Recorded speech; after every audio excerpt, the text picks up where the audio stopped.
Good morning, afternoon, or evening, depending on where you're joining us from. Welcome to the Policies for the Planet Conference 2024, a collaborative effort between the Progress Playbook and the Cambridge Institute for Sustainability Leadership's South Africa arm. I'm Victoria Evans, your MC for the program based in Hong Kong, and it's my pleasure to kick off this day of insightful discussions and forward-thinking ideas on the policies and projects shaping a more sustainable world. Before we dive into our agenda, I'd like to extend a warm welcome to our speakers, attendees, and of course, our valued sponsors. GoSolr is South Africa's largest provider of residential solar solutions. It offers a subscription model for customers on a month-to-month contract. UV Renewable Energy South Africa is part of the International UV Group, one of the world's leading renewable energy companies. Plentify is a Cape Town-based energy tech company, with their flagship solution being a smart water heater control system called a Hotbot, which uses artificial intelligence to make water heaters more efficient. Additionally, thank you to our partner, Cambridge Institute for Sustainability Leadership, an impact-led institute within the University of Cambridge that activates leadership globally to transform economies for people, nature, and climate. Your support has made this event possible, and we're deeply grateful.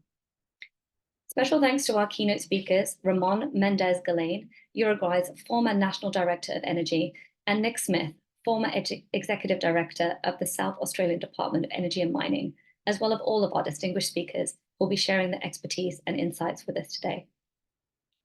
We have over 400 registrants and speakers joining us from all around the globe, with a great opportunity to learn from each other and collaborate towards a more sustainable future. Our agenda today includes the policymakers behind Uruguay, Chile, and South Australia's rapid energy transitions, Norway's world-leading electrical vehicle shift, and South Africa's flagship transition projects. A brief overview of the first half of the agenda is as follows. We'll be kicking off shortly with a few words from the Progress Playbook founder and editor, Nick Hedley, followed by our sponsor, GoSolr, with CEO Andrew Middleton presenting the critical role of rooftop solar in energy transition for South Africa. Our morning keynote from Nick Smith mentioned earlier will go into depth on South Australia's world-leading shift to wind and solar energy, and I invite you to engage with us via the Q&A function at the bottom of your screens. Dr. Racheal Adedokun will then discuss Nigeria's advancing wind and solar adoption, followed by our sponsor Plentify, with CEO Jon Kornik providing insights into smart water heating systems and their synergies with the rooftop solar boom. After the break, our midday keynote from Ramón Méndez Galain, former National Director of Energy, will offer valuable knowledge sharing on the achievement of near 100 renewable electricity in Uruguay, where we again encourage you to participate via the Q&A function. The second half of our conference will open with Petter Haugneland of the Norwegian Electric Vehicle Association, discussing the lessons learned in the country's rapid shift to EVs. This will lead into stories from Chile by Marcelo Mena-Carrasco, former Environment Minister, where coal is being phased out faster than any developing country. Heading back to Europe, Morten Kabell, former Mayor for Technical and Environmental Affairs, will then share his experiences on Copenhagen's cycling revolution, before we return to South Africa for Mandy Rambharos, former head of the Just Energy Transition Office, Eskom, on their flagship energy transition project. Finally, we will wrap up the conference with a lively panel discussion on how we can accelerate the shift to clean energy on a global scale, with representatives from GoSolr, UV Renewable Energies, Bristol Energy Cooperative, and our partner, Cambridge Institute for Sustainability Leadership, as well as Rosmo One Solar Farm. Throughout the day, we invite you to engage with our speakers and fellow attendees. If you have questions, simply click the Q&A icon at the bottom of your screen, type your question, and hit send. Your participation is key to making this virtual conference a success. We have a busy schedule, and do feel free to join and rejoin when you're available for the session. After the event, we'll be sending out a feedback survey via email and encourage you to share your thoughts and insights. You can also follow and engage with the Progress Playbook on LinkedIn and X, formerly known as Twitter, for updates on future events and opportunities to get involved. So once again, welcome to the Policies for the Planet 2024. Let's make today count. Allow me to introduce our first speaker, Nick Hedley, if you'd like to turn your video on, founder and editor of the Progress Playbook and a columnist, researcher, and policy consultant focused on climate change, energy, transition, and sustainable development. Nick, over for you to kick us off. Thanks, Victoria. Thanks, everyone, for joining. Really do appreciate it and glad you could all make it. So as Victoria said, there's really no obligation to stay for the whole thing. Please feel free to come and go throughout the day and just tune into the sessions that are most relevant to you. I just want to say a big thanks again to our sponsors. We wouldn't have been able to make this happen without them. So that's GoSolr, UV Renewable Energy South Africa, and Plentify. GoSolr is South Africa's leading solar subscription service. UV is an important player in the country's grid scale renewable energy space, and Plentify is a Cape Town-based energy tech company that's doing some really cool things with artificial intelligence. So before we start, let me just give you a quick overview of what the Progress Playbook is and the overview and the aim of the conference. So I set up the Progress Playbook around a year ago, first as a newsletter and then as a fully fledged company. We focus entirely on the countries and the cities and organizations that are leading the way in sustainable development and the energy transition. And basically the idea is to create a blueprint for policymakers and decision makers all over the world to follow. We're very much data driven. We don't focus on ideas that could work. We focus rather on proven strategies that have track records to show for it. So the aim of this conference then is a live version of the same thing. We're bringing together some of the best case studies from around the world and the people behind them. So we'll look at the leaders in the shift to clean electricity, electric vehicles, cycling and pedestrian-friendly cities, among other things. We'll also hear from some of the organizations that are on the ground and doing kind of the hard yards and making things happen. So the idea really is to show what's possible and to encourage similar progress everywhere around the world. And also to show that politicians who claim that the transition to low carbon energy can't be done are simply wrong. As you'll see, some countries, cities, and organizations are already really far along in their decarbonization journeys, and there's a lot to learn from them. Latin America really is a standout region as far as the shift to low carbon electricity goes. That was once a function of just having great hydro resources, but that's no longer the case. So Uruguay now runs pretty much entirely on renewable electricity, and wind's actually the biggest component of its mix. Brazil's now above 90% renewables with 30 gigawatts of wind and 40 gigawatts of solar already installed. And Chile, which is a world leader in grid scale solar, now gets nearly 2/3 of its electricity from renewables. All over on the other side of the world, China is very much leading the way in on-the-ground deployments of solar, wind, batteries, electric vehicles, and recent studies have shown that these industries are the reason the country has maintained its economic growth rate despite a broad slowdown in other sectors. There are countless fascinating case studies all across Europe. So Copenhagen, for example, has turned itself into the world's most bicycle-friendly capital city, and we'll hear from the former mobility mayor later. Contrary to popular belief, both Copenhagen and Amsterdam were once overrun by cars, but they fought back and made themselves people-centric once again. So the kind of excuse that Europe was built for cyclists and pedestrians, and therefore it was easy for it to sort of maintain it that way, and that it's too late for the US and other countries to follow suit, just actually doesn't hold. Meanwhile, the Netherlands is showing the world how to go about creating a thriving circular economy. Nearly 30% of the material resources used in the country come from recycled waste. It's got a long way to go still, but that's a big head start in the rest of the world, and there's a lot that the world can learn from it. Then there's Norway, which is country miles ahead of the rest of the world in the shift to electric vehicles, and that's thanks to some quite clever policy tweaks that actually didn't cost that much, and the rest of the world could take some lessons from. Down in Australia is rapidly catching up in the shift to clean electricity. One state in particular, that's South Australia, has been leading the way. That was partly in response to an energy crisis around a decade ago. But interestingly, its transition was also galvanized by a bet with Elon Musk over Twitter. South Australia is now 3 years away from reaching 100% net renewable electricity, according to the local grid operator. There are, of course, hundreds of case studies from around the world, and we'll look at those in future conferences. So we're planning to host a lot more of these. We'll do in-person ones where possible, and also kind of regional ones and more targeted granular conferences going forward, and they'll become quite a regular thing. Thanks very much. So our next speaker is Andrew Middleton, but in the meantime, back to you, Victoria. Thank you. Thanks so much, Nick. We just had a couple of questions available as well that came through. So just to let people know that some of the sessions will be available via recordings, but you can stay in touch with us via email to get those through. So our first speaker of the day is going to be Andrew Middleton, co-founder and chief executive officer of our lead sponsor, GoSolr, on the critical role of rooftop solar in energy transition. Andrew, if you'd like to turn on your video while I introduce you.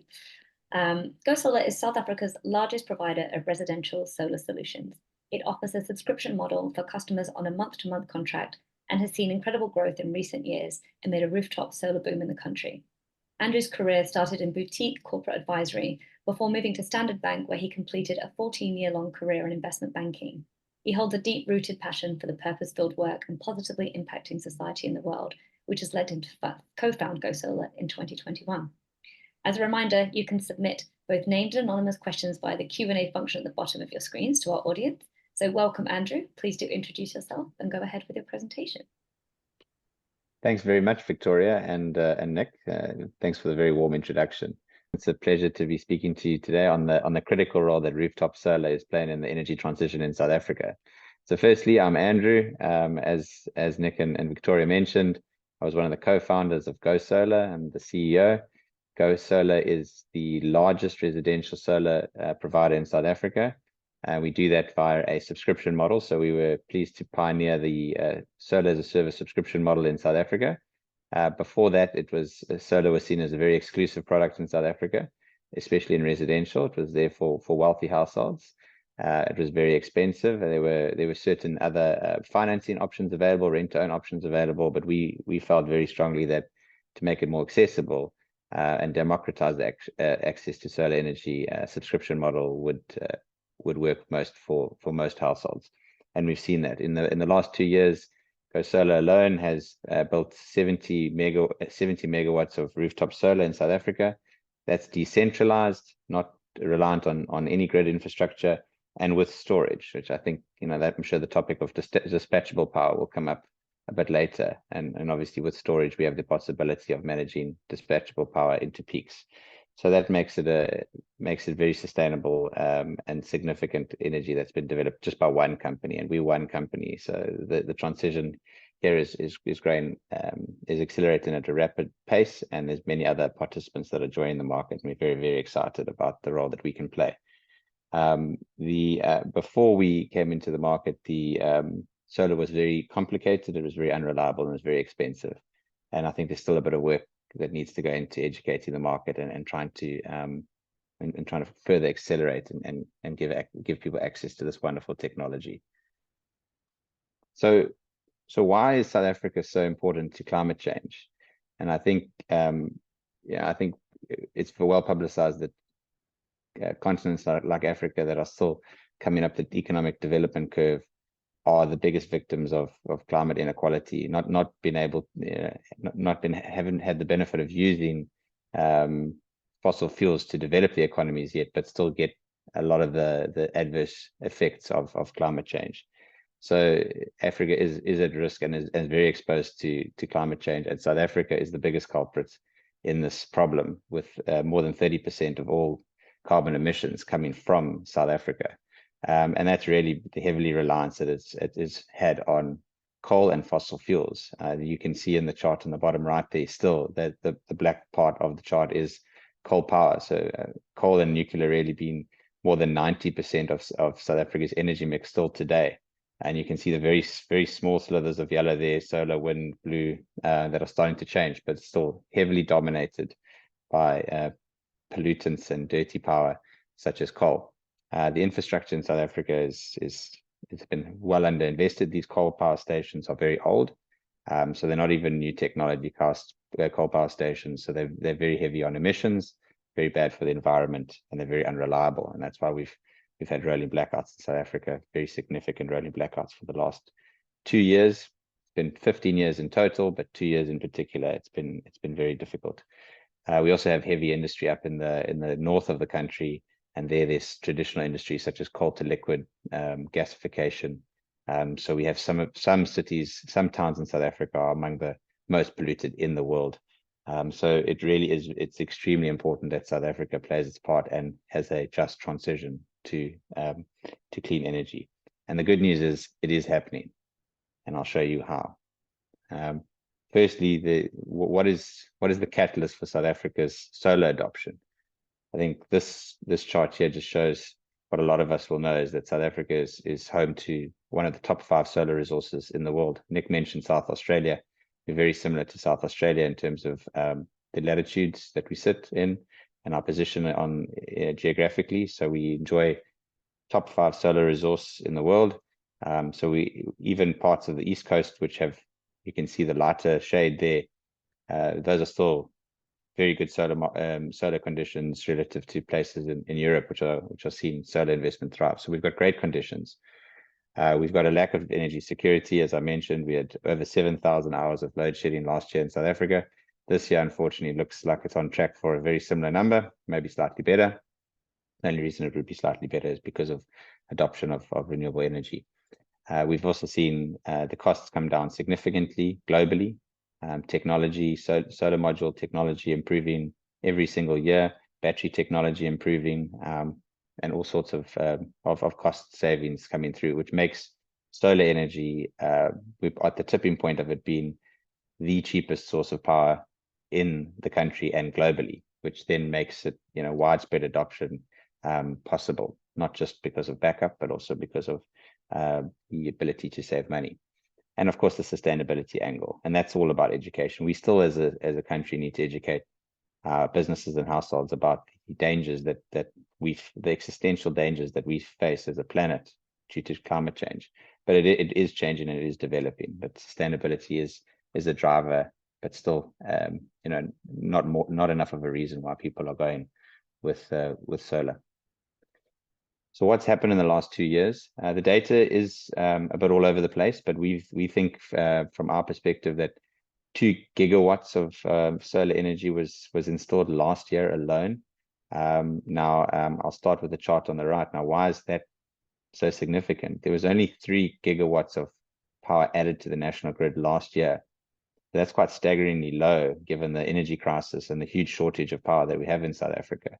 But of the 3 gigawatts that was added, 2 gigawatts was rooftop solar. There has been a delay in some of the IPP projects. Unfortunately, none of those came on board last year. And of the 1 gigawatt that Eskom brought onto the grid, 800 megawatts was Kusile, which was fast-tracked and managed to convince environmental regulators to allow them to commission without the right emission standards. So again, that's very sad that we've got a coal power station, a new power station coming on board that is not meeting international emission standards. And then there were some small imports of power. But 2/3 of everything added last year in an energy crisis was rooftop solar. So the critical role, which is the key question of this discussion, how critical is the role? It's significant. Without rooftop solar, we would have seen even less progress in terms of filling the energy void and solving the energy crisis in South Africa. The chart on the left just shows a progression that it's a little bit dated. It's from June last year. But what you can see is the industry's gone from 1 gig of solar rooftop PV to, we believe, 5 gigs at this stage. This chart takes us up to just above 4, but it's about 6 to 9 months old. So we're at about 5 gigs of rooftop solar, and we were at 1 gig 2 years ago. So in 2 years, the industry has gone up 4 times, which is quite significant, and it's really important, and it will continue to do so. The chart in the middle is data that comes, and you can see there around the 5 gig mark that corroborates our view on the data, that there's about 5 to 6 gigs of solar power out there. The bottom line, the utility scale, this was a very successful program in South Africa, which I think got a lot of international investment and interest, and unfortunately that has stalled. But that was utility scale solar that was built up in some of the areas. I think if I look at this chart, back to this chart here, in a lot of the red zone here, the Northern Cape, where we've got an abundance of land, it's a desert area, and access to water as well for CSP. So there we've seen significant investment in solar, but unfortunately that's stalled. And then the biggest driver by far has been businesses that have gone off the grid or partially off the grid, and that's the CNI space. And you can see there's significant investment in CNI by businesses just to make sure that they can continue to do business and lower their costs and business interruption costs. So that's by far the biggest. And then residential, where we play, still very small but growing, and you can see there 600 megawatts of power, which I'll tell you a bit later on is only 5 to 6% market penetration in the middle to upper income households in South Africa. So we've only just begun this transition, and it's critical, as I've already mentioned, to a sustainable future for South Africa's energy mix. How do we get to the 5.5 to 6%? And I think this chart here, it's worth talking about, because I think it creates a bigger question and a bigger problem that still needs to be solved by the industry. And I'd love to challenge participants on this conference to come up with ideas on how we solve this together. At this stage, the rooftop solar industry for households serves about 2.2 million households. There are products available, either outright purchase, subscription, leasing, or financing that 2.2 million households in South Africa can, in theory, afford. Now, that might sound significant, but the latest census data says there's 17.8 million households in South Africa. So we've really just solved a problem partially. We've solved a problem for a very small minority of middle income to upper income households in South Africa. And with the 600 megawatts that I showed on the previous page, that's roughly about 120,000 homes, slightly more, and that's 5 to 6% of that segment. That the segments that we're talking about here, we think that the segment that's getting served at the moment makes around $18,000 of income per annum, and that's 360,000 rand there below. We think there's another segment of 5 million homes that consumes power and would benefit from this lovely technology, but we haven't yet solved that from a business model perspective. But overall, the question I'd love to put is, how do we solve this bigger problem and make sure that solar energy gets on every single rooftop in South Africa? And then we can really solve the energy crisis and the climate crisis that we're dealing with globally. To do this, we need to educate the market still on the benefits. I think there's still a lot of myths and misconceptions around solar being a luxury product, number one, not being able to handle peak demand. There's always that discussion that it's not baseload, it's not dispatchable. I think hopefully a lot of people on this conference don't believe that, and there's lots of technologies and load management topics that will be discussed later on how we turn solar energy into more dispatchable, more base load power.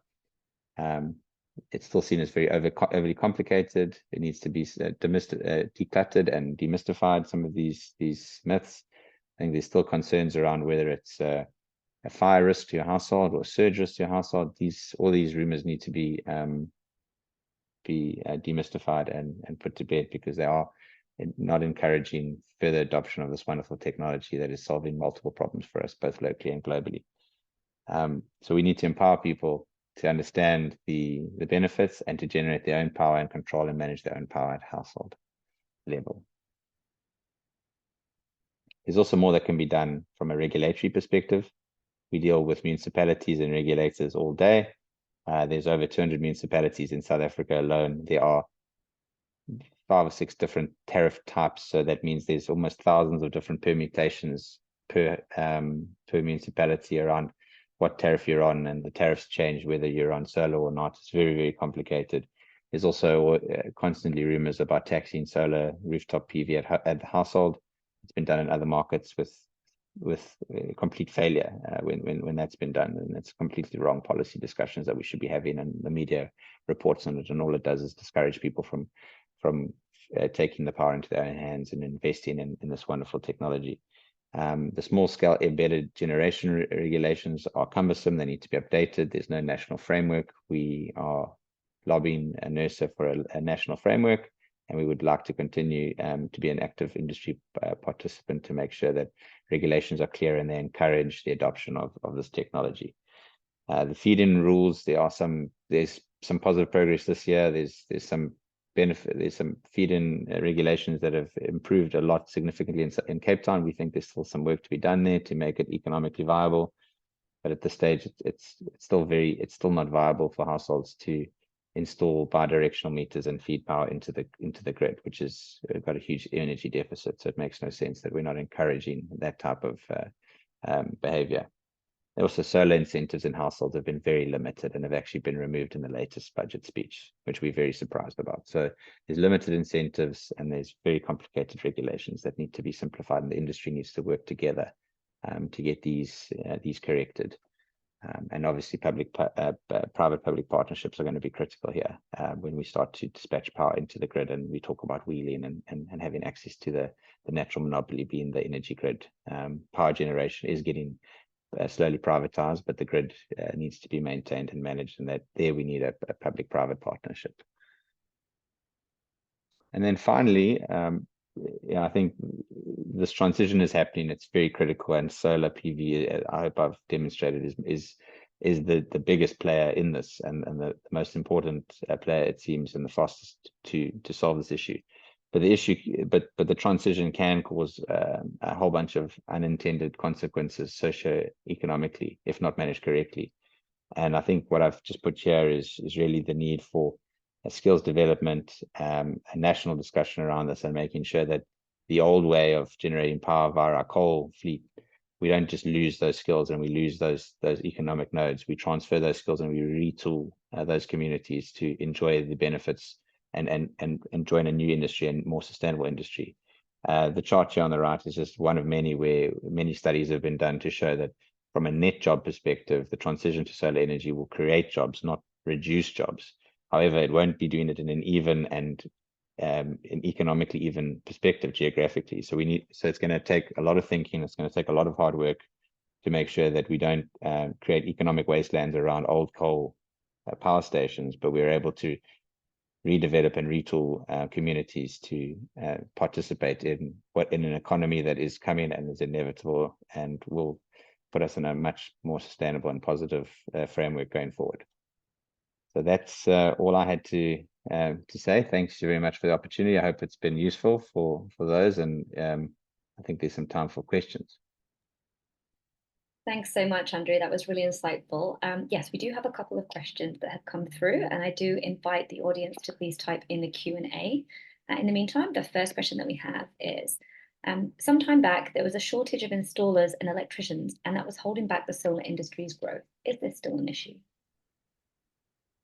It's a great question, and it certainly was an issue. This time last year, we weren't able to keep up with demand, and no one in the industry could. I think the wait time was about 2 months to get installed residentially. That's been resolved. That's been significantly resolved at this stage. We've built up a very strong installer base, and so have some of the other solar providers. That's led to over 500 indirect jobs being created just by GoSolr alone. So at this stage, the skills and the development of the installer market has caught up. We do think that for us to continue to accelerate this transition, there's going to be a constant requirement to invest in these skills and continue to build up this installer network, which will have huge impact on job creation as well. Great. We have a question from David LePage from Fossil-Free South Africa. It's great that rooftop solar is expanding so rapidly, not least because utility-scale solar is in some instances creating its own environmental problems. And thank you for GoSolr's great contribution to this change. My question, what ESG standards do you apply to your supply chain? There seems to be an assumption that solar is intrinsically responsible, but manufacturing and labor practices can vary widely, and South Africa suppliers, in our experience, seem to have no interest in answering questions on these issues. Sure. No, very good question. And we obviously raise a lot of capital from investors locally and internationally. So tracing, tracing supply chain and unfair labor practices is something we're always aware of, in particular around solar panel production. There have been some concerns around certain facilities in China. We avoid those, and we are constantly ensuring that we are using suppliers that are not not participating in any unethical practices. Dare Casey, I hope I've said that right. Really interesting, Andrew. Is there a mandate for new housing and commercial development to have solar PV as standard? There isn't at this stage. I think there can be. I think it's becoming a necessity. So property developers, it's not a requirement, but property developers, when they build a new development, are effectively by default putting solar in. I think more can be done around forcing households, well, not forcing households, encouraging households to invest in solar PV and giving them the incentives. I suppose the one way is the carrot and the one way is the stick, but I think we prefer the carrot side of it. So where there would be a lot more encouragement for businesses and households to do it. It's happening by default in a lot of residential developments just because it's a necessity. You won't be able to sell those developments or get tenants into your buildings if you don't have reliable, affordable power. Good morning all, Marida from South Africa here. Do all the regulations you're mentioning now, Andrew, affect private solar users directly? I've engaged with my own solar systems, home and business, since 2015 and see it as my own business, an appliance I've installed. Am I supposed to be paying attention to regulations on this? Yes, good question, and absolutely you should be. Unfortunately, the way solar has been installed historically is it's been installed by small scale electricians, and often there's been no compliance with municipal bylaws, business bylaws, and rules that are in place. So we find when we install and we go to municipalities and apply, we're one of the largest and one of the only solar providers out there that's actually complying with these laws that are there to protect households and businesses. So yes, I think that it's very important that you're aware of all the regulations that are in place when you install solar at your business or home. Next question, and we have 4 more in the queue as well, so you know. How are GoSolr financing their expansion, and where are you getting this investment from? I would imagine there are a number of sustainable finance options for GoSolr to consider. So we've been very fortunate that we've got fantastic shareholders and big commercial banks on our side. So we've initially financed it locally, but we have US-based investors and domestic investors. It's all in the public domain. We also have a funding relationship with Standard Bank, which is the largest commercial bank in Africa, and they are a big partner and supporter of our business. So we've been very fortunate that we've got great funders and great shareholders. Not giving away too many secrets, obviously. Yeah. Okay, follow-up question from Dare Casey. One option to grow demand is to proactively nudge existing solar PV subscribers to refer a friend, for which they and their friend receive a modest referral fee. It works here in the UK to help people change suppliers. That was more of a comment than a question. Do you have any comments on that? Yes, I completely agree there. We have a referral program in place. It's already 10 to 20% of our new customer base always comes through referral, and we're constantly looking at making that more attractive as an incentive. I think word of mouth is by far one of our best routes to market. So thanks for the insight, and we've certainly adapted that in our own business model with some success. We've had a question pop up asking, could you please elaborate on the specific financing options you offer? I'm not sure if you covered that slightly before. Sure. So we are a solar as a service subscription player. So we offer a month-to-month subscription. So there are options to buy after a certain period of time, but that's not what we believe is the right option for households. So it's really solar as a service. We don't finance or sell the equipment to households. Noted.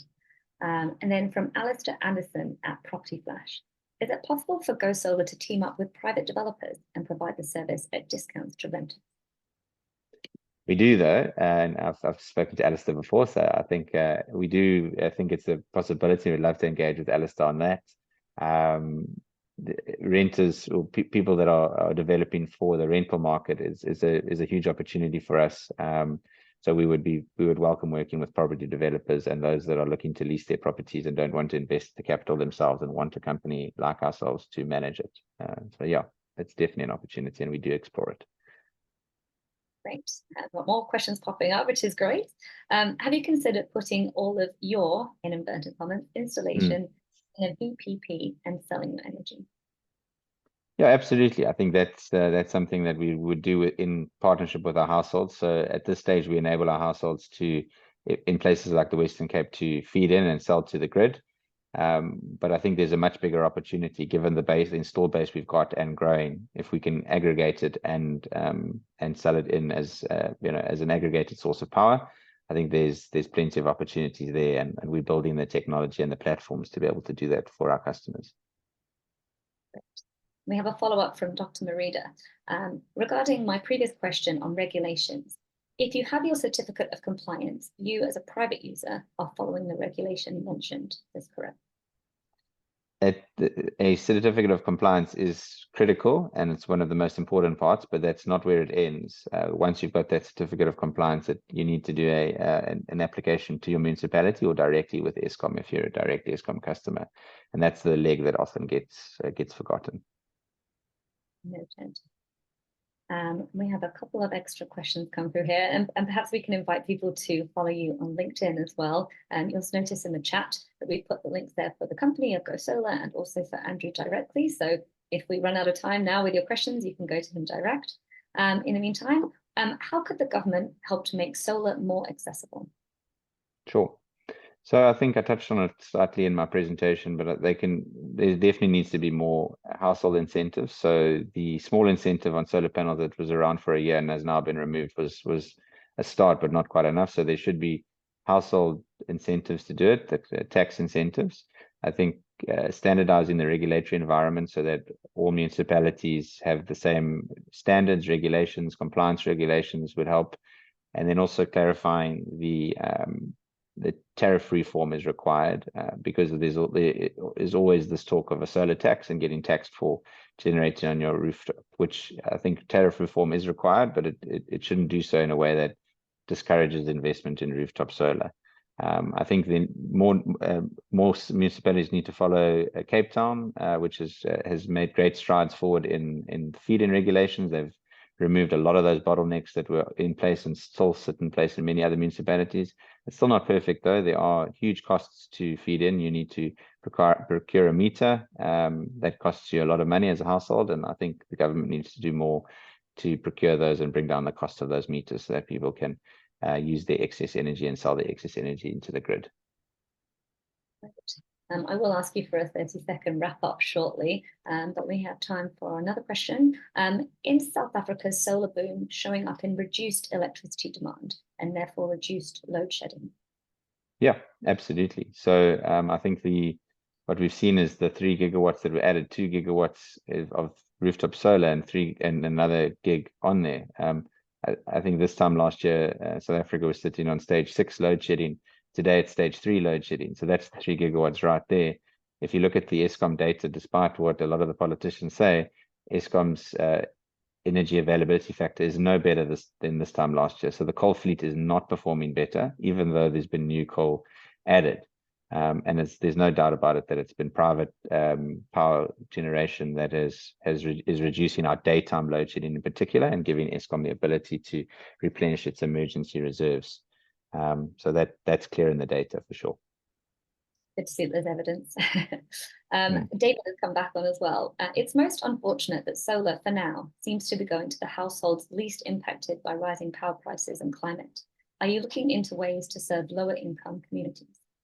Yes, and I share David's concern, and that's I think was the challenge I've put to the participants is that we need to solve this issue for all households, not just the leafy suburbs.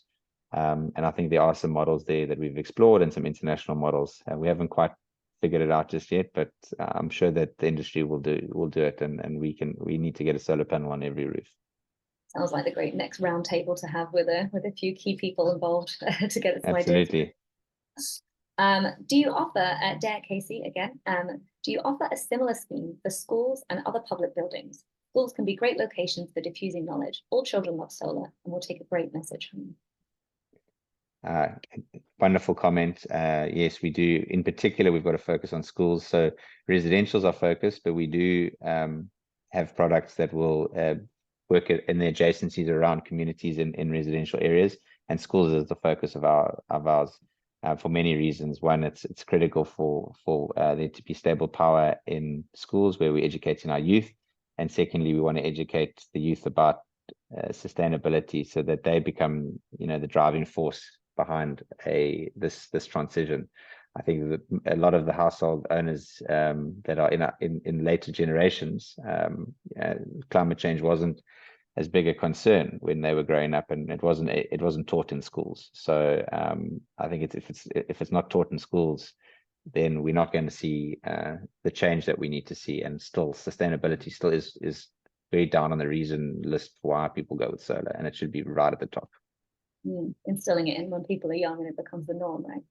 Absolutely. Okay, great. So we're coming towards the end of your presentation. So just as a little reminder to please follow Andrew on LinkedIn, and also GoSolr's profile on LinkedIn. Those links are directly in the chat. And Andrew, I'll just hand over to you for 30 seconds to give you a little wrap up of your session before we move on to our next speaker. Oh, thanks. Thanks, Victoria. Thanks, Nick. And thanks to all the great questions. It's been very interactive. So I've enjoyed that. I think we're very pleased as GoSolr to be part of this energy transition. We can't do it alone. There's lots of fantastic industry participants that are there, not just in the solar industry, but in the renewable industry as a whole. So we're very excited to be part of that.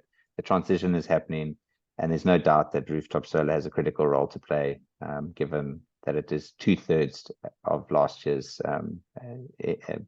addition to generation in the country. And we've got a crisis. Let's use this crisis to transition to a more sustainable energy mix. Great. Well, thank you so much, Andrew. Really great to meet you finally over virtual. I'll ask you to sign off now, and you're welcome to join us still as an attendee, of course. And we're going to be moving on to our next session. Thank you. Our next session is our first keynote speaker of the day, Nick Smith, former Executive Director of the South Australian Department of Energy and Mining's Growth and Low Carbon Unit, and Managing Director of Global Decarbonisation Advisory, bringing together people, projects, and capital to accelerate decarbonisation in an economical and sustainable manner across the world. So Nick, if I can ask you to kindly turn on your video as I introduce you. Nick is the current president of the International Association for Hydrogen Safety and fellow of the Australian Institute of Energy. He is recognised for delivering world leadership in decarbonisation across the energy, mineral extraction and processing sectors in Australia, and has helped to create a conducive environment for South Australia's move to green hydrogen. This is a 45-minute session discussing South Australia's world-leading shift to wind, solar, battery storage, and green hydrogen. Once again, we invite you as the audience to use the Q&A function at the bottom of your screens to engage with us throughout. And welcome to you, Nick. Over to you for further introduction if you'd like to share your presentation. Yeah, thanks very much, Victoria, and thank you everyone for participating in the conference. Hopefully you can see a full screen shortly. Excellent. You can see that? We can, yes. Okay. So look, thank you for the introduction. We've had an interesting transition in South Australia over the last 16 years. And I thought I'd just start by probably explaining where South Australia is, because it's a question that I do get asked a fair bit when I'm presenting globally is where is South Australia? Sometimes the question is that sort of south of Sydney, but the state of South Australia is the central part of Australia, down the bottom, and is about 1 million square kilometres.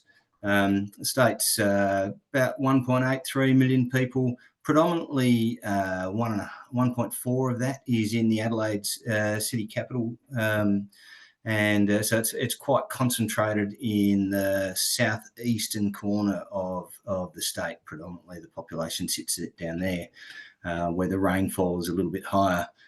Gross state product of about 142 billion Australian dollars, and our major goods. Slightly, yes. For you to share your screen as a full screen so we can see the full presentation. We can see the 2 slides at the moment. There we go, perfect. Back to you. There we go, I've swapped it around. Okay, sorry about that. And yes, major goods and exports, wheat and copper. A lot of wine comes from South Australia as well. Along with fresh vegetables and fruit, and iron ore and concentrates. Most of our imports are actually petroleum imports. We don't produce any of our own petroleum goods and oil goods in South Australia anymore. Haven't done so for many years. And the other thing that we do is import a lot of passenger vehicles and goods vehicles since the closure of the car industry in Australia back in 2017. Consistently, Adelaide's been ranked as one of the most livable cities in the world, often ranked in the top 10. We are known as one of the great wine capitals of the world. I think we're highly renowned for the Barossa, the McLaren Vale, and the Clare Valley in particular. And we are actually known as the driest state and the driest continent on Earth, which creates some challenges, obviously, when it comes to hydroelectricity and renewables, that side of things.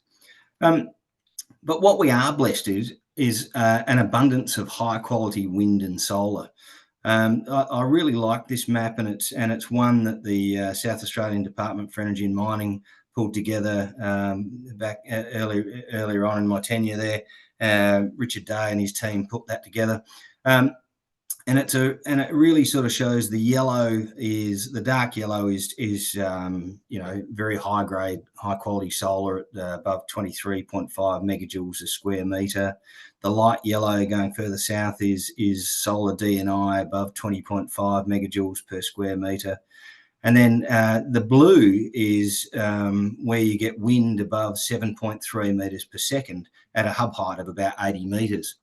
So when you combine the blue with the yellow, the green is where you get co-located wind and solar. And you can see that the darker green is where you have excellent solar and very good wind resources. And it covers a significant amount of the state. And you can see the red lines that on that map are transmission infrastructure networks, and you can sort of see where a number of the wind farms are and generators are situated on that map as well. The co-location of wind and solar is pretty incredible in terms of we know that solar, when the sun comes up, you get a boost of solar production and it runs through the middle of the day. In South Australia, what we're blessed with is in the early afternoon, just as the sun's sort of starting to drop away and the solar availability drops, the wind starts to pick up and it runs through until the early hours of the morning, typically 2 or 3 a.m. in the morning, where then it starts to drop off. And what that means is that, we've been able to rely heavily on renewable energy. When you combine about a 60-70% wind to 30-40% solar mix, it means that it's available on average in excess of 70% across the year. There are periods, obviously, when we don't have, the sun's not shining and the wind's not blowing, and that's where we rely heavily on batteries, but also fast start peaking generation is typically the way that we've moved to that. Recent mapping exercises that have been done estimate that there's about 3 gigawatts of renewable energy available in every 1,000 square kilometres in the state. So very high grade where the wind and solar sits, and it's one of the natural competitive advantages that South Australia has had when it comes to renewable energy. And it's been a rapid change in our energy sector. This is a graph that shows the energy mix going back to 1999 in South Australia. The brown you can see there is coal. Brown coal that we had 2 coal-fired power stations in the state. The orange, the dark orange is combined cycle gas, and the lighter orange is open cycle gas turbines. And then you can sort of see in 2007 we started to see the wind turbines come in. They started to come in, and that's the green starting to come in. In 2009, down the bottom in the purple, you can see that the Hayward Interconnector was built between Victoria and South Australia, creating 650 megawatts of interconnection. And there were imports and exports. Above that dotted line is an import, and below that dotted line is an export. But predominantly coal and gas fired, and then as we sort of grew into the early 2010s, the wind got larger and larger, and we started to see more and more come on stream, and we really started to see the advent of solar on rooftops, which was stimulated by government policy to provide feed-in tariffs for the solar industry. Significant feed-in tariffs, anywhere up to 50 to 60 cents per kilowatt hour. And that sort of, what that did was it actually stimulated a relatively small kilowatt hour process, but it created a strong stimulus and demand for solar, which created that scale that was required to bring the cost down. In 2016, you can see on the slide there, the brown coal disappears. The government closed, or the Flinders Power actually closed, chose to close their coal-fired power stations. And you can see that the imports there for a period of about 12 months actually increased from Victoria, which was required to support the state. And then in 2017, the Haywood power station in Victoria, one of the larger power stations, very old power station, the dirtiest power station in Australia, closed. And actually that created, with very short notice, and that created a lot of demand for energy in Victoria. And so South Australia started exporting a lot more energy across. And then you can see that gradual widening of the green and the yellow, which has really come to last year, where South Australia had an renewable energy penetration of over 70% for the year in 2023, which is just incredible for variable renewable energy. And if South Australia were a country, we'd be advanced. We'd be more advanced than Denmark in integrating renewable energy into the gigawatt scale grid. It's world leading, and there's been some interesting learnings that have come with that. A lot of that has been wind focused, and in South Australia we've currently got 25 registered wind farms in South Australia. 24 are operational. The Gordon South wind farm is only just, which is one of the largest and best wind resources that the state's got, and in fact Australia will see, is just been registered, but it is not completely commissioned yet. And about 2,250 megawatts of generation capacity from wind. Over the year, they produce about 60% of the state's energy. And you can see on the map there, the green dots. They're not all. They're in different stages, so they are they're registered as separate. Each stage is registered as a separate wind farm, even though they may be in similar locations. But a lot of that wind has been developed by government policy support. In early 2000s, the Australian government introduced the renewable energy target, which at the time was intended to be 2% renewable energy of the overall grid generation. But then in the mid-teens, in the 2000s, the South Australian government introduced some policies that really ramped up wind development in South Australia. And that was really about simplifying planning laws. They introduced payroll tax incentives to companies to come and develop here. But importantly, there's been significant bipartisan political support for renewable energy in South Australia. Both sides of government have seen the opportunity that the renewables provide, and the opportunity to decarbonise and create value in that line is really been important. And I think that consistency of support has created certainty and trust for that wind farm and local communities in terms of how it's been done. There is a significant pipeline of proposed wind farms that's still to be unlocked, and we're talking in the order of $50 billion, $25 billion worth of, and about 50 gigawatts worth of additional renewable energy that's being proposed, both wind and solar, but significant in terms of the scale. Part of the drive in South Australia has really been around that rooftop solar in the last 15 years. And that has really been not so much solar as a service. It's actually been driven by mums and dads putting solar on their rooftops.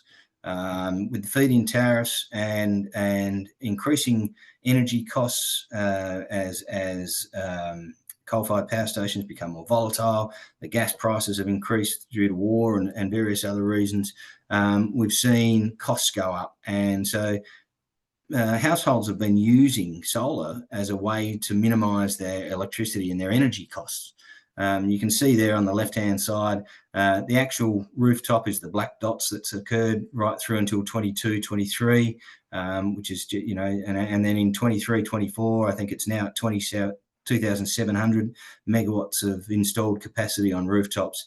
And these charts actually estimate where they forecast solar to be if there's a green energy export with hydrogen, or if there's a progressive change, which is a bit slower.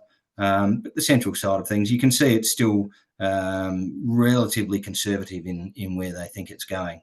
Now, part of the challenge of actually having every individual house, or 357,000 rooftop solar systems, is that they're not aggregated and can't be treated as a single generator. We have one of the highest per capita levels of rooftop solar in the world, anywhere else in the world.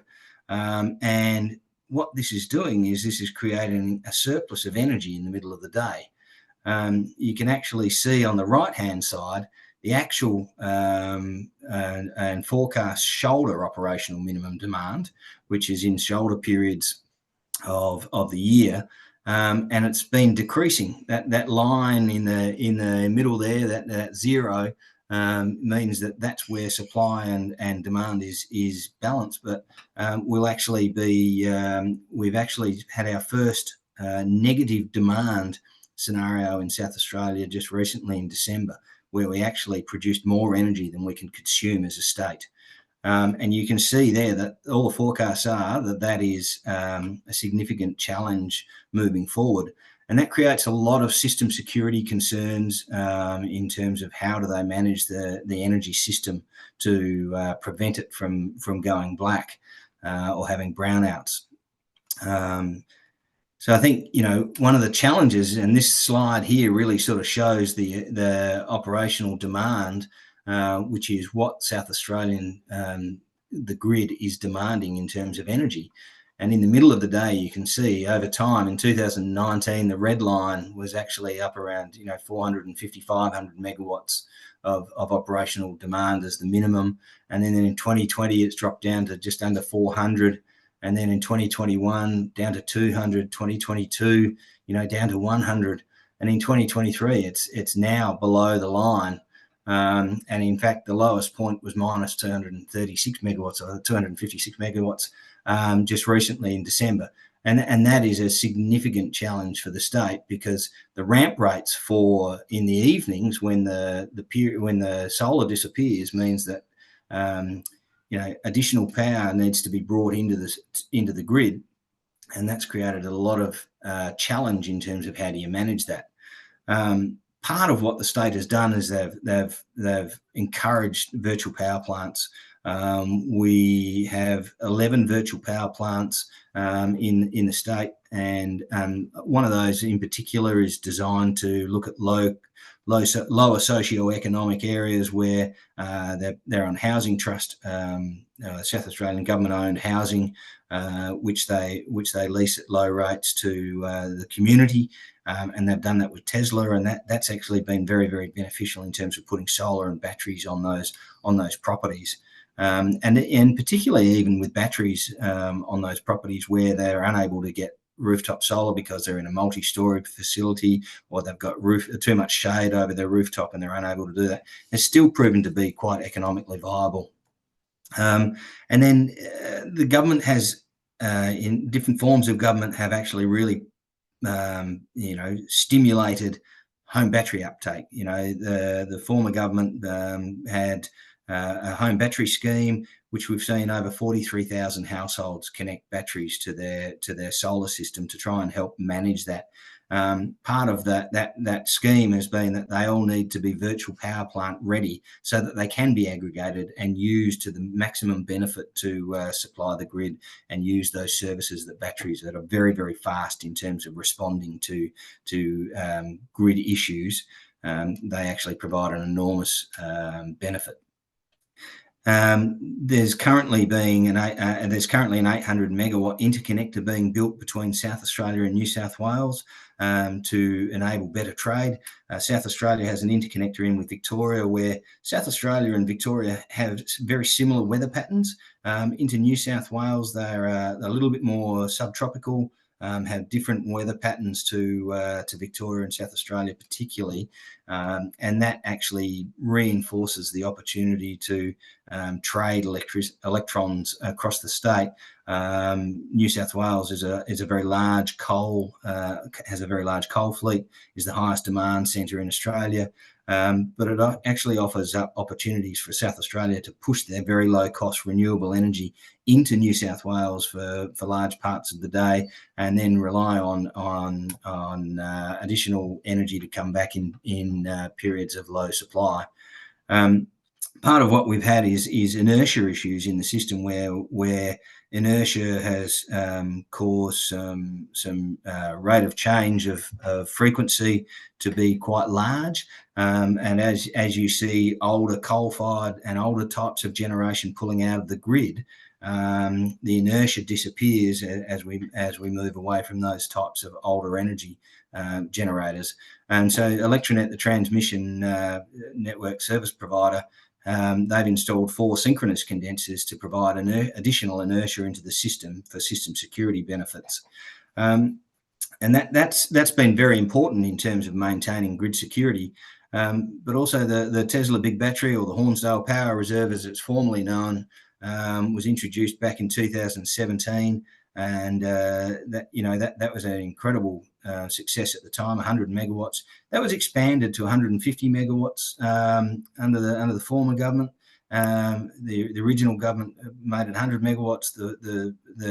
The Marshall government turned it into 150 megawatts, and part of that deal was that they needed to provide synthetic inertia, which they did for the first time in September 2022 for a battery. So synthetic inertia is an incredibly important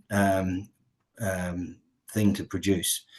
So there are challenges associated with the high penetration renewables, but really what we need to create is additional demand. And so the current government has a very ambitious state prosperity project, which is really leveraging the growth of renewables in the state. We are, we're the driest state and the driest continent on Earth. We have a very large copper province in the northern part of the state, which BHP own, and they're looking to double the production there with the tier 1 that uses largely groundwater from the Great Artesian Basin, which runs through a very large part of eastern Australia. And so the Northern Water Project is actually about helping BHP move away from the artesian water and moving on to desalinated water, which unlocks enormous opportunities for the state, but it also unlocks enormous opportunities for green hydrogen. The current government, the Malinowskis government, Labor government, were elected on a hydrogen jobs plan where they're building 250 megawatts of electrolyzers and 200 megawatts of gas-powered generators, hydrogen gas-powered generators, and they're looking to use that to create lower cost energy during peak periods and supply that into the grid, as well as support the decarbonisation of industry more broadly. And electric mobility is gaining ground in Australia, and really, electric mobility has the ability to change the dial significantly on how people consume energy and how they utilise energy from the grid. Effectively, most of your electric vehicles are about 4 or 5 times the size of the average household battery that's being installed in South Australia currently, at about 60-70 kilowatt hours. And it's a fantastic opportunity to use the excess solar in the middle of the day to soak that up in vehicles and use that to create low cost transport costs. There is a challenge though if people people use their energy in the middle of the day, and then they come home and plug in at 4 o'clock in the afternoon, 5 o'clock in the afternoon. Potentially the ramp and the difference between what is provided in the middle of the day and where the grid needs to provide at a later stage is a real challenge. So there's some pluses and minuses to electric mobility. South Australia is blessed with some of the best magnetite reserves in the world. So green iron and steel is a very important part of creating additional demand. We have the Whyalla Steelworks, which is operated by the Liberty One Steel. That is transitioning to green steel and electric arc furnace and direct reduced iron now. And part of what we also need to do is create enabling infrastructure and workforce in terms of transmission lines and pipelines and skilling up of the workforce to help them achieve what needs to be done. I'd like to talk about the Northern Water Project because it's a very important part of how you create additional demand and where does the state take all of this excess renewable energy and push it into this side of things. It's just been announced recently at the end of February by the Premier that the Northern Water Project will be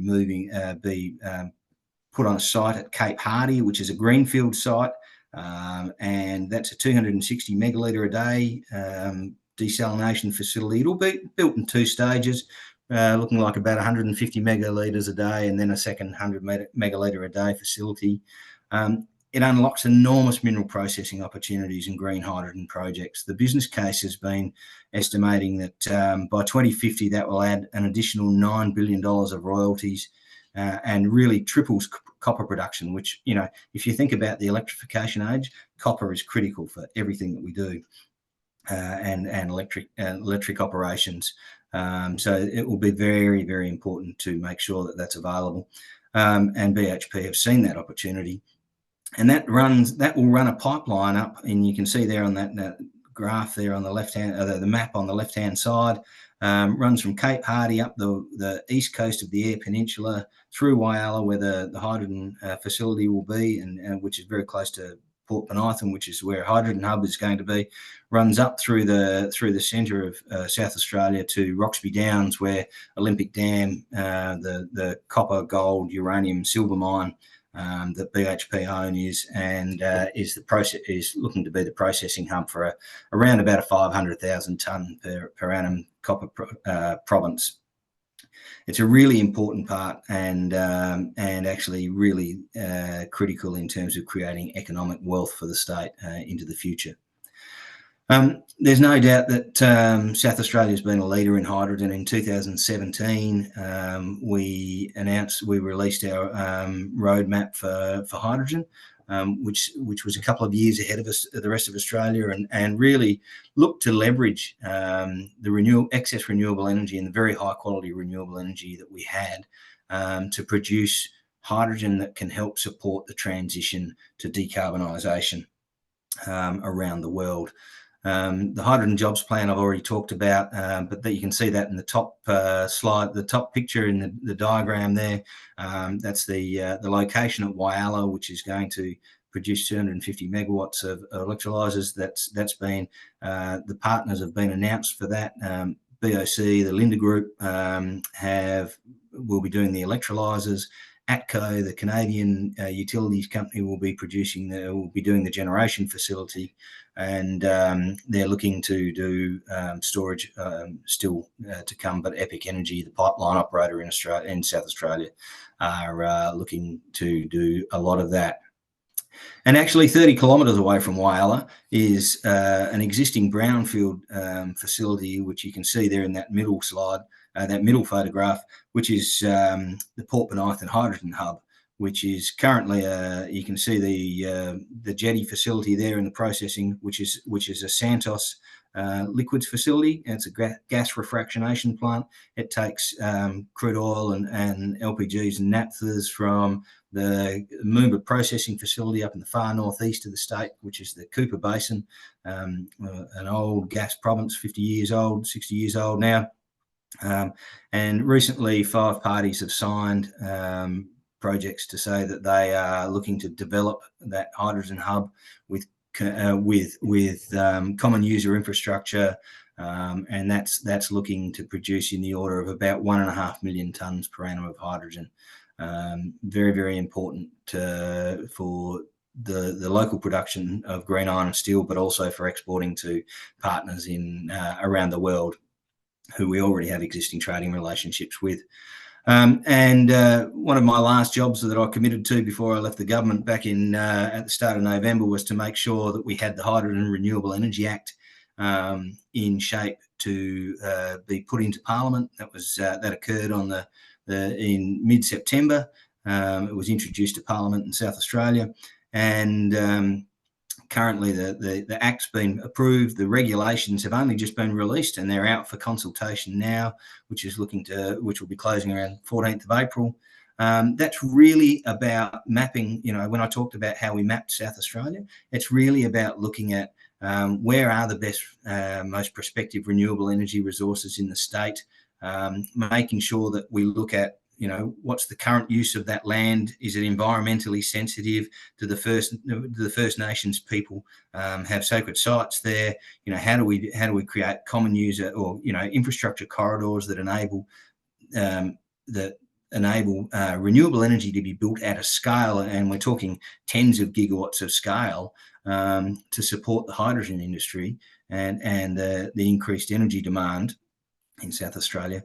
But it's really about making sure that where these release areas will be, the pastoralists support it, the local community support it, the native title owners, the First Nations people support it, and so you have a coalition of the willing, so that you can actually get better land, faster land access, faster infrastructure corridors, better permitting, and it creates certainty and trust amongst the community, which is very, very important in terms of how you actually develop an industry. You can see that bottom slide there. I talk about the bottom photograph, I should say, on the right-hand side. That shows the distance between the Whyalla electrolyser and the hydrogen jobs project that the government's running, and the distance between Port Menithan. It's about 30 kilometres, 31 kilometres, and just in the township there is the Whyalla Steelworks, and that's the township of Whyalla just to the southwest that you can see there. So a very concentrated industrial hub in the Upper Spencer Gulf, which is surrounded by incredibly good wind and solar resources. So it's a fantastic location to do hydrogen at scale.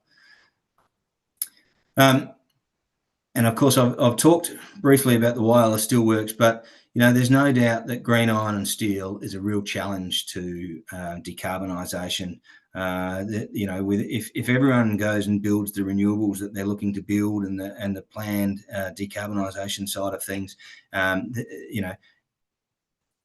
potentially the steel industry needs to increase in the order of 15 to 30% their output just to build the transmission lines, the solar panels, the wind turbines, etc. That needs to be that already produces 8% of the world's emissions. So we could be creating bigger emissions unless we decarbonise that iron and steel industry.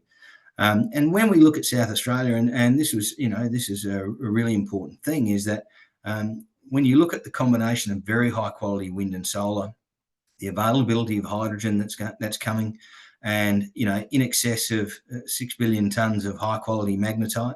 In fact, you can see on that the bottom right hand corner is a map of South Australia showing the three magnetite provinces in South Australia, and you can see the middle one down the bottom, that is surrounding Whyalla and the Eyre Peninsula. It's the Middleback Ranges and the Central Eyre Iron Ore Project. You've got incredibly good resources through there, co-located next to the hydrogen hub and the existing Whyalla Steelworks, where there's all that intellectual property anyway.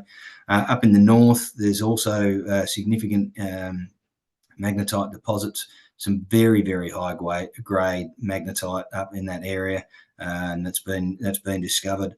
And then out to the right is a relatively untapped province, which is the Braemar province, which is looking to be unlocked at the moment, and that's really running transmission lines up to there and creating the opportunity to produce magnetite pellets and DRI pellets in high-grade magnetite pellets in the Upper Spencer Gulf. And it's a massive opportunity for South Australia to be able to provide green iron into steel manufacturing facilities around the world to help them decarbonise, 60-70% of their emissions, and to actually help economies decarbonise where they're not blessed with the same renewable resources and land availability and iron ore resources that South Australia has. So I guess from a policy overview perspective, we're really looking at some of the outcomes that have enabled and continue to enable a rapid transition in South Australia. I guess most of the policy outcomes have really, they've sought to capitalise on natural competitive advantages that the state has. And really, the sun and the wind in South Australia can be, at times, it can be fantastic. At times, it can be a real challenge. But they are, the industry has come on the back of high quality wind resources and good policies that support, trust, certainty, flexibility, and I think that's been really important in terms of creating that change in 15, 16 years from 1% renewable energy to over 70% renewable energy. Really importantly, the policy outcomes have sought to improve the quality of life and the living standards for everyone in the state. It doesn't matter whether it's a native title people now with the Hydrogen and Renewable Energy Act or looking to do support for those in lower socioeconomic groups who may not be able to afford it. It's not saying that everything that's been done has been targeted to those areas, but it's generally been about how do we minimise the impact of climate change on the state of South Australia, where we're the driest state and the driest continent on Earth. Bushfires become more of a challenge for us. Water availability becomes. So how do we make sure that as it gets hotter, our communities are better and they have a more livable standard? I think importantly, the policies have had to have a holistic viewpoint, and they have to have a broader application and benefit to the economy. There's no doubt about it. The energy touches every part of the economy and every part of the community, and so we've been fortunate in terms of, I've been fortunate in terms of working for the Department for Energy and Mining, who's had a very strong political mandate and funding to actually deliver some of these policies and actually learn enormously from how to do things well. There's also been some learnings where we've gone, okay, well, there's something that we can apply to a new piece of policy, or we need to tweak this here to make sure that we can actually leverage things and improve things. But broader application in terms of how do you support not just South Australia, but Australia and our international trade partners, and how do we support other people to actually to deliver their ambitions as well. That's been really very, very important. There's no doubt that good policy outcomes will deliver faster and lower cost development. I think I'm the president of the International Association for Hydrogen Safety, and I'm constantly banging the drum around consistency of standards globally to make sure that industry doesn't have higher costs than it needs, and that regulators can know that it's been adopted globally, and that shared information around safety and trust between parties is really important in terms of delivering faster and lower cost development in which we need to do to decarbonise. All of the policies have sought to build trust, transparency to the community, flexibility for industry and new technology to come in, and community support. There is no doubt that without community support, you do not get projects up. So very, very important to engage early with communities and seek to listen to their opinions and their viewpoints. Make sure that you use science and evidence-based data to talk to them about their concerns, because that's so important in terms of building trust. Evidence-based data, there's so much research that's been done, there's so much opportunity to take knowledge from countries that have done it well. And it's also useful to take it from jurisdictions that haven't perhaps done it so well. It's very, very important to use that evidence to rely on scientific data to create good quality policy. And I think most importantly, that longer term certainty for investors and communities. You don't want the fly-by-nighters coming in. That's an Australian term, I hope. But people that are in there for 5 years and rape and pillage a local community, extract as much value as they can out of a resource, and then disappear, leaving the community to pick up the tab on rehabilitation and those sorts of things. You actually want longer term relationships where we're talking 20, 25 years for a renewable energy facility, a wind farm, a solar farm. We're talking longer than that when you talk about steelworks and some of the mines that we're talking that are at a scale in terms of copper production. The Northern Water Project provides additional water for agriculture and communities and things like that can improve livability. So how do you take that and create a policy that creates that longer term certainty, because that will help get projects built faster and will help them get finance from investors. So I think that they've been very important.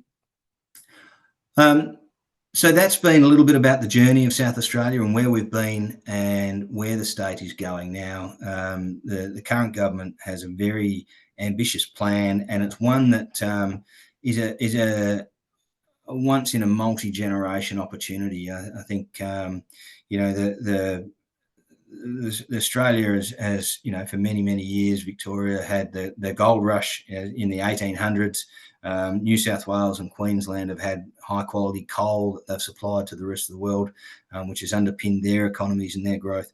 Western Australia is a resource state, but particularly well known for its gas and also its iron ore resources, to name a couple of them. And really, South Australia is driven around future-facing minerals, which is in terms of copper, uranium, cobalt, nickel, and rare earths, and the green iron and steel opportunities that come with the magnetite resources, which are very old and lower cost to process. So the government has been bold in their support for renewable energy and the things that go around, and that opportunities for industry to use the low cost renewable energy to actually decarbonise their industries. But it hasn't necessarily been easy. Global leadership comes with many learning opportunities, and there were times when as we rode through the valley of death, we had to perhaps whip the horse a little bit harder to get out. But we did that through collaboration and relying on the best minds that we could find to provide advice and the technology, and sometimes just having to take a chance to prove things out. And I think that this has been important in terms of the state is now playing to its natural competitive advantages. And I think every jurisdiction needs to think about what their natural competitive advantages are. It may not necessarily be resources or land availability or renewables. Sometimes it's intellectual capital. Sometimes it's workforce availability. There's all sorts of different things that communities look to. But what are your natural competitive advantages that you can develop policies that unlock those opportunities? Partnering with other countries and industries and governments is critical. There is no way in the world that we can do this decarbonisation globally unless we do it and we think holistically. How can we help other countries and industries? How do we help economies that are manufacturing powerhouses to decarbonise whilst maintaining their economy? How can people do that global trade that helps decarbonisation? It's really, really important. And then how do you build strong and fair regulatory frameworks? Because they are the things that create investor certainty, build community trust, engagement, and economic wealth for all parts of the the society. And in summarising, if you haven't got the fact that I think we need to move faster, we do. We're rapidly heading, to 1.5 degrees. We've already warmed to 1.5. So we're rapidly heading towards 2, even higher than that. Decarbonisation, 2030 is 6 years away, and the ambitions for many industry players are significant. But I think the challenge is, how do we get there? Because we need to do it sooner. We need to see the investment, and we need to move faster on that. So thank you very much. I'll take some questions now, if you like. Thanks so much, Nick. That was a really, really good presentation. We've had lots of questions, and unfortunately, we're not going to have time to cover all of them. So I'm going to pick a couple, and we'll run us slightly over into the next session. And then I'll invite people to connect with you directly and via the Progress Playbook for a copy of your presentation. So you'll see a link to that in the chat for the audience if you'd like a copy of that. So question number 1, I'll try and be quick, from Dare. Hi, Nick, many thanks for the presentation. In an area of such great water scarcity, how does the green hydrogen plan account for the additional water demand? Well, desalination is going to be a large part of that. And I think that, as ice sheet melt comes in, desalination is not necessarily a bad thing. In terms of helping to balance out the water columns and the density of the water. I think it's just about how you utilise that desalination. But for us, it's a really important part, and I'm very confident that the scientific evidence behind it is strong. And it may not be the cheapest water in the world, but it's very important in terms of value adding. Great. Next question we have from Vitsa. How do you manage the voltage spikes on the distribution grid, or how have you managed to regulate it? Yeah, look, it's a really interesting question. It's a real challenge for SA Power Networks, so the distribution network service provider. There's a whole range of things that they've put in place. Obviously, batteries become important, but they've had to put additional equipment into their substations. In 2021, there was a flexible exports trial that was introduced that enabled people to minimise the amount of exports that they could produce, or they could export more in periods of low demand. But the SA Power Networks have been very, very innovative in terms of learning how to do that, and they have been excellent in terms of time of use and encouraging utilisation of excess renewables. And we've worked closely with them over the years to implement projects where they've had voltage issues. We haven't put additional solar in some areas. We've looked to put them in other areas where there's been excess capacity in the grid. Great. We have a double question from David.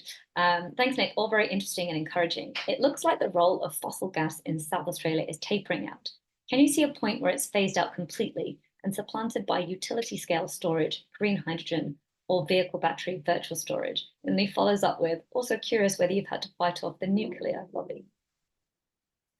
Look, there's still a role for natural gas for a period of time, and LPG as well. But it's a transitional fuel, and I think everyone recognises that. There's no doubt that batteries are being built. When we first built a 100 megawatt battery in South Australia, it was 3 times as big as anything that had ever been built on a grid. And now we're talking 600-700 megawatt batteries. They're very, very large and enable significant storage. So I think that they will continue to play a role. I think there's 25 batteries now connected in, 9 grid scale batteries connected in South Australia at the moment, and that's only increasing.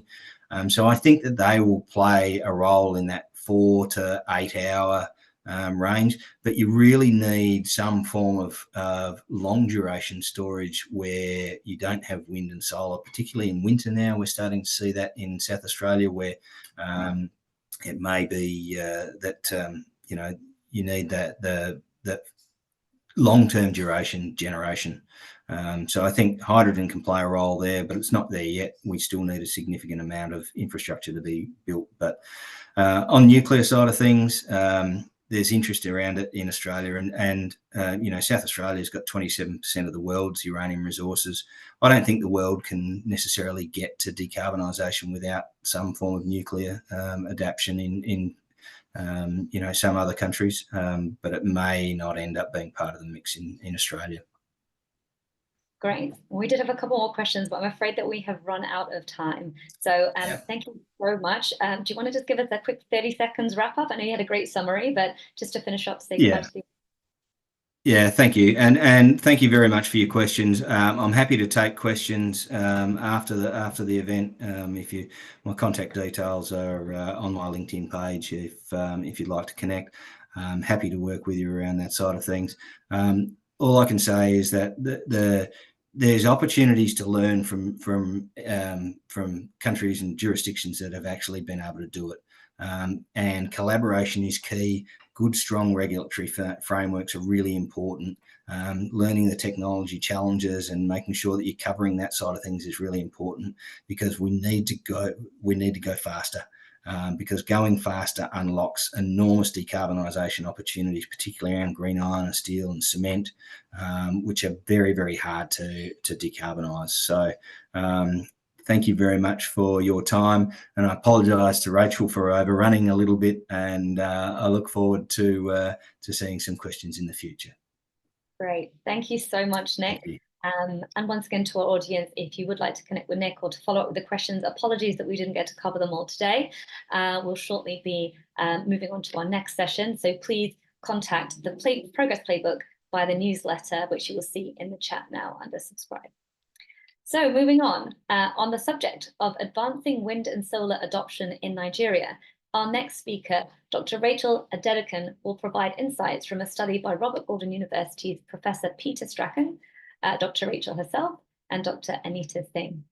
Dr. Adedokun is a lecturer in management at Robert Gordon University and is focused on the planning and governance aspects of the energy transition.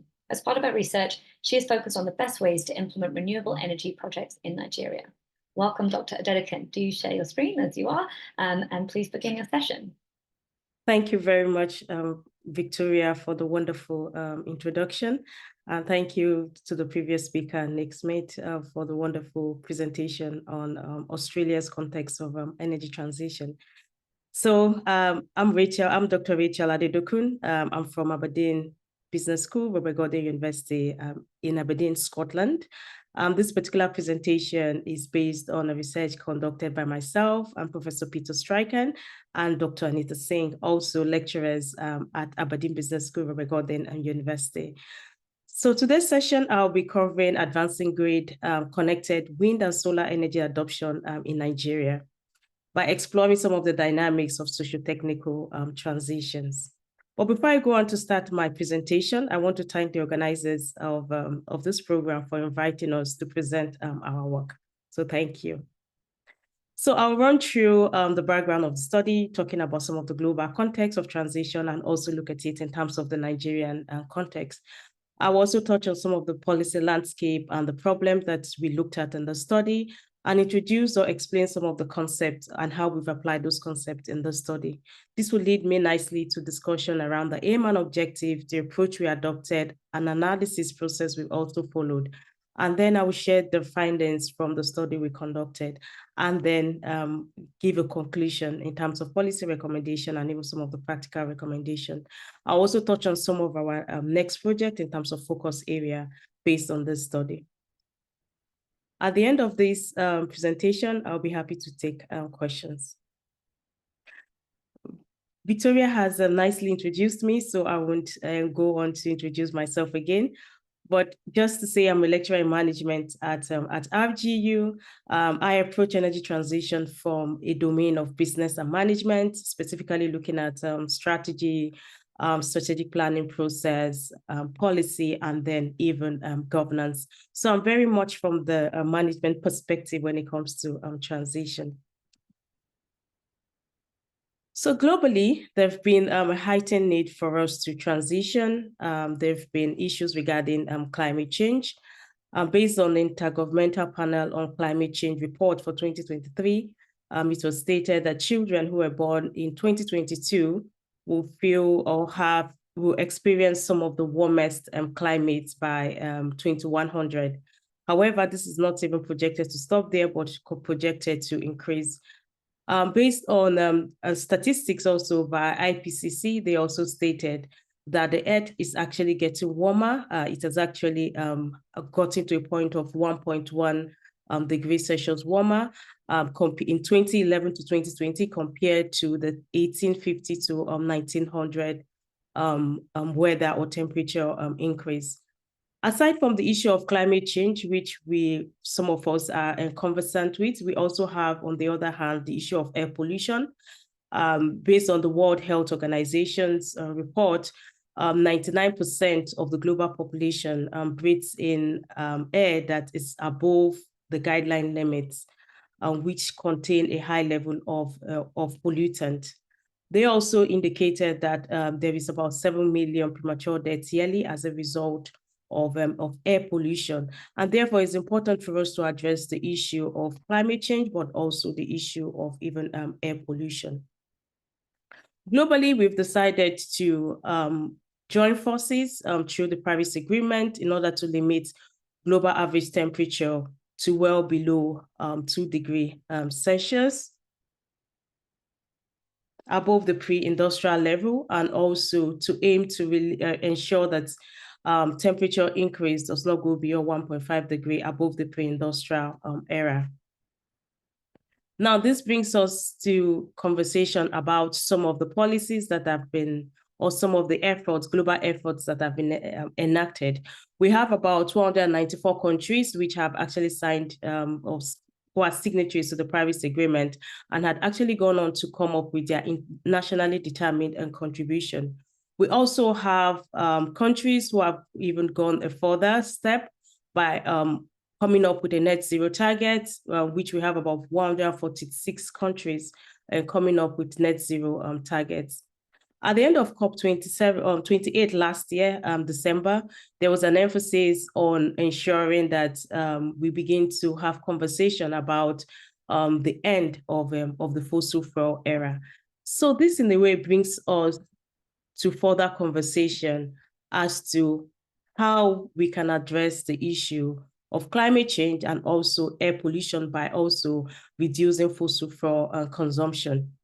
This particular slide that I have before you was a report given by IEA on the oil and gas industry net zero transition. They gave some of the recommendations regarding policies in order to scale up demand and supply for clean energy. This recommendation cuts across reducing, addressing the issue of supply and also from the angle of demand. However, my presentation will be focused on the emission intensity reduction, which is how can we reduce emission, especially relating to electricity and relating to the national grid.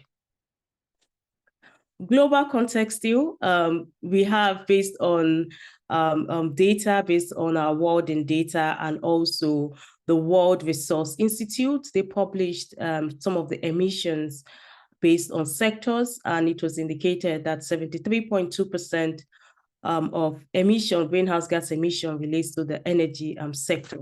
And this only puts more emphasis on how we can reduce, on the need to reduce high emission intensity relating to energy and relating to the electricity sector. Globally, there's been a drive to encourage renewable energy development in order to achieve net zero emissions.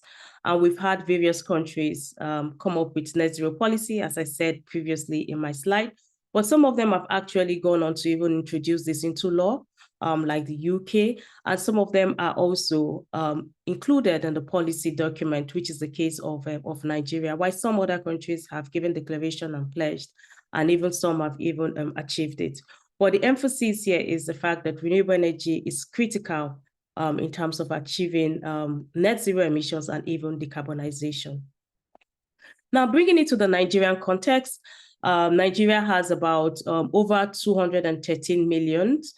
However, 85 million of Nigerians do not have access to electricity, and 35% of the urban area has no access to electricity. And this includes both residential and industrial usage. On the other hand, they also have energy demand and supply gap. About 4,000 megawatts of electricity was supplied in 2019. However, the demand was about 6,000 megawatts based on the IEA figure for 2019. But this shows that there is need for us to address the issue of electricity supply. Looking at it from the industrial angle or element, we have 75% of the industrial areas having to go off-grid and having to use fossil fuel-based generators in order to back up or in order to support their activities. This has had devastating implication in terms of led to high cost of prices. It has also encouraged imports and discouraged local production in Nigeria. Now, in order to even add to the case or the situation in Nigeria, based on World Bank's data for 2019, Nigeria's population is projected to double by 2050, and there's projections that energy demand would also increase. The electricity challenge in Nigeria has had various economic issues with about $26.2 billion being lost annually as a result of the electricity challenge. And this is about 2% of Nigeria's GDP. In terms of climate change impact in Nigeria, Nigeria has also had impact of climate change. There have been drought, there's been reduced rainfall, there have been flooding incidents, which have had both economic health implications in Nigeria. Based on this data, Nigeria is one of the 10 countries that are most vulnerable to climate change impact. And so this only made Nigeria to take into consideration the issue of climate change more seriously and also seek ways in order to address these issues. We have a number of policies in Nigeria that are aimed to encourage renewable energy on the grid and even off-grid sector in order to address the issue of climate change and even air pollution. I won't go into details in terms of explaining this policy, but I'll make emphasis on the National Renewable Energy and Energy Efficiency Policy, which is a policy that focused on ensuring that renewable energy accounts for 30% of a planned 30 gigawatts by 2030. It's important to note that presently we have about 4 gigawatts being produced in Nigeria, and then there was need for us to go or increase production to about almost by 26 gigawatts. Now, in order to look at this problem, the issue of energy access, the issue of energy poverty, Nigeria had gone up to create policies in order to facilitate off-grid and grid-based renewable energy development in order to address the issue of energy poverty and also in order to boost economic and even sustainable development aside from addressing the issue of climate change. So the policy focused on ensuring that energy access is improved by 60% in 2016, and then 75% by 2020, and then 90% by 2030. However, we still have energy access being around 50% in Nigeria, and there have not been any notable progress beyond the 2060 timeframe. Key milestones have been missed. The 2016 milestone was missed, the 2020 milestone was missed, and now we are heading towards 2030.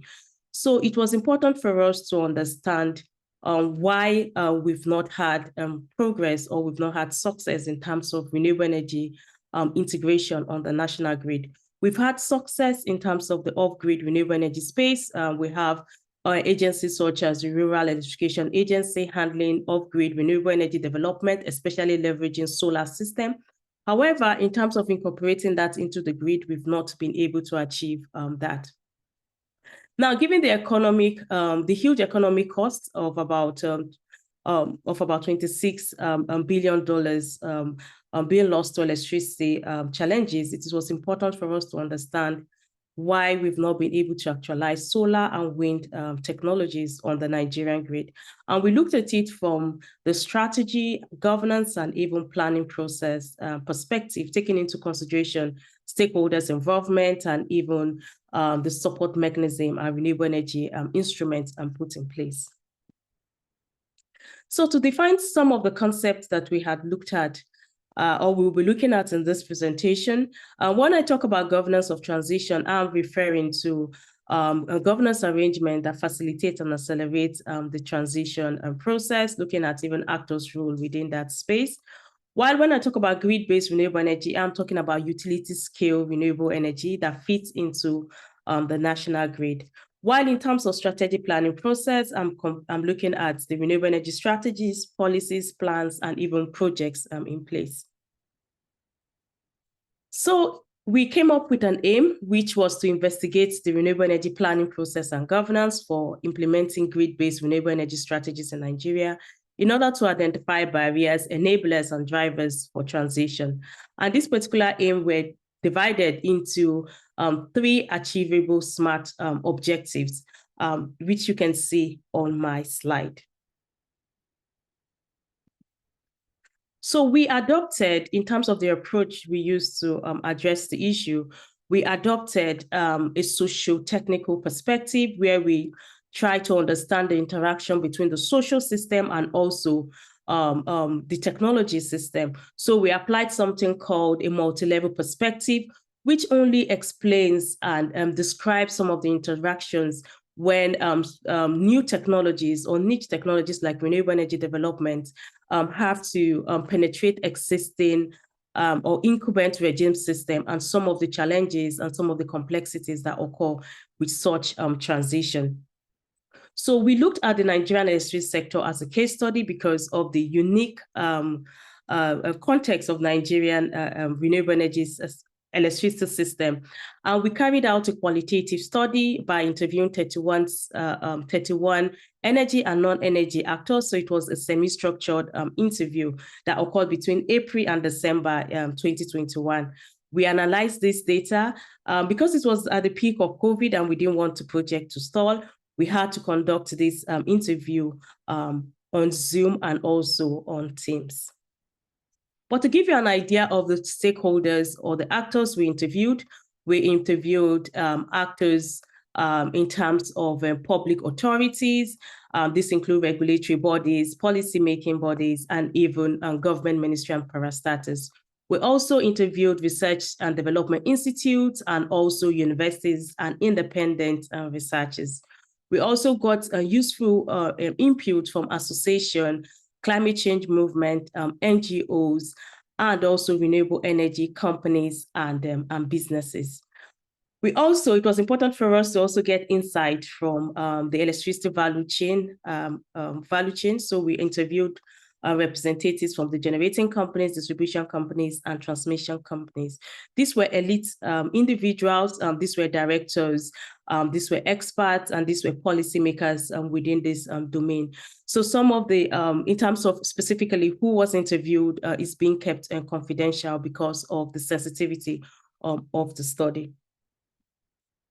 So just to give you an idea of the question, some of the questions we asked, the question went beyond just asking questions about drivers and enablers and barriers to even asking questions about the strategic planning process in place, the governance, accountability and transparency within the systems. We also asked questions around support mechanism for renewable energy development. And also we tried to also obtain data around comparison between the off-grid system and also even the grid-based system.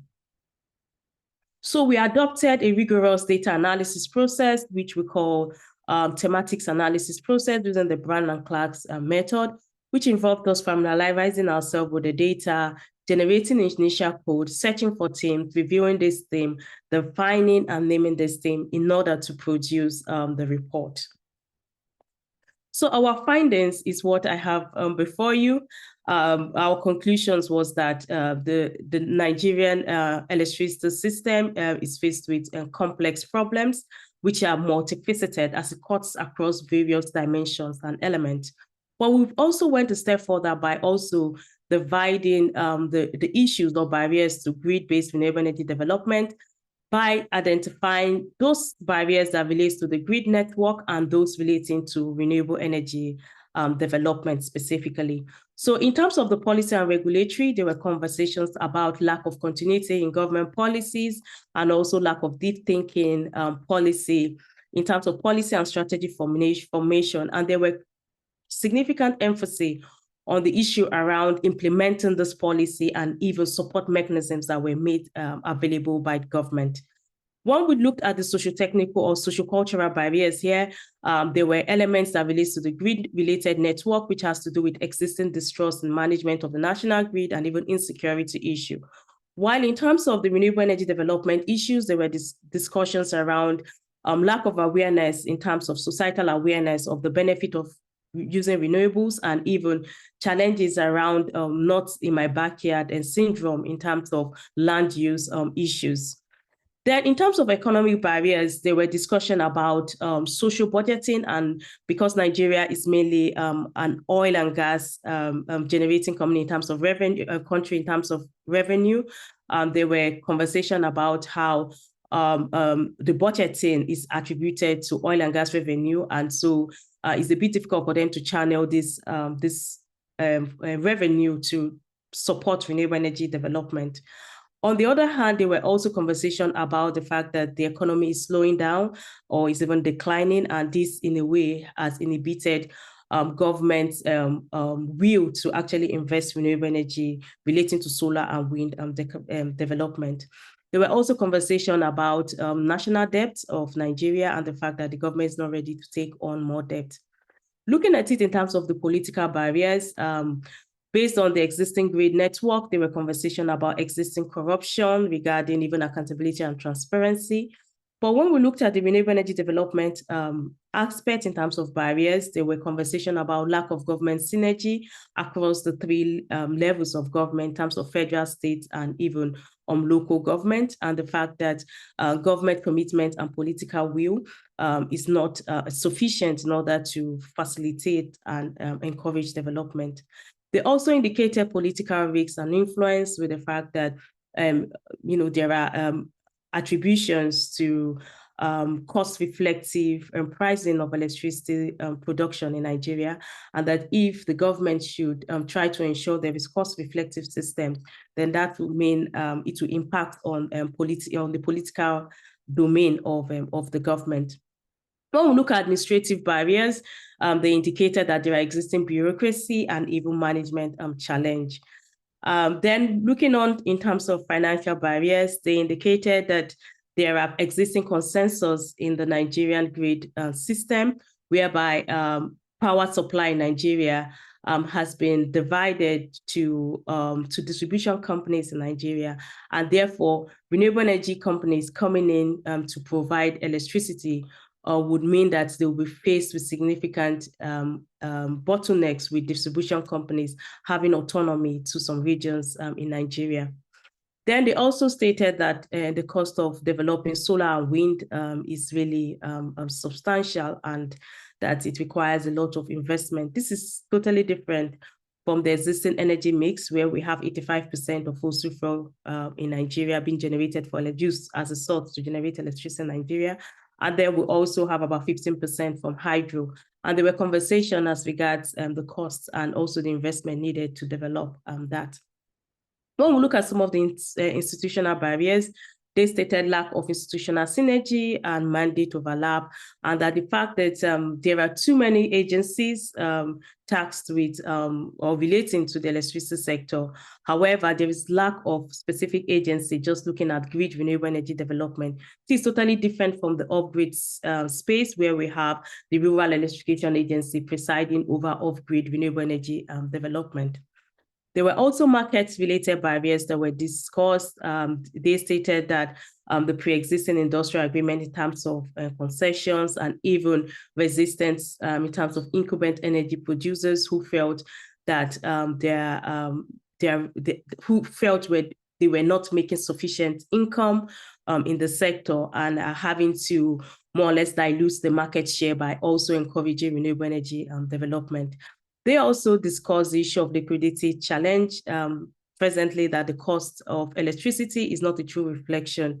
The price of electricity is not really a true reflection of the cost of electricity being generated, and that in a way inhibits investors from coming into that space.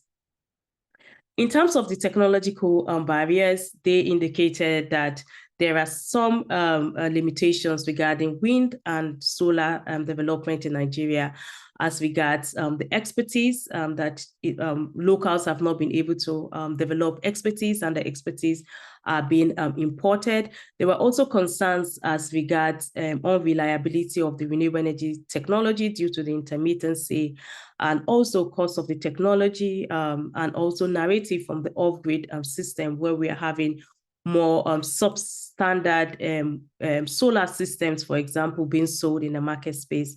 And we also have technology implementation challenge, limited storage and capacity, and lack of research and development regarding grid renewable energy development. The last aspect is now the infrastructural barriers. There were concerns about the existing infrastructure in Nigeria, which is obsolete and unreliable, and that the fact that there are challenges regarding grid expansion, and the fact that there are also even transmission and even distribution losses. And the fact that metering in Nigeria is to 40%, which in a way inhibits revenue collection. Now, these particular barriers is what we have here, and we have identified some of the drivers. It was interesting to note that based on respondents' opinion, some of the major barriers, some of the major drivers to renewable energy development was the need for Nigeria to boost economic development, for them to also diversify their energy mix, and also for them to harness their renewable energy resources while growing, while addressing energy demand as a result of the growing population. There was a great emphasis on the need to address energy access and security, and there was less emphasis in the context of Nigeria to address sustainability and even environmental elements. We also identified some enablers for renewable energy development in Nigeria. This includes financial, technological, political support, societal acceptance for renewable energy in Nigeria, and the fact that we're having emerging information regarding renewable energy data, and the fact that the government has also introduced some support mechanisms in the policy document. However, there were discussions about the fact that though there are support mechanisms, these have not translated into actionable policies. However, it was a good thing, as highlighted by respondents, that the policy and regulations are also enabling the conversations about renewable energy, and also accelerating renewable energy, and in terms of solar and wind on the national grid. So our conclusion is the fact that the inefficiency in the electricity sector needs to be addressed in order for there to be a deployment of renewable energy in the Nigerian grid system. Based on our findings, was important for the grid-related challenges to be addressed, for then the renewable energy challenges to then be also addressed. Even though based on our study, we were able to find that the inefficiencies of the system is leading to more conversations about renewable energy development, which is causing deviation and even misalignment in the incumbent regime system in terms of the flow-through for energy producers. However, this is also serving as a major deterrent for renewable energy development. Our argument here is the fact that we need a business model that puts into consideration energy policy, energy access and supply issues at the center in order to resolve the country's energy poverty issues. This is because government spendings have been channeled to more essential development needs. We are also encouraging government in order to embrace the shift to renewable for environmental sustainability goals, by also implementing the policies and support mechanisms that have been captured in the policy document in NREEP, but also by leveraging private-public partnerships, and also the fact that we have more improved data availability, for example, those made available by the Sustainable Energy for All database.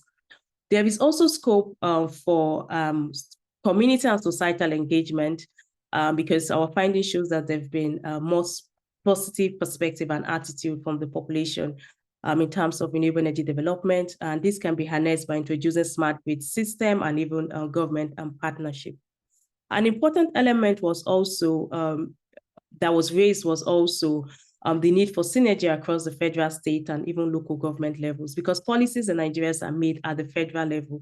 However, it does not translate into actions when it gets to the local government level.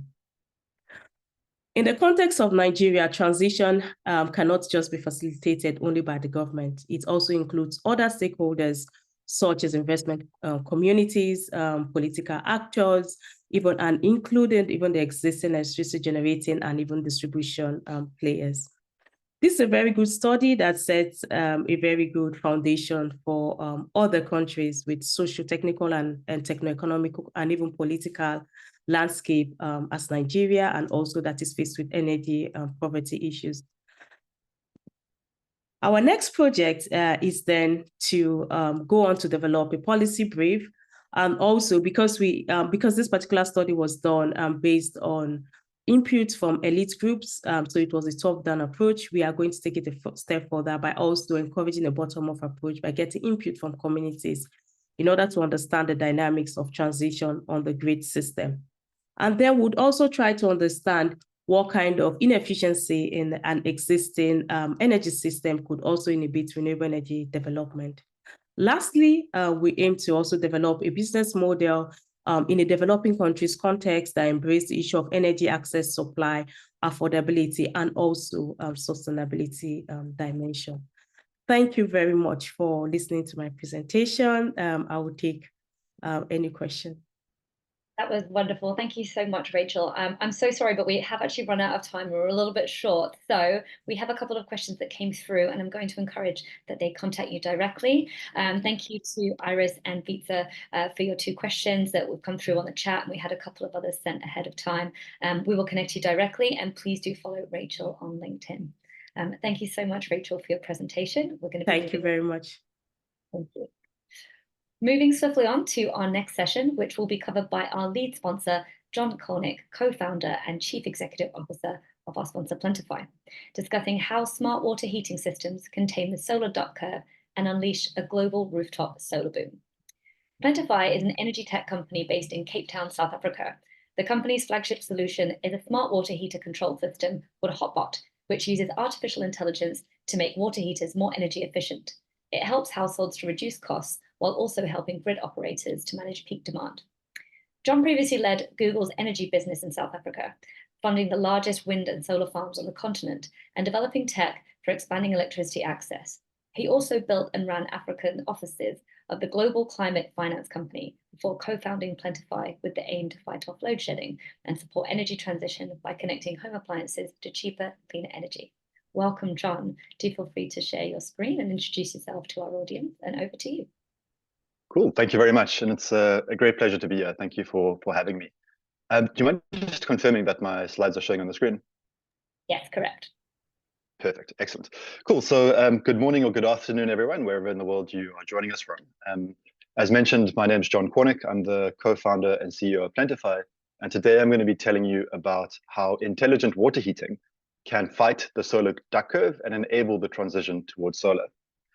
The story that I'm going to tell today outlines a problem and an opportunity that is global in nature. However, we're going to be drilling down into one case study in South Africa, and specifically in Cape Town. Beautiful Cape Town with Table Mountain, but still very much in South Africa and still very much suffering from load shedding of 8 to 12 hours per day. For those not familiar with the commonly used term in South Africa, load shedding is our rotational power cuts that happen pretty much every single day. This has been going on for a long time now. The energy crisis in South Africa has been going on since 2008, so we're in our 16th year now. But really, it's the last few years that the severity of power cuts have really ramped up. And with that, the South Africans, at least the ones who can afford it, have been investing heavily in solar to try to insulate themselves from this. And that has driven a solar boom in South Africa. So what you're seeing here is the amount of solar panels, lithium-ion batteries, and inverters imported into South Africa by quarter over time. And what should be really apparent is that in 2023, we imported $3.8 billion worth of this equipment, which is equivalent to more than the last 5.5 years combined. According to Eskom, we added 2.6 gigawatts of rooftop solar after starting the year on just 2.4 gigawatts. So a massive increase over the course of just 1 year in response to these energy security issues. This is obviously has many positives in getting much needed generation into the system, but the way that this is being done is also posing significant risks to the electricity system. And today we're going to be focused on just one of those risks, which is the duck curve. So the duck curve is a phenomenon which is known to utilities around the world, and it's illustrated on this chart here from California. What you're seeing on the chart is over the course of a day, the net electricity demand on the grid. So basically everything you want from the grid that you can't get from your rooftop. And what you see in the lines are year by year, what the progression has been in California. So in 2015, there was a small trough, and every year as more and more solar got installed, that trough got deeper and deeper and deeper, until in 2023, we actually crossed that axis. And there's zero net electricity demand in the grid in the middle of the day in summer. This is extremely damaging, particularly to generation utilities. What a generation utility wants to do is, firstly, they want to leave their baseload power plants running all the time. Baseload power plants typically produce the cheapest form of electricity. In South Africa, these are the coal-fired power stations. But if no demand exists in the middle of the day, you simply cannot turn those plants on because they can't turn on and off very quickly. On the other hand, while the trough is getting deeper and deeper in the middle of the day, the result of that is also that the ramp to the afternoon peak is getting steeper and steeper. And so these generation utilities have to rely more and more on peaking generation, which in South Africa is diesel-fired open cycle gas turbines, which are not only very dirty, but also extremely expensive. And so what solar is doing to these generation utilities is forcing them into a situation where they can rely less on their cheap baseload power and have to rely more on their expensive peaking power. And as a result, they're forced to raise tariffs. The end consumers see this increase in tariffs. They see the declining cost of solar.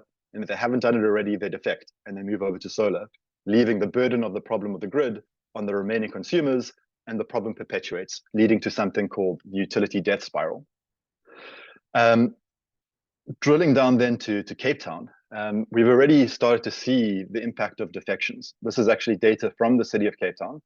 And what it's showing is the electricity consumption on average per month in different quintiles, with quintile 1 on the left being the lowest electricity consumption quintile, and quintile 5 on the right being the highest electricity consumption quintile.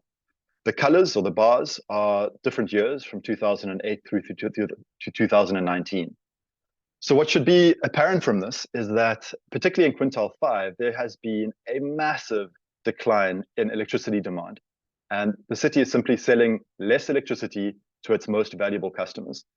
And what's most striking about this as well is that this chart ends in 2019.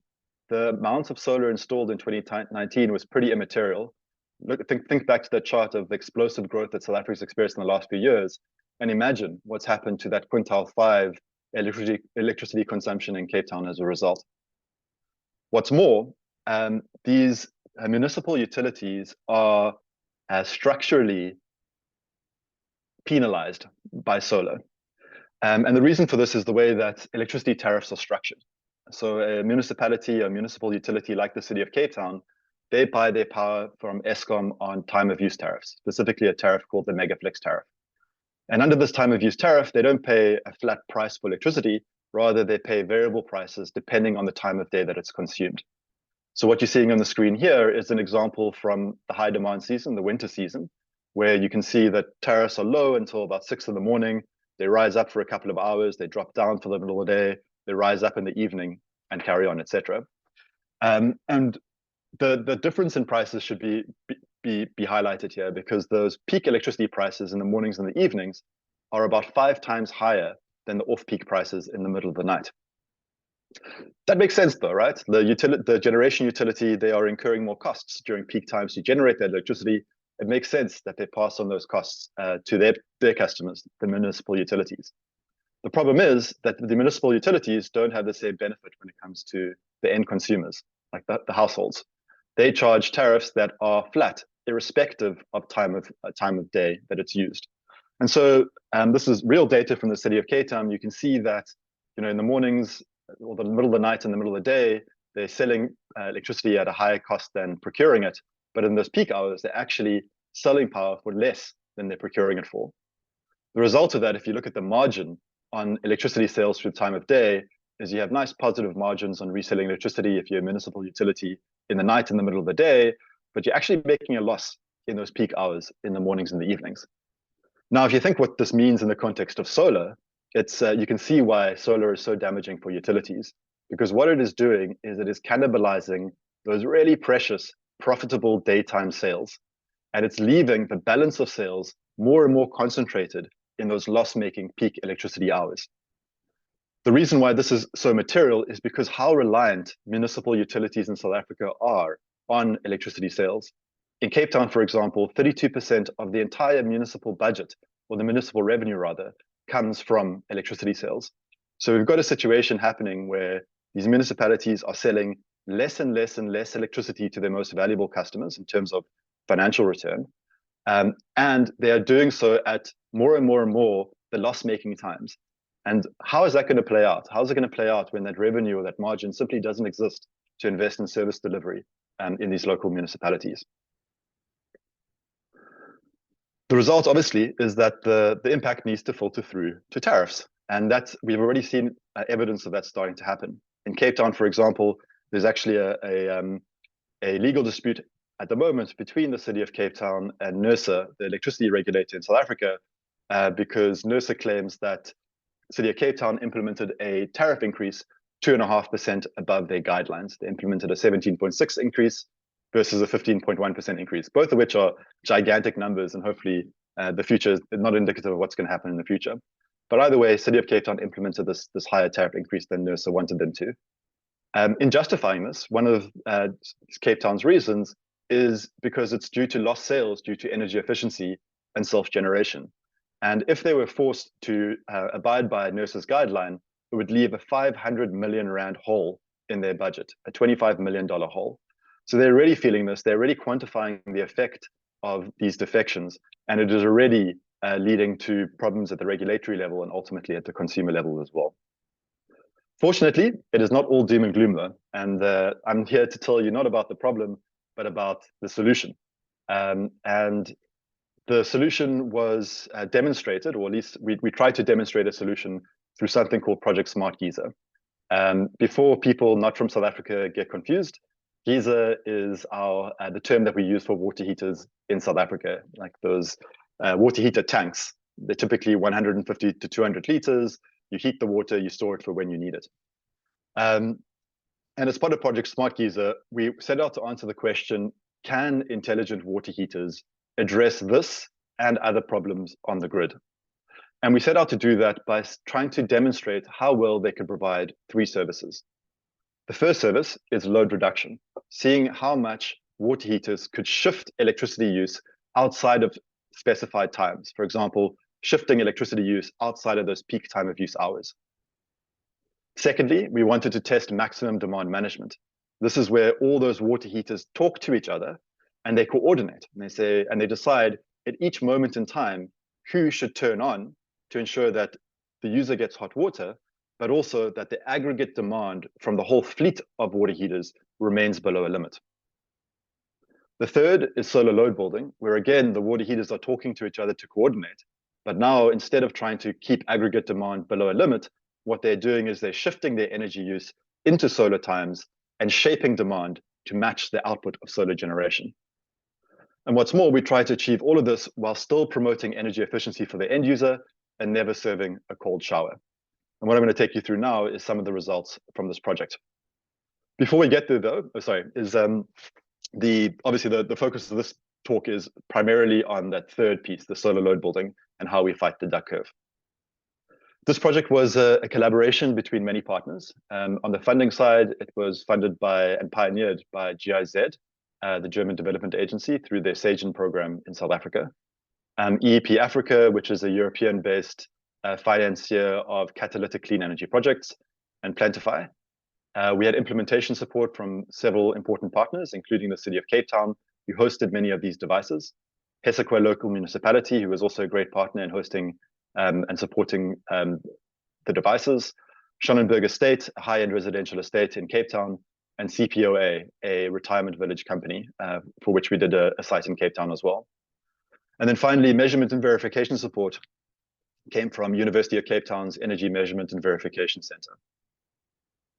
Under this project, we deployed Hotbot. Hotbot is Plentify's intelligent water heater controller. And the Hotbot system involves two main components. There's the actual physical Internet of Things controller that gets retrofit onto any water heater.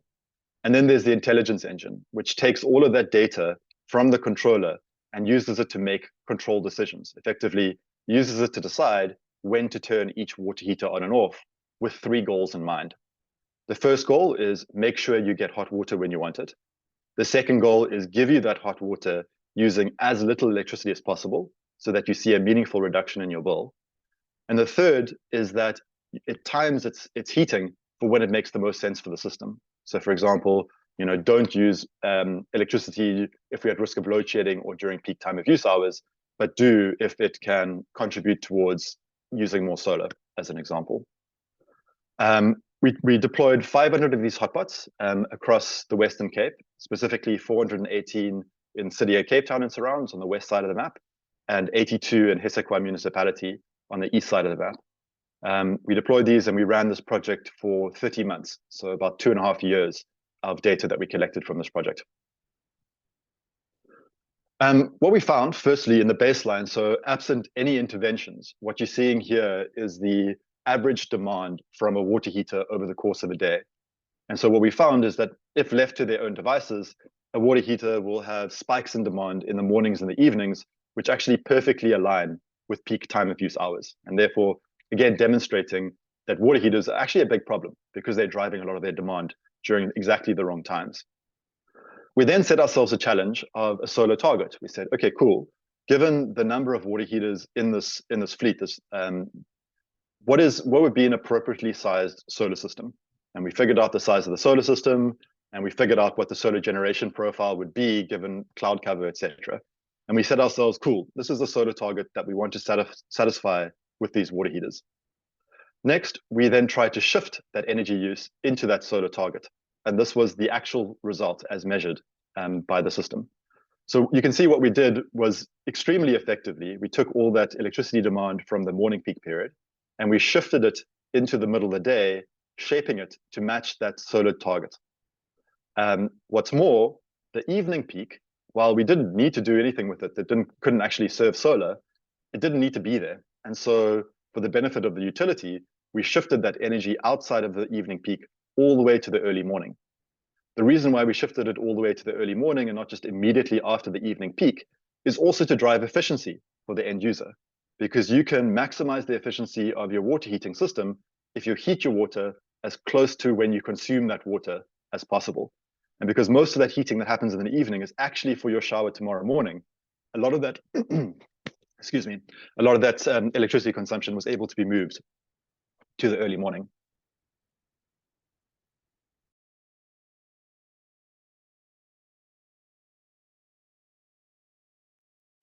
Sorry about that. The result of this is that we were able to increase feasible solar capacity by 101%. In other words, you can install a solar plant more than twice as large and still get the same utilization rate out of it, just because you're taking all of that energy that geysers are consuming at the wrong time, that water heaters are consuming at the wrong time, and throwing it into the middle of the day, filling up that duct curve and enabling water heaters to absorb all that solar capacity. The benefit to the utility is most evident, though, when you overlay that margin chart that I showed you earlier, the margin on the resale of electricity. And so what you can see is what we've done here as well is during those periods of negative margin, during the peak hours, we've significantly reduced the energy consumption. But during the hours of positive margin, we have significantly increased the energy consumption. And so the result for the utility, like the City of Cape Town, is it transforms solar from this scary thing that is going to threaten the viability, not just of the utility business, but of service delivery overall, into something that's actually beneficial and helps them to enable the rollout of more solar and supports the energy transition. Taking a step back, we learned several lessons from Project Smart Geyser. What I've just taken you through now with water heaters' impacts on solar is just the first lesson, that intelligent water heaters can help fight the duck curve and enable up to 2 times more solar. However, there were several other lessons I just want to run through very quickly. The next one is that intelligent water heaters can also reduce peak time of use energy by up to 80% without compromising on hot showers. You already saw from the previous charts how effectively the system was able to reduce peak time of use energy. But we thought it would be useful to do the other side of that analysis as well and look at what the impact would be with the alternatives. And what we considered was ripple relays. These are devices installed on all the water heaters, and the utility effectively pushes a button and they all turn off, and they push another button and they all turn back on. Load limiting smart meters, which constrain the amount of supply that can come into a home, effectively doing the same thing, turning off and then on all water heaters en masse.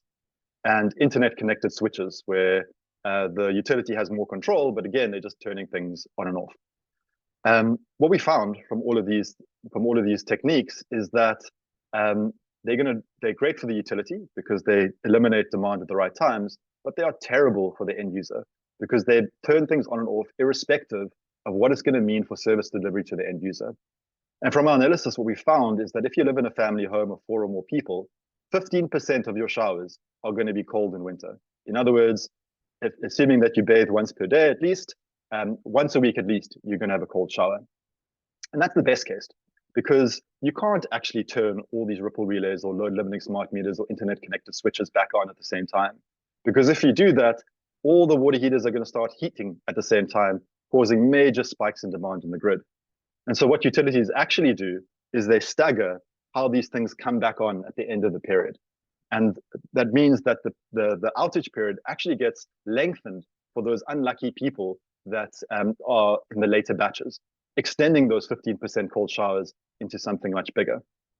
By contrast, the hotbot system, what it did is it ensured that everyone had a hot shower all the time. And it did so by just using 20% of that peak electricity load to allocate to the most desperate users to ensure that those users were always satisfied. The next lesson was that load shedding causes water heaters to spike energy use, which inflates electricity bills and damages grid infrastructure, and intelligence can flatten this curve.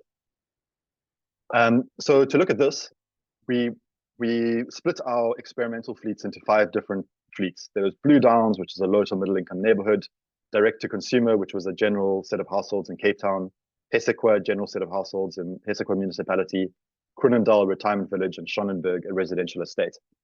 And then we looked at the maximum demand, where maximum demand is defined by Eskom, our utility, national utility, as if you look at every 30-minute period throughout the entire month, and you look for that single 30-minute period where you're using the most electricity, that is your maximum demand. It's a measure of the amount of capacity that the utility needs to make available to serve you. And so you can see in the baseline, absent load shedding, maximum demand range from whatever, about 1,000 to 1,600 watts per water heater. When load shedding happens, that spikes significantly because what happens is during those 2 or 4 hours of outages, all the water heaters get cold. And when power comes back on, they all turn back on simultaneously, causing big spikes in demand. In Crunendal, for example, which was the most dramatic, it almost doubled, a 91% increase in maximum demand. This has severe implications across the system. For the consumer, it's bad because they pay demand charges on the basis of maximum demand. So ironically, the electricity bill goes up when they don't have power because when the power came back on, it caused them to spike demand. It's also really bad for the utility because all of that extra demand puts strain on distribution infrastructure, on the transformers, the substations, which ultimately causes damage and failure. We then implemented maximum demand management, which is, again, all the water heaters, all the hotpots talk to each other and decide who turns on in each moment in time to ensure that aggregate demand remains below limit. And this was the result. We were able to reduce maximum demand by up to 60%. And in all cases, not only were we able to eliminate the comeback load following load shedding, but bring maximum demand down to a level much lower than it was before. Looking at that over time, the purple, you see the baseline maximum demand at the time, the teal, the actual measured maximum demand. And again, you can see that we not only consistently brought down but we made it much more predictable and reliable. And this is super valuable from a utility planning perspective, because now you can say, cool, I know exactly how much capacity I need to that substation or the transformer to have, because I have certainty as to what the demand is that I'm going to be pushing through it. The next lesson we learned is that all of this can be achieved without a penalty paid by the end user, without the end user, for example, having to suffer a cold shower. In fact, they are left better off, because all of this can be done while delivering energy efficiency savings to the end user of up to 24%. Which brings us to the final lesson, which is that water heater load management is this, and in fact, you can broaden it further beyond water heaters to just intelligent load management in general. It's a critical tool in the energy transition. And the danger is that policymakers and utilities think of it as only something to reduce load, and not as something that can also enable more solar or help to control demand on the grid. And this is particularly relevant in a place like South Africa right now, where we are making major infrastructural investments in order to fight load shedding. And we have the opportunity to direct those investments to something which not just fights load shedding, but also positions us for the energy transition, so that ultimately we can fight climate change and we can have a more competitive economy. But this is not just a South African problem and story. In fact, 60% of global water heating is electric, and there are about 350 million of these electric water heaters worldwide. And what's more, these electric water heaters are universally a problem. Because of the way they're controlled with a mechanical thermostat invented 150 years ago, about half the energy that goes into them never comes out in the form of a hot shower. They're extremely damaging during peak times. They're consuming about a third of their energy during peak times, and they're extremely incompatible in their current state with solar, because they consume most of their energy naturally outside of solar times. And so as we kind of globally move towards the energy transition, we need to be cognizant of this threat that water heaters pose to the transition, and also the opportunity that they present to facilitating this move. And so in conclusion, and hopefully this has come across clearly, what Project Smart Geyser has shown is that with intelligence, water heaters represent a major opportunity for the energy transition, and not just to fight demand during specific periods of time, but to enable solar and to control demand in the grid. Thank you very much. Thank you so much, Jon. That was really useful. We have a couple of questions that came through, and we have a couple of minutes, so perfect timing. Thank you so much. Okay, so we had a question come through a second ago. 1 second. Is South Africa currently focused on ensuring equitable access to electricity, or is the current model just to help Eskom? That's a deep question. I would say, look, there's so many problems facing the South African electricity system, and the challenge is focusing on the right problems. So I think there's a lot of emphasis at the moment on just fighting load shedding in general, and that's the primary focus of the policymakers. With respect to the energy transition, there's obviously a whole bunch of work on the just energy transition going ahead, and how do we transition all those people working in the fossil fuel industry towards this new economy. But ultimately, I mean, if I had to be blunt and provocative, I would say no. This energy transition that we're going through in South Africa is the furthest thing from equitable possible. It is the people who can afford it are the ones installing solar panels and batteries in their homes. By doing that, they are creating a huge amount of problems for everybody else left on the grid. And the policymakers are focused on load shedding and not the energy transition, as far as I can see. Great, thanks. That's a good opinion. Manshu, I hope that answered your question. And we have one more question, I think, before we wrap up, and then I'll go to you for a final thought. A question from Philip Stern. Does this analysis carry over to electric cars? I know that it's a small market in South Africa right now, but it seems to be growing and would like to have international appeal. Yeah, absolutely. And I think you could broaden everything that I've talked about into intelligent management of any source of demand. And if you look across the home, actually 70% of demand is shiftable in some way, not just water heaters, but space heating and cooling, fridges, pool pumps. And when we eventually get the electric vehicles as well, provide a major opportunity for demand shifting. And there's already a bunch of cool technology out there in other markets where utilities are relying heavily on electric vehicles to help balance the grid. I think Progress Playbook even put out an article last week about the UK doing just this. Great. Well, on that, would you like to just wrap up with a very quick 30-second final thought for our audience before we sign you off? Sure. Thanks. I mean, so I guess I'm guessing this probably came across in my talk, but if I were to leave the audience with one message, it would be, when you're thinking about how demand response plays in the future of the energy system, think about all of its potential, not just how it can fix one problem of reducing demand, but how it can also aid in promoting solar and protecting infrastructure. Great. Well, thank you so much, Jon. I really appreciate your presentation. Yet again, we'll invite people to connect with you on LinkedIn via the chat, and also to let us know if they would like a copy of your presentation. Thank you very much, Jon, for your time. For our last speaker of the first half of the day, before we have a break, we're delighted to welcome Uruguay's former Secretary of Energy, Dr. Ramón Méndez Galain. Dr.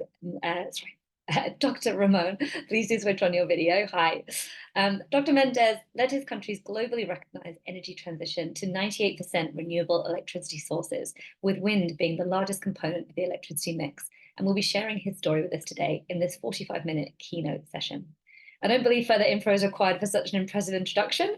So without further ado, Dr. Méndez, please do share your presentation. And for our audience, please do feel free to engage via the Q&A function at the bottom of your screens, and we'll address these at the end of the presentation. Dr. Méndez, over to you. Okay, thank you very much. And for me, it's really a big pleasure to be part of this event. Thank you so much for inviting me.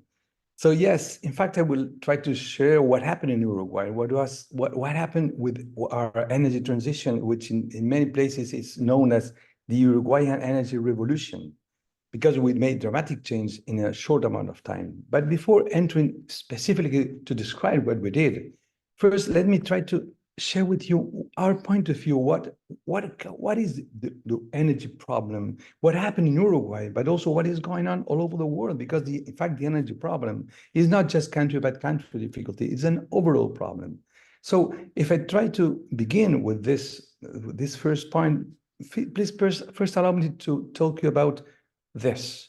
And this is the way the energy consumption but humanity has increased over time. So in the first times, I mean, when we're just the Homo sapiens, it was just using energy just for the metabolism, basic metabolism, just to get food. Then as manhood started to settle down, we began to use energy for other uses, for domestic uses, particularly and agriculture uses. And as the industrial revolution came, we began to use more and more energy, both for domestic uses and for industrial uses. Today, almost half of the energy we use all over the world is just to produce goods.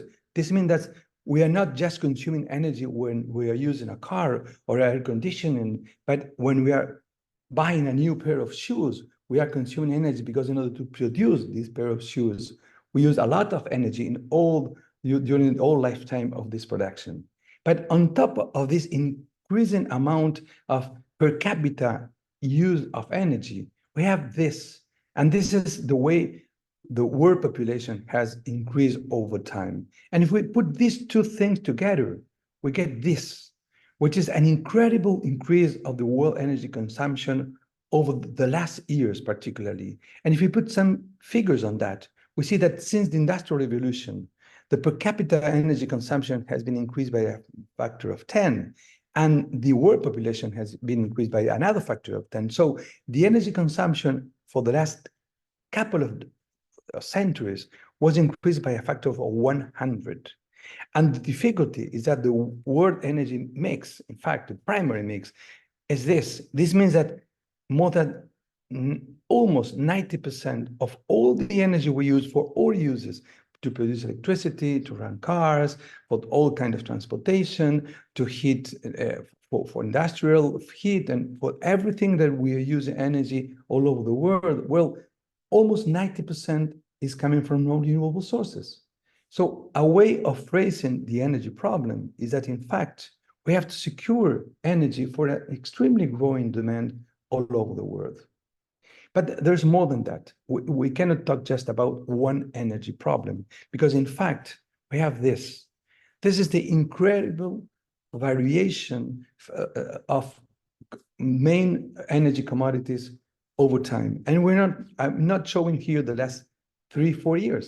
I'm just showing the last 4 decades, 3 decades, because this happened all the time, not only with oil, not only with natural gas, not only with coal, also with uranium, where uranium we have an incredible variation over time with a factor of 15 in a few years. So this happened all the time. So it's very difficult to control the energy for consumers, because the energy commodities are changing dramatically over the time. So what energy ministers used to do in many countries is to put subsidies in order to decrease the impact of this crazy fluctuation on prices.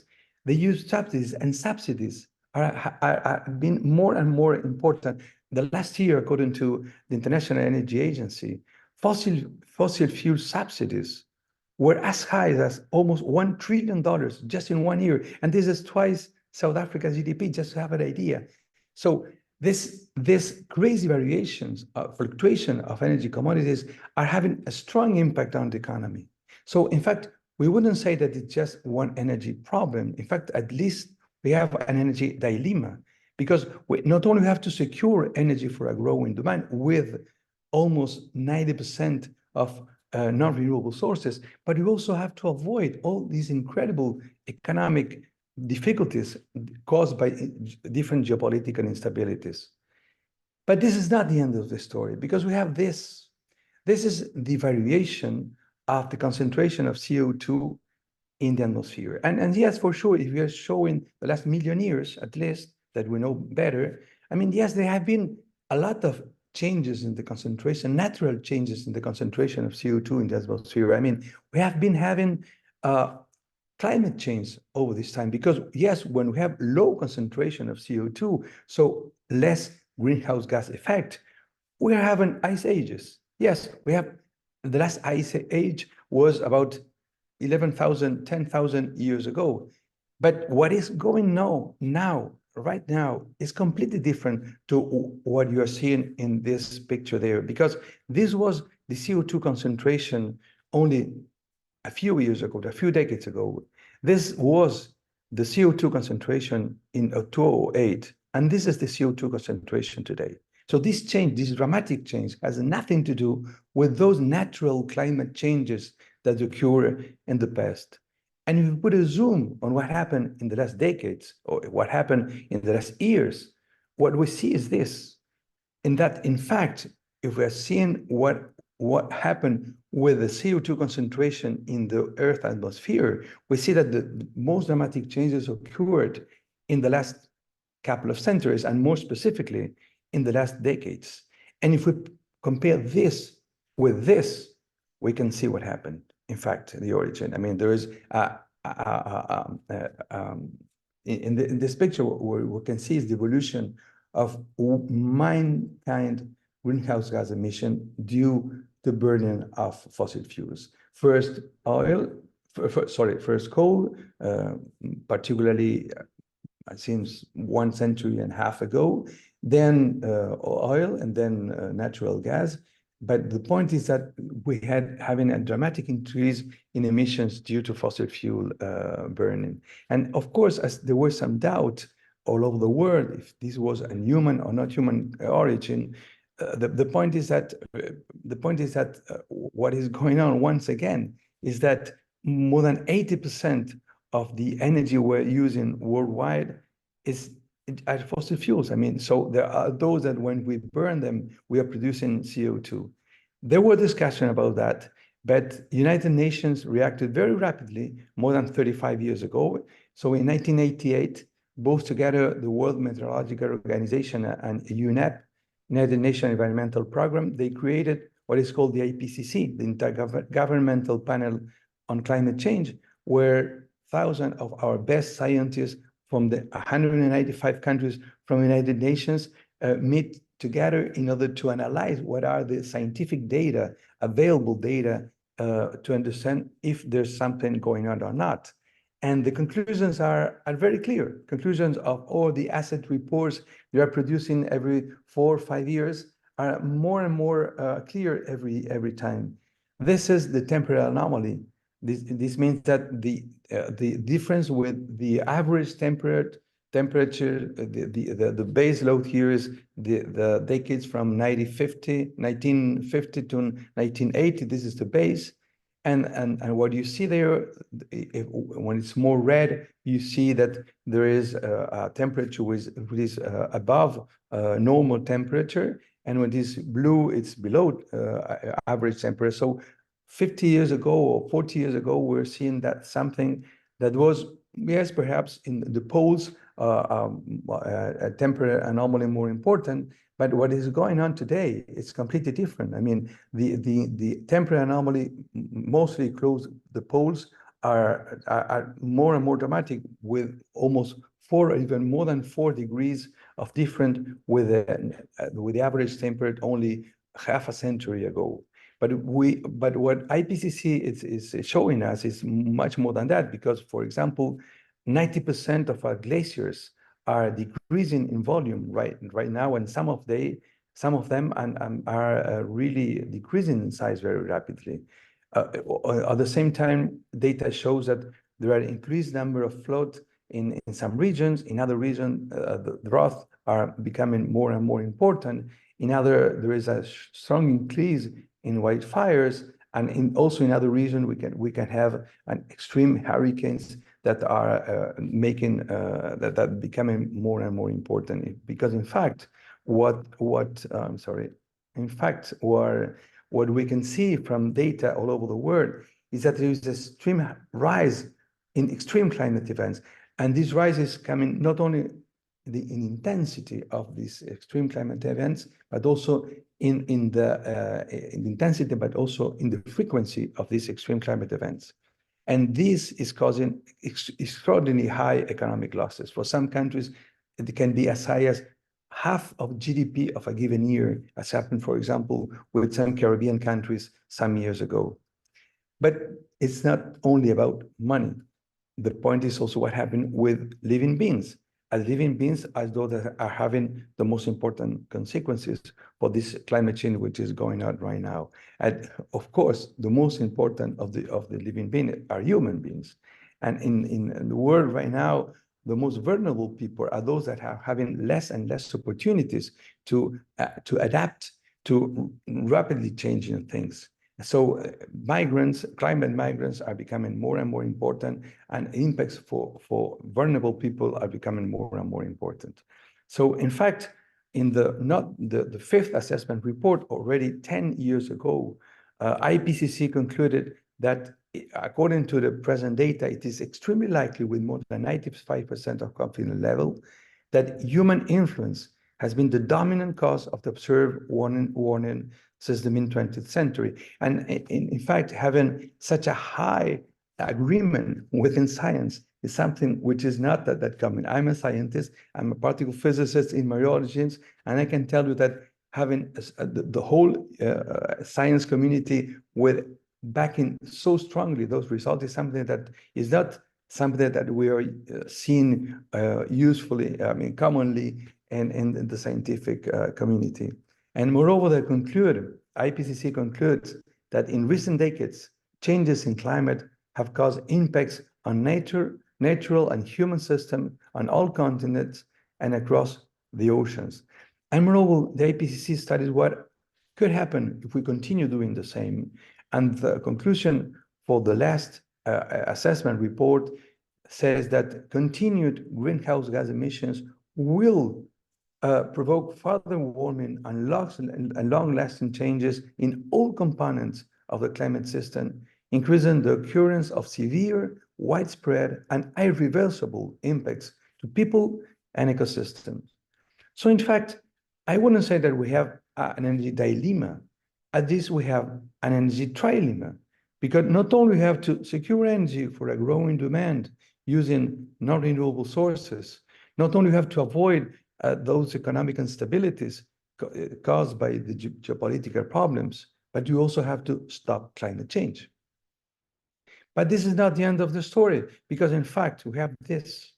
This is a photomontage of one way of looking at the point that there is an incredibly disbalance on the access of energy all over the world. We can see there a lot of regions that we know, well, well, there are living millions of people, but this way of, but public lighting, which is a way of looking at with the use of energy, well, public lighting is not the same in different regions of the world. And this is a way of showing that, in fact, according to International Energy Agency figures, about 40% of human beings are suffering some kind of energy shortage. And moreover, which is even worse, that in fact, more than 1 billion people, according to AE, about 1.4 billion people have no access at all to modern energy. In fact, they live like European used to be in the Middle Age. And the most difficult point is that in many countries are, for example, in South Saharan Africa, or in India, for example, about half of the population have to walk hours every day in order to get wood, in order to get fire, for example, and this is causing a lot of lung problem. And on top of that, the strong difficulty is that in general, women are doing this job. So these women can go to school, and this is increasing more and more gender inequality all over the world. So in fact, it's not just having an energy trilemma. At least all over the world, we have what I call an energy quadrilemma, because we have to solve these 4 problems together. We have to secure energy for a growing demand. We have to avoid those economic instability and geopolitical instabilities that are creating this difficulty for our whole economies. We have to stop climate change, and at the same time, we have to secure energy for all. So this is what we have to face. And then let's try to go to the way we try to do it in Uruguay, what we call the energy solution for this energy quadrilemma. And if I'm talking about context, let me tell you that when all of this began in Uruguay 15 years ago, in fact, in my country, we're experiencing very, very important difficulties. Because in fact, our economy was growing very, very rapidly those years at as high as 6% of growing per year. And in the energy sector, we're having strong difficulties because, in fact, Uruguay, we have no proven reserve of 9 of the fossil fuels. We have no oil, no natural gas, no coal. We have already used our large rivers to install large hydropower plants, and we have no space to install more hydropower plants. We were not able to import energy from our neighbors. It was easy to do that because our 2 neighbors, Argentina and Brazil, were experiencing their own difficulties in order to supply their own internal demands. And so we were becoming more and more dependent on importing fossil fuel. And at that time, and in 15 years ago, for example, oil we jumped up to more than $140 per barrel. So we are really experiencing difficulties. We are beginning to have blackouts and energy shortage.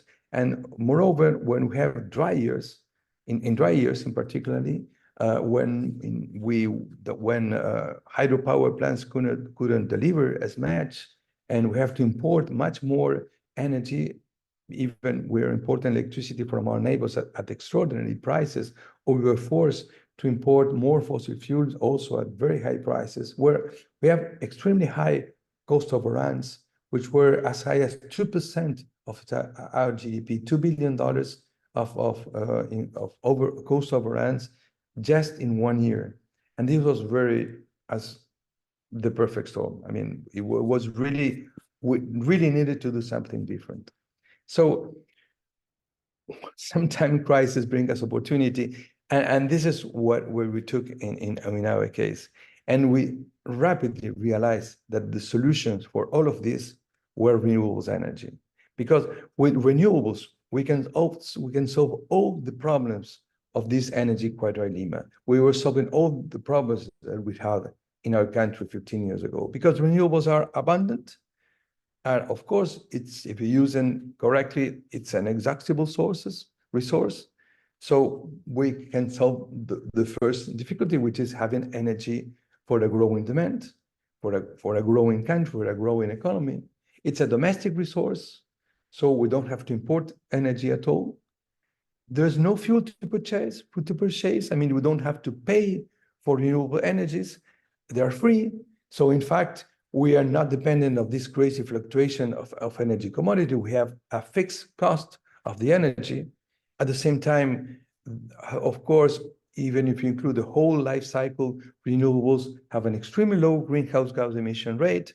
So in fact, you also impacting positive to climate change. And on top of that, renewables allows us to produce, to generate electricity, in fact, or energy in general, in a distributed way. So you can go, you can enlarge the energy frontier, and you can go to regions where it's more difficult to go with other kind of sources. So in fact, we said, okay, so renewables is the best solution. With renewables, we can solve all the energy trilemma we have in principle globally, but also difficulties we're having in our country. But of course, we have a difficulty. Difficulty and the challenge was very, very simple to put it in a paper, but very difficult to show to find the solution. The challenges were, first, we have to achieve a power system that runs almost entirely on renewable energy sources. And this was not that simple, because in fact, there were no power system all over the world that was running just with renewable energy, except some particular countries. For example, in our region, in Latin America, Paraguay, where simply 100% of electricity is coming from huge hydropower plants, but this is just very particular to those countries that have extraordinary hydropower resources. But difficulty, the first challenge wasn't, can we really make possible a power system that is running almost entirely on renewable sources? And the other point is, we didn't want to increase cost. In fact, we wanted to decrease cost. So was it possible to create a condition for this strategy to reduce overall cost of our system? And in fact, the end of the story is that, yes, we succeeded to do these two things. And let me show you how we did. But first of all, I have three more important ingredients that we have to put in place in order for this to happen. First of all, we succeeded to have a long-term policy, which was based on a strong political agreement. This was crucial. I mean, as soon as I went to the office as Secretary of Energy, the first things we did was just try to have together all political parties and saying, okay, we are in a strong difficulty in our country, so let's try to be together in order to define a long-term policy that have all of us on board, because we are going to share the government for different administration, and we have to be sure that we are continuing the same energy policy, and we succeeded to do that. The second point is not just having good ideas, but to put them in place.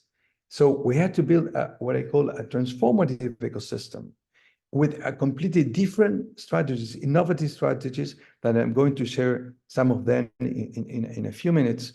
And this means new laws, to build capacity, to have more information. I mean, everything they have to do in order to make institutional transformation. I mean, a lot of transformation in public policies in order to be sure that it was possible to make this transformation.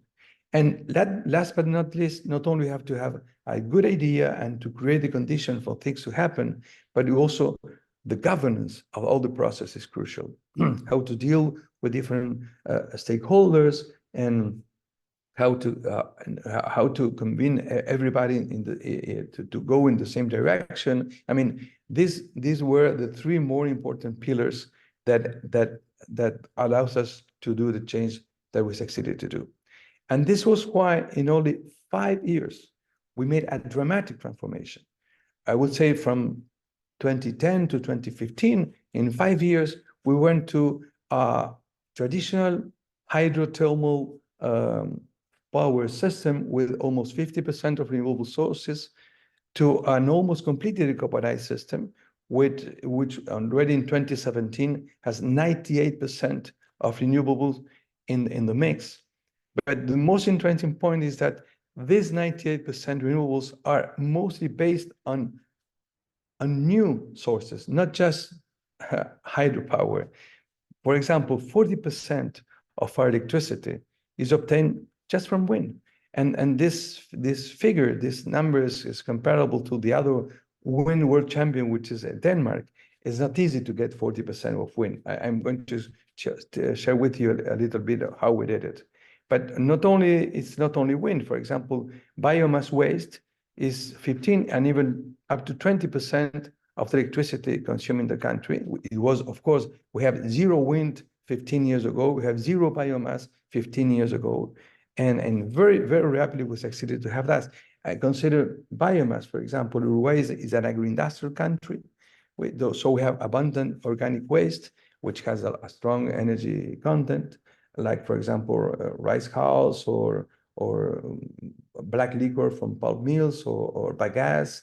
And all of this was an environmental asset, and now it's just an energy. So sorry, environmental liability, and now it's an energy asset.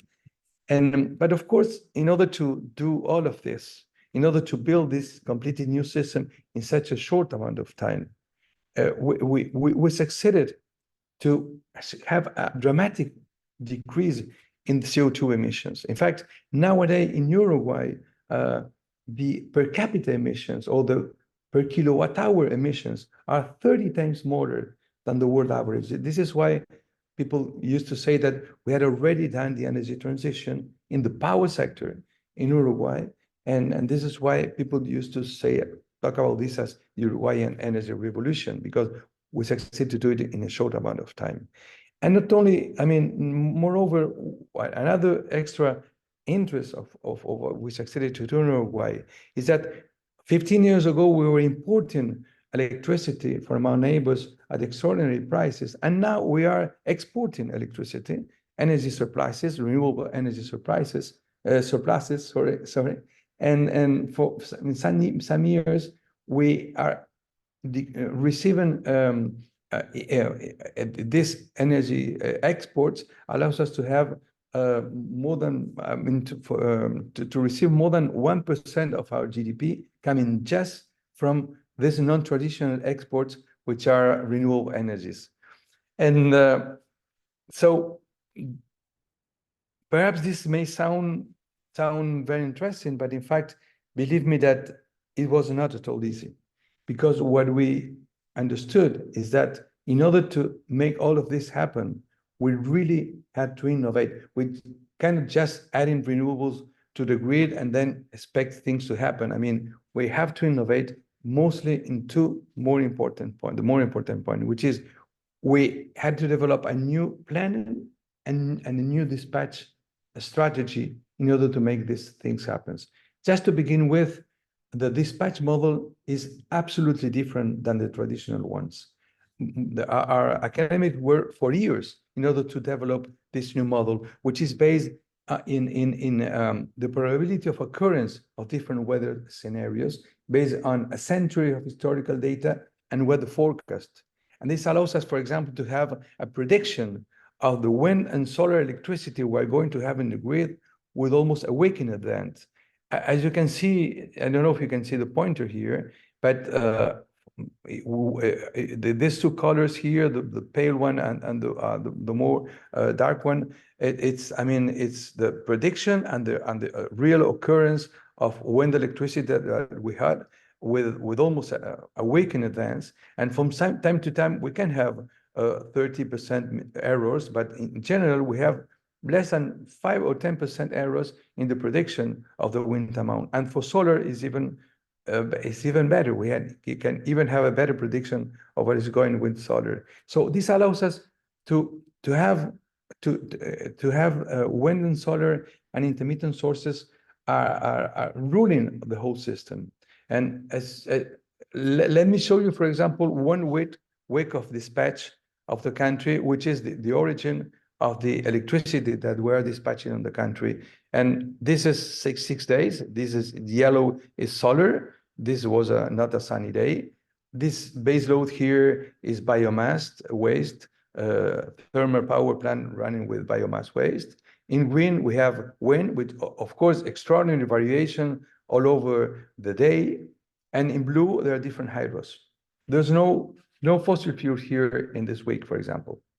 And as we can see, in some moments of the day, as those 5 that I pointed here with an arrow, in fact, as you can see, almost 100% of electricity is obtained just with biomass, with sun, and with wind. Nothing more than that. And this is because the total installed capacity of wind plus solar in the country is more or less the same as the total peak demand of the country. So if there is enough wind, enough sun, we can have the electricity just coming from these 2 sources alone. And in these moments, we don't use water.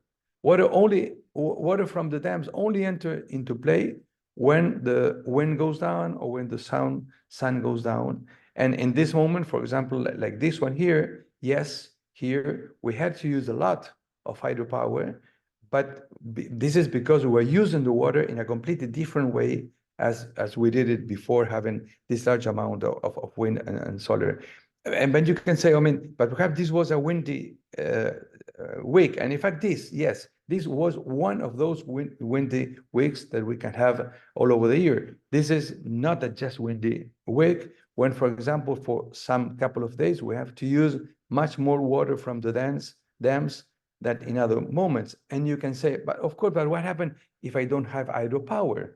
Well, if you don't have hydropower, or in particular, for example, in our case, if we have a week when there is neither sun, no wind, or nor water, I mean, if we have a very dry season, for example, well, in these moments, what we use is fossil fuels, but not fossil fuels from, for example, coal. I mean, there's no possibility of using coal if you have this incredibly high intermittent sources mix, because coal is not flexible. I mean, we need to have gas turbines or engines or combined cycle, of course, because a gas turbines can be turned on and off in 2-3 minutes.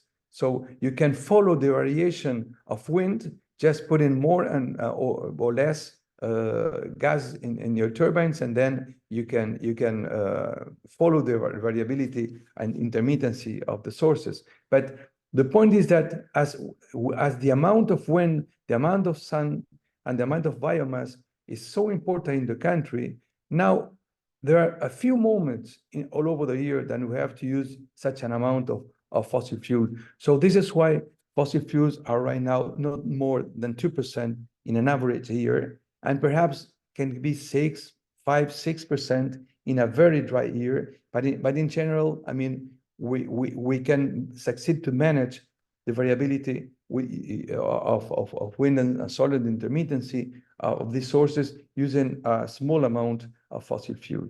And you know what? The most interesting point is that we use no energy storage. I mean, there's not a single battery in the country. There's not water pumping in our hydropower plants. There's not a single energy storage capacity all over the country. What we show is that it's possible to manage a heavily renewable system with almost half of that intermittent sources, just because of using the complementarity of different renewable sources in an intelligent way. I mean, we prove that the power system can work almost exclusively thanks to the complementarity of the sources with no use at all of storage. So this happens. If you don't believe me, just take a plane, come to Uruguay, and you will see how things are working. You talk with the energy system operator, and you will see that this is possible. No matter what people say, this happens. This is not just a theoretical discussion. It's just what is going on in my country for the last 5 or 7 years. So, of course, the other question should be, and what happened with the cost? And the answer perhaps is even more radical, because in fact, costs were decreased. We have a positive impact on our energy system. In fact, the cost to produce electricity in the country went from about more than $1 billion a year to only $6 million today. And this this $500 million reduction every year is 1% of GDP of our country. Make a calculation of what is 1% of the GDP in your country, and you will be the impact for the whole economy of having this incredible cost reduction. We can put this figure in a different way. What is the change of the electricity producing cost per kilowatt hour? Well, we went from a $10 producing cost to only $5 per kilowatt hour as a cost. So it was an extremely sharp reduction of the electricity production cost. But moreover, remember those extremely high cost overruns that we have in dry years? Well, they virtually disappeared because we went from about $1 billion cost overruns in one single year to only 100 or perhaps 200 million in very dry years of cost overruns nowadays. Of course, this was not easier. We have to innovate also on that. We have to understand that the power system, that renewable sources need a business model completely different than the traditional ones. In fact, renewables need long-term contracts, and those long-term contracts in our country arise from bidding processes. And the most important is that in those bidding processes, the share of each technology is predefined using a global optimization model that tells us which is the best share of these sources in order to have the best complementarity between them in order to avoid batteries or whatever that is usually said that we necessarily need in the country. So this allows us, for example, nowadays to have almost 100% of our electricity, of our consumption under contract. And this naturally leaves no room for a spot market. In fact, we have to go and we prove that the best solution in order to have renewables is to leave the marginalist market and to go to a contract market. This is crucial because renewables needs long-term contract. But the good news for that is that as we have long-term contract, I can tell you what is going to be the electricity production cost in 10 years from now. Because we have all those cost stability that we're having all over the world because of the variation of energy commodity. Well, they virtually disappear in Uruguay because we do not depend on those crazy fluctuations, because we do not depend on energy fuels, on energy commodities.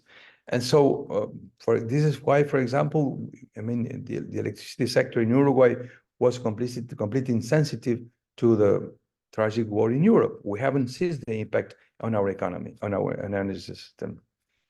But moreover, the positive impact to our economy went far beyond the energy sector itself, because in order to make this transition, we got $6 billion investment. And for a small economy like Uruguay, $6 billion is 12% of the GDP of the country. So imagine the impact to our economy, new industrial capabilities, new entrepreneurial capabilities, and we created 50,000 new jobs.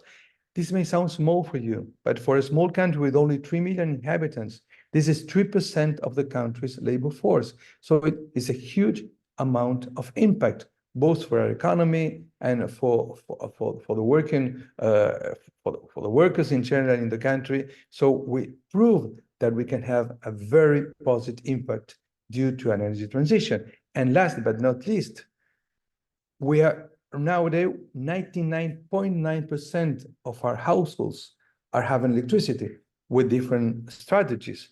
So today, only 2,000 households lost in the middle of nowhere and the countryside in Uruguay are lacking electricity.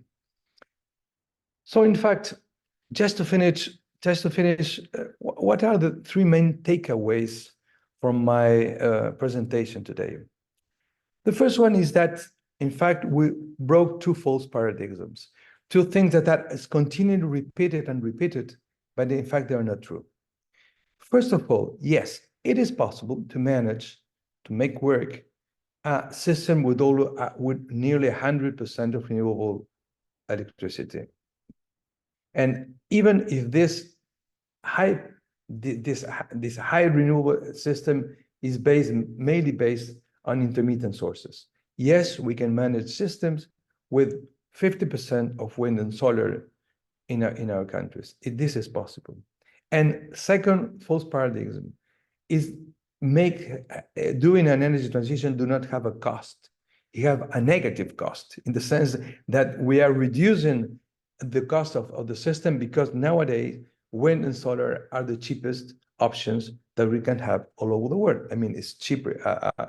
A solar kilowatt hour or a wind kilowatt hour is cheaper than a coal kilowatt hour. And this is happening in almost all over the world right now.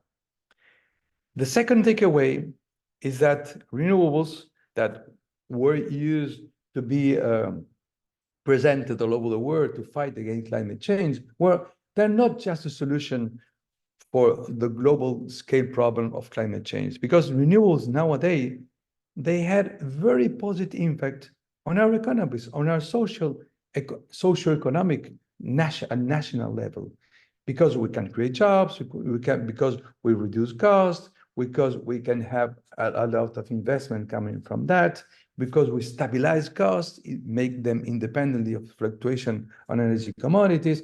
So all this positive impact has to do with our national interest, has nothing to do with the global climate change. So fighting against climate change is just a plus. But on top of that, we have a lot of socioeconomic positive impact on our economies. And that also we prove it in our case.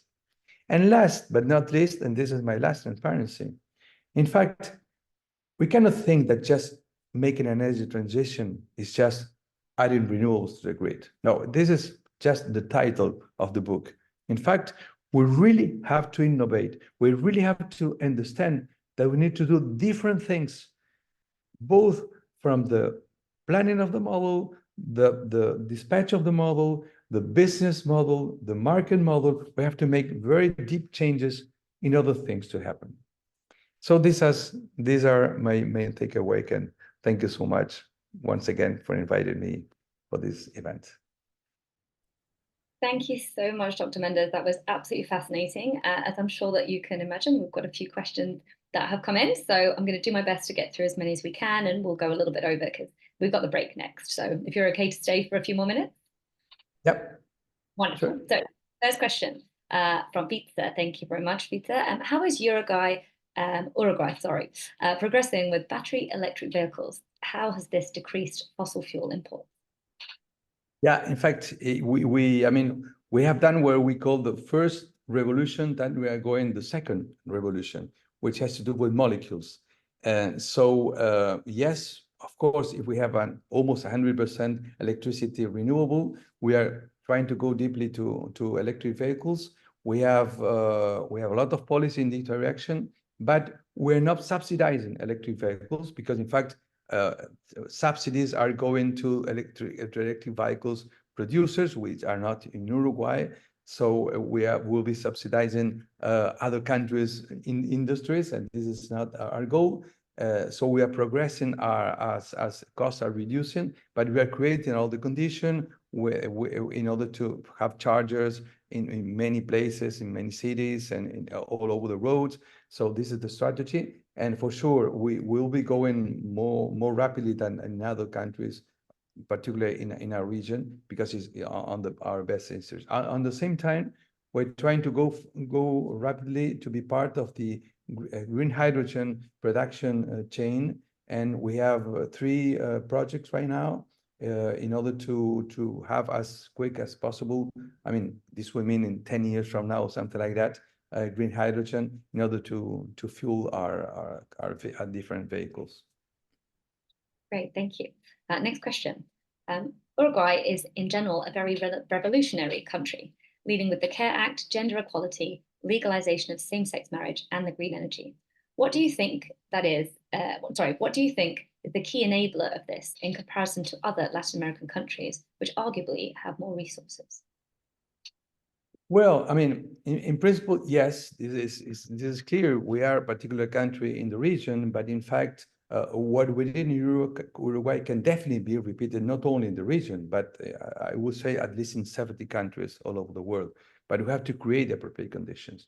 This means from the political point of view, from the institutional point of view, the public policies are absolutely crucial in this transition because we have to help markets to go into appropriate direction, and for that we need public policies, we need leadership, and the most important message, as I was trying to show here, is that we need long-term political agreements with long-term policies, and to create the transformative ecosystem for things to happen with the appropriate governance in order to deal with all stakeholders. And so this is something where now I'm running a foundation in order to make things happening in other countries. And this is why we are working with different governments in many countries all over the world, to help them to work with the private sector in order to create the appropriate consistent, first of all, to be the narrative in order to understand that the energy transition is the best, not just because of climate, of global interest, but also for national interest. And we are working first on having this narrative and then to create the conditions for things to happen. Wonderful, thank you. Hopefully I can squeeze in two more. Laura's question, I'm going to summarize to, is there support from local communities for the transition? Is land use conflict a challenge? Local communities have, we work a lot on this issue, and then we didn't have difficulties, to be honest, because we worked previously in order to make this happen. We made a land planning, a lot of land planning instruments, and working with the local communities, with local governments and local authorities. And this was very important part of the job, and we began that before beginning the transition. So in fact, we have a strong social support. At the end of the day, people want to have electricity or energy at a lower price, and we succeeded to do that. So in fact, we did have an interesting social support, and just very, very, very few voices against. So in fact, it was something that was used by all following governments, to say we succeeded to do this. It was a positive issue in the country. Thanks. And for a very quick answer on this one, if you can, just to squeeze in the final question from Helen. Was the new renewable energy added to the system all or primarily at the utility scale, or did it include decentralized, smaller scale systems rolled out at scale? Utility scale, definitely. We have the possibility of having solar roof generation. But in fact, this net metering is present in the country for the last 15 years. But in fact, only a few households use that because it's much more efficient to do it at a utility scale base. So in fact, it's almost 100% at utility scale. Great. Well, thank you so much. That was such an enlightening and really positive conversation that we've had. We still have a few more questions, so I'm going to encourage people to reach out to you directly or via us here at the Progress Playbook. Would you like to say a final sort of 30-second goodbye or wrap up at all? Yes, two things. First of all, thank you for having me, for bringing me this opportunity, and just a very short message. The energy transition is possible, believe me. So we just have to do the appropriate things, not just waiting things to happen. We have to make things in order for things to happen, but it's possible. Wonderful. That's a great note to end on. Well, thank you so much, Dr. Méndez, for your invaluable insights and for being part of the team of pioneers to set such a great example for the rest of the world. This concludes the first half of the Policies for the Planet conference. So we're going to take a quick break. We're running a little bit late, so around 10 minutes. So we'll be starting on the hour to begin the second half. Do join us then to hear about lessons from Norway's rapid shift to electric vehicles, followed by talks on Chile's phasing out of coal, Copenhagen's cycling revolution, South Africa's flagship Just Energy projects, and our closing panel discussion on accelerating the shift to clean electricity. Welcome back to everyone who joined us for our earlier sessions, including the keynotes from Uruguay's former Secretary of Energy, Dr. Ramón Méndez Galain, and Nick Smith, former Executive Director of the South Australian Department of Energy and Mining, as well as our sponsors, Plentify and GoSolr, and the explanation of Nigeria's wind and solar adoption by Robert Gordon University. Thank you once again to all of our morning speakers, and if you missed it, do reach out to us at the Progress Playbook, and we may connect you directly or provide you with further details of the topics covered. The second half of the conference will include 4 30-minute presentations, followed by a final panel discussion. And for new joiners, a reminder that you can engage with us and the presenters using the Q&A function at the bottom of your screen, where we will address questions at the end of the presentation. So, kicking off with our 6th speaker, we will have lessons from Norway's rapid shift to electric vehicles.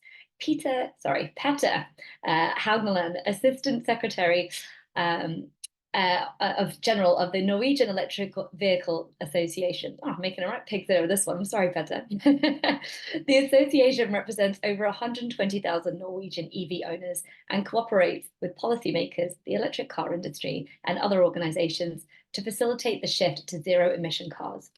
Electric models account for over 80% of all new cars sold in Norway.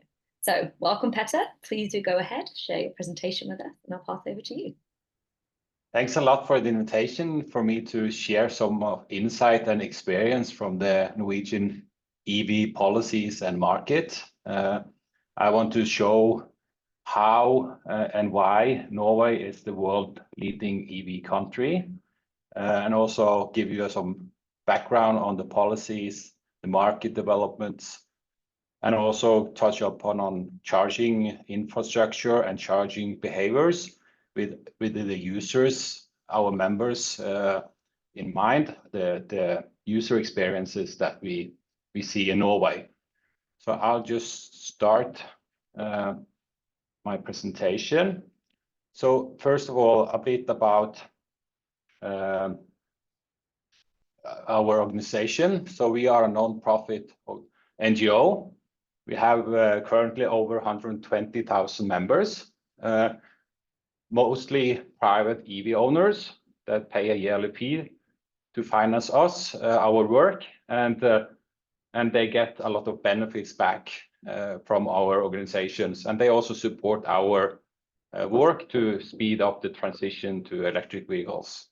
Currently, we have 55 employees based in Oslo, but we have volunteers all over the country. This picture is from one of our national congress in Bergen.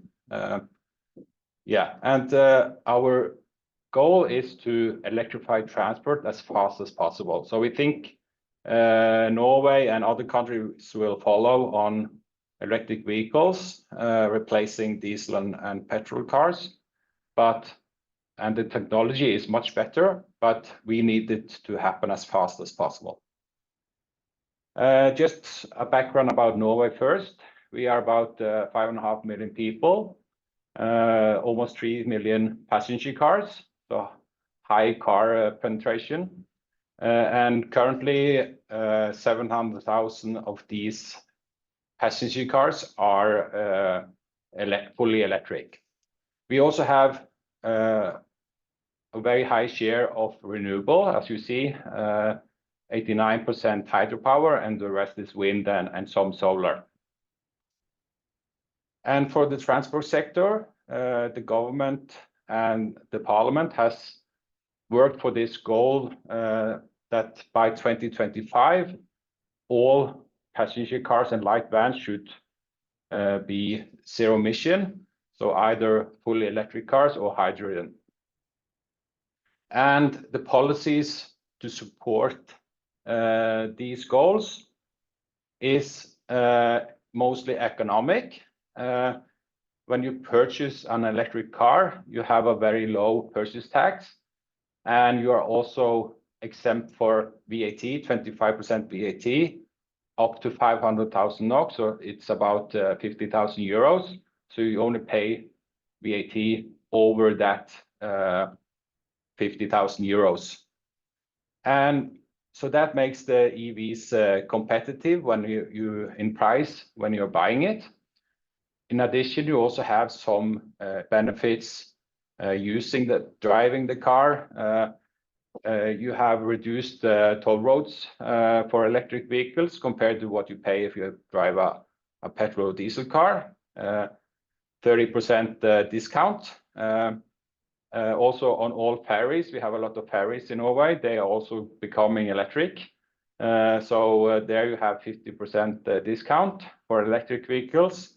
And in city areas, you can also drive your electric vehicle in bus lanes, saving time when you commute. So this is the key benefits or incentives, both on national level, but of course also a regional and local level. So a bit more about the purchase taxes. So the first top car here is a petrol or diesel car. So of course that is has an import price or production price, and then you add 25% VAT. And as you see, the purchase tax is calculated depending on the weight of the car. So bigger cars have higher tax, the CO2 and NOx emissions. So big cars with high emissions, they have a high tax, purchase tax. And for the electric equivalent, you have of course, the production price or the import price. Because this is new technology, the production is maybe more expensive. Also, the battery cost is a big share of the car. But when you don't have high taxes on these cars, they are the same price or even cheaper than buying a similar petrol or diesel car. And the last car there is if you add the VAT over 50,000 euros, it's still competitive compared to a bigger car because you have still a lower purchase tax and also not as much VAT as the other cars. So this is the main reason why there's so many people choosing EVs in Norway. It's competitive in purchase price, and we use the polluter pays principle in the car tax system in Norway. And that is the main reason why we now we have so far this year over 90% market share, and this is fully electric cars, not included plug-in hybrids. You see the green line is plug-in hybrids. That has gone down a lot because we also introduced a lot of taxes on those cars that are not fully electric. And for light commercial vans, the market share is still a bit lower than for passenger cars, but it's growing. And we conduct a yearly survey among our members and EV owners in Norway. Last year, we had 17,000 respondents to this survey, so it's quite comprehensive. And one of the key questions is, why did you buy your EV? And of course, what is the most important reason why you bought or started with the EV? And as you see, it's the economic benefits that are the most important. If they can have more answers, they can choose different reasons. Then they also add environmental considerations and so on. But if you only have to choose one, it's the economic that is more than half or a big share of the answers. But still, we have quite a lot of people choosing environmental considerations as the main reason. But of course, if the car had been much more expensive than the petrol diesel, that would be much harder for people to actually choose the non-polluting version. And another reason why the market is growing so fast is also, of course, that we have much more to choose from on the product side or different car models. So when the market share started growing in around 2012, we had 9 different EV models to choose from. Last year, there were 126 different models. So of course, then people can choose a car that covers their needs when it comes to range and other needs. This is from Finnmark, the northernmost county in Norway, where they also have a hangar with the snowmobile in the back. So that you couldn't do that with an EV 5 years ago, but now we can. And we also see once people have tried EV, bought their first EV, they are very happy about it. It's cheap, it's good driving experience. They love it. And most of the people, they don't want to go back to a gasoline or diesel car. Just few this is the map of Norway with the different counties, and we see that the market share is of course a bit higher in the city areas, the bigger cities in southern Norway, but also in the farthermost remote areas of Norway, we still have a very high market share for EVs today. And if you look at all the cars in Norway, the total fleet of around 3 million passenger cars, as I said, 700,000 of those are EVs today. And the rapid shift in Norway from for market share of EVs, of course, it's went far, and we started early with the policies. So we are a few years ahead, but other countries that follow, they have even faster shift of their EV market. So in Norway, it took 2.5 years to get from 2 to 10% market share. In the UK, it took 1.5 years, and in Germany, just 1 year. So it can happen even faster in other countries that follow, because you have also better EVs, better range, lower prices, and so on. But of course, you still need some policies to get it started. This is the top 10 selling EVs in 2023. Tesla Model Y is dominant. That's the perfect Norwegian four-wheel drive family car. Yeah, and others have quite a lot of sales, but not as much as Tesla at the moment. But we are not just electrifying passenger cars. Also buses in Oslo, most of the buses are now fully electric. Electric bikes has also had a revolution in Norway. With a lot of hills, we can get around very fast and effectively with the electric bike. We also electrify ferries and the waterways. And now the government also has a goal of electrifying heavy-duty transport by 2030. So we are in the starting phase of that as well. And we still have a lot to do. Even if we reach 100% market share for EVs, passenger cars next year, we will still have all the current existing cars has to be replaced. And we are also more behind on buses and trucks and vans. So we still have a long way to go. But we see that emissions are going down when it comes to passenger cars. But we still have, when we replace the existing cars and vans and trucks, the emissions will also go down. But it takes time. So we need to move as fast as possible, because replacing the whole transport sector will take time.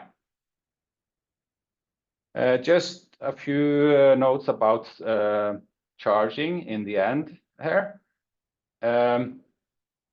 So this is me charging on the mountains in Norway with Tesla. So when they open up their network for all vehicles, not just for Tesla, that was also a very big step to make the charging infrastructure better in Norway. But most people in Norway, at least, they live in a house. Only 1/4 of the population lives in a apartment building. So for the people living in houses with their own parking, they charge at home. So they have very easy access to filling up the battery every day. They plug in when they come home and have a full battery the next day.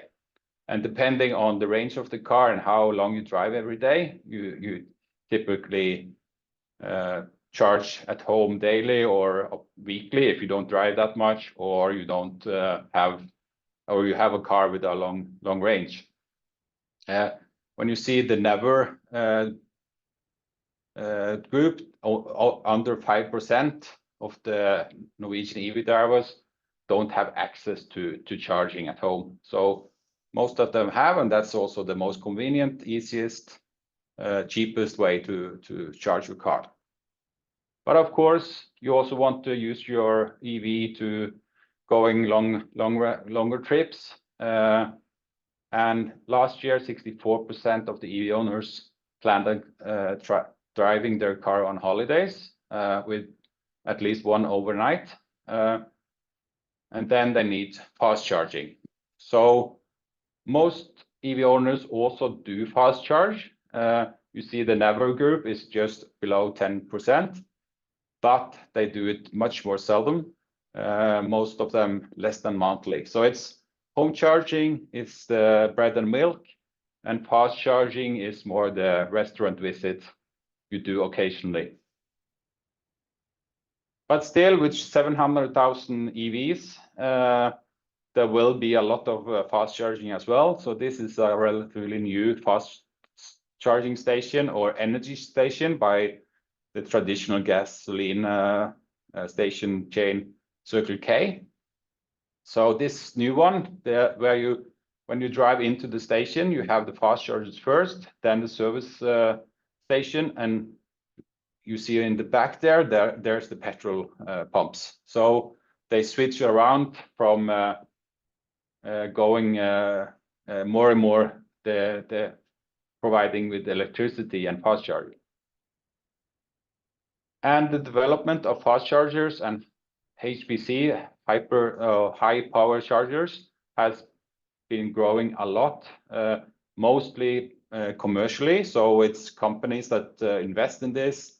It was just in the very beginning that the government had to support the basic infrastructure on main roads and regional roads.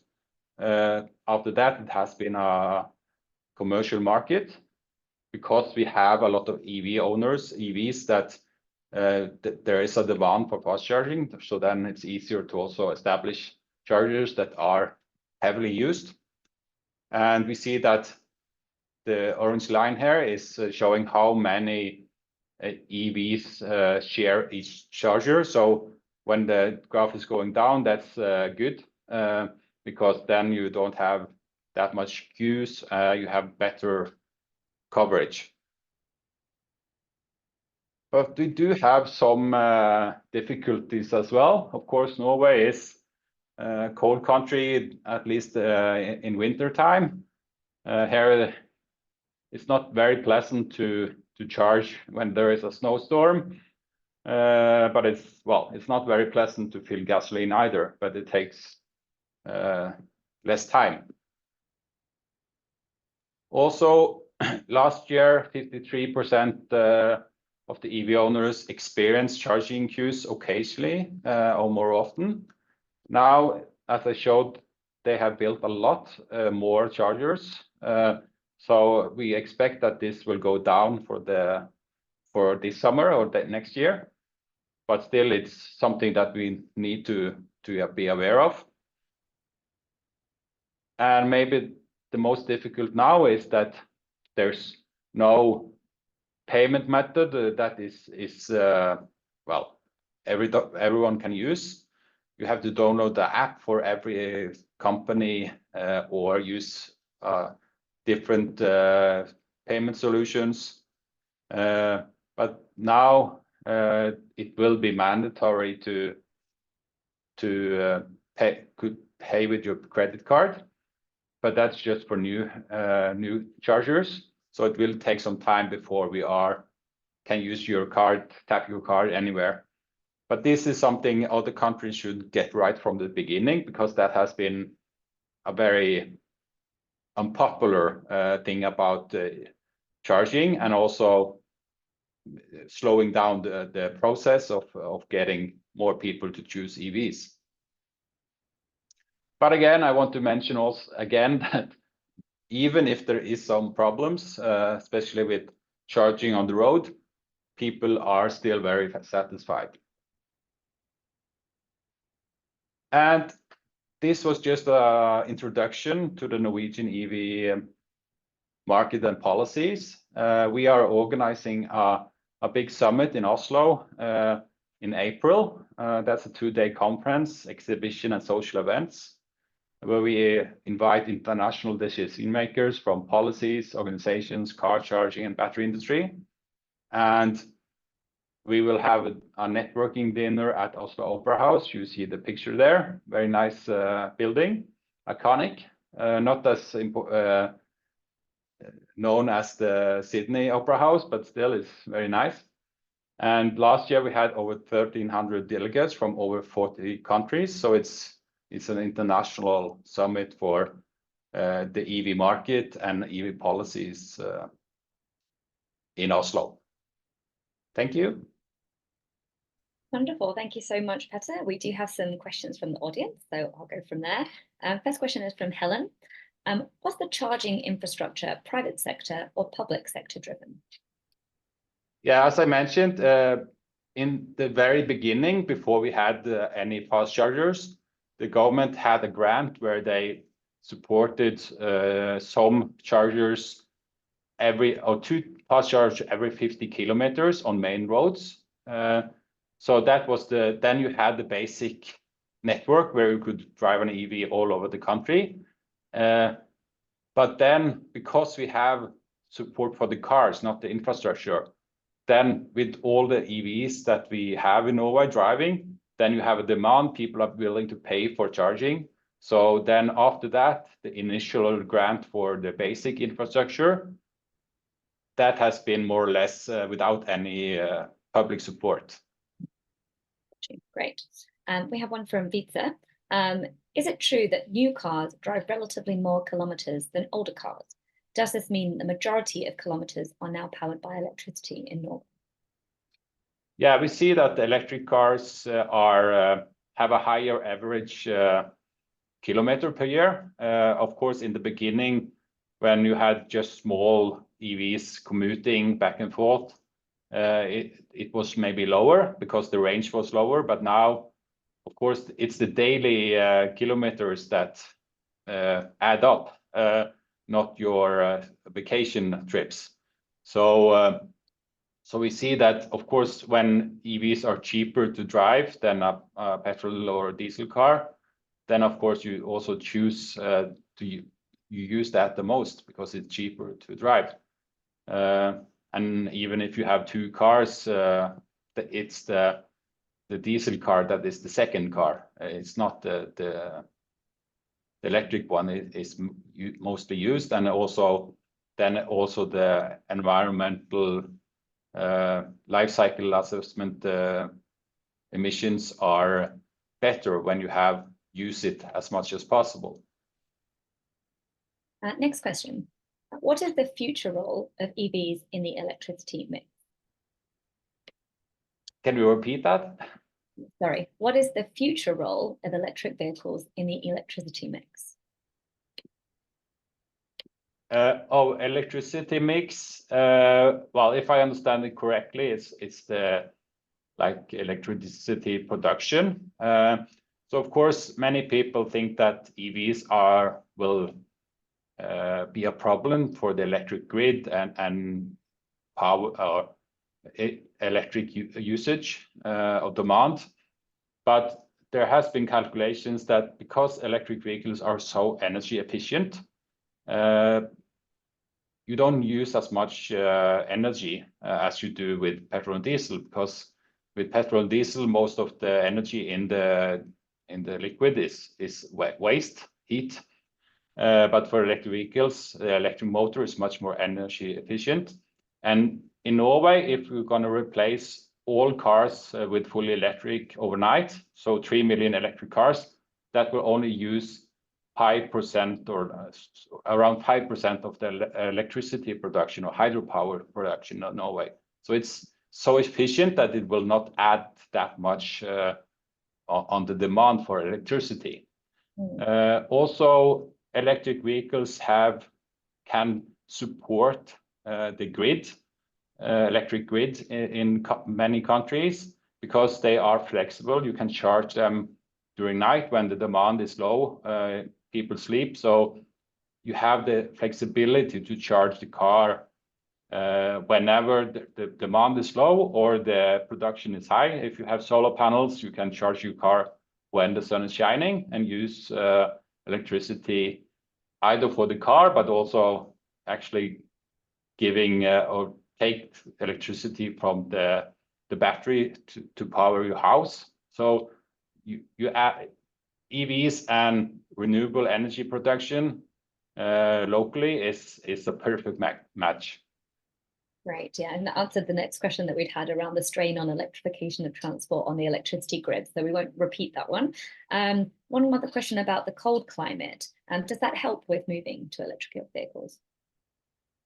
Yeah, the advantage with EVs is that you can preheat them, so you can just with an app or schedule preheating, so you get into a warm car, and the heating system it's a heat pump, so it's much more effective, much faster. We have tested that you can heat up a car or the cabin of the car from -20 to +20 in a few minutes or maybe 5 minutes. So it's much more effective compared to a diesel car where you have to drive it for half an hour before you can start heating and using the waste heat as heat to heat the car. And that's also, of course, valid for hot countries. You can pre-cool the car. Tesla has this dog mode where you can have a preconditioned. You can have the dog in your car and just leave the AC on, even if you're not driving. So there's a lot of advantages with this new technology that maybe many people don't know.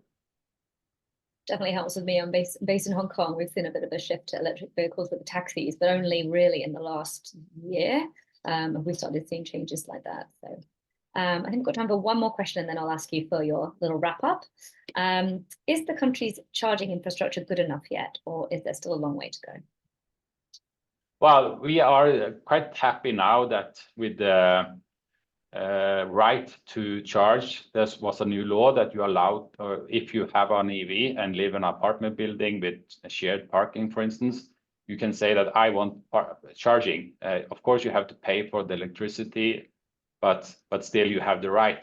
You can't just say, no, you're not allowed to charge in my garage. You have the right to do that. And for fast charging, that's as long as we continue building new chargers with the higher share of EVs on the roads, that's will be fine. We have to still work on the access to charging and payment for fast charging and public charging, and also destination charging is also has a potential to get better, but it's better now than just a few years ago. Progress is what we like to see. Okay, so I'll just hand over back to you then, just if you'd like to do a 30-second wrap up. Thank you so much for your presentation today. Yeah, so I think, well, Norway has maybe led the way or a few years ahead. I hope that other countries can be inspired and learn from our successes and mistakes. And the main message is that you need to make it economic feasible to that they are economic competitive compared to the petrol diesel car. And what we have done, we have adjusted the car tax system. So any country can follow by introducing a small CO2 tax on the new cars, and they can use the revenues to have incentives for EVs. So it doesn't have to cost much. Of course, introducing a CO2 tax can be politically costly, but still, if you are serious about reducing emissions, that's more or less what you have to do. And transport sector is a big emission part of the emissions from most countries. Great. Well, thank you so much for that wrap up, and obviously for participating today. We really appreciate your input. Thank you very much, Petter. Our seventh speaker of the day, and we're moving on, is to Marcelo Mena-Carrasco, the former Environment Minister of Chile and now Chief Executive Officer of the Global Methane Hub. Thank you for joining us. Marcelo is a scientist and professor turned activist and policymaker. Previously, he was the practice manager in climate research at the World Bank and the former Vice Minister and Minister of the Environment for Chile under President Bachelet from 2014 to 2018. Marcelo spearheaded multiple first-of-their-kind environmental initiatives, such as taxes on new car sales and power generation based on local and global air pollution. He's created 45,000 square kilometers of national parks, protected 1.3 million square kilometers of ocean, and instituted the first national plastic bag ban in the Americas. He helped craft a landmark agreement to phase out coal power generation across Chile, specifically involving grid-scale SOAR technologies. And today he's going to share how the country is phasing out coal faster than any developing countries, with a view to set an example for how others may follow suit. Marcelo, welcome. Please do share your screen and share with us your presentation. Yes, thank you for the invitation. To Nick and Victoria, I'll just provide some background of what we've been able to do as a country, because I do think it's a story that could be replicated in other places in the world, given the fact that 90% of countries are fossil fuel dependent and do not have fossil fuel resources themselves. So of course, first thing that I have to say is that we are in a much better place on climate than we were 5 years ago, before during the Katowice COP, and since that COP, we have major economies committing to mitigating climate change. But at the same time, while we are doing more than ever, we're not going fast enough because the warming has continued to increase. I also work in the Methane Hub, so therefore I'll just tell you that we must not lose sight of how methane has contributed to warming in the short term, and we could reduce that lever that actually is an additional warming that we could prevent in the short term. And mitigating methane is the fastest way to reduce temperature within our lifetime. Chile often asks itself, internally, like many countries, why should we reduce warming ourselves, given the fact that we're small players globally and we are not the major contributors to climate change. But the thing is, there's a crossroads in which many countries are.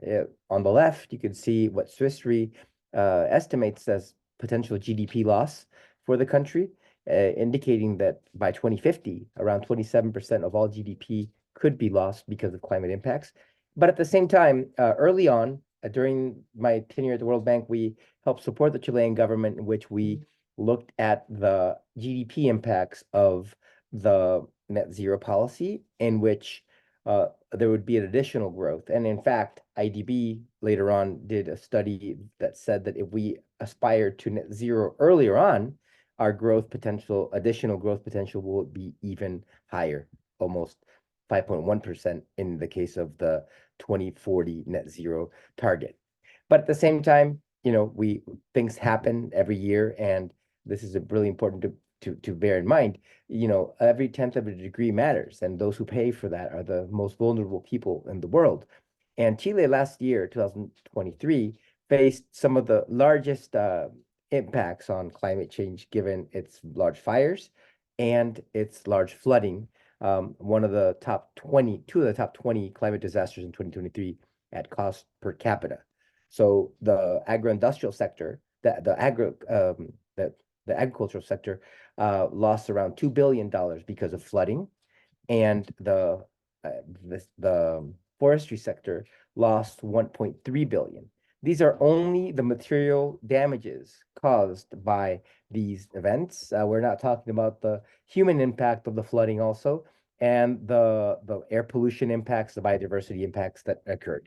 And as you may have seen in the news, we did not start this 2024 with a lot of good hope, having faced the deadliest fire this century in the region of Valparaiso, where I teach. So we are concerned as Chileans on climate change. And of course, you know, as many countries, safety, inflation, immigration, unemployment are concerns. But you can see many of these climate-related risks being on top of the mind. Climate change, droughts and heat waves and forest fires are also top of mind for Chileans.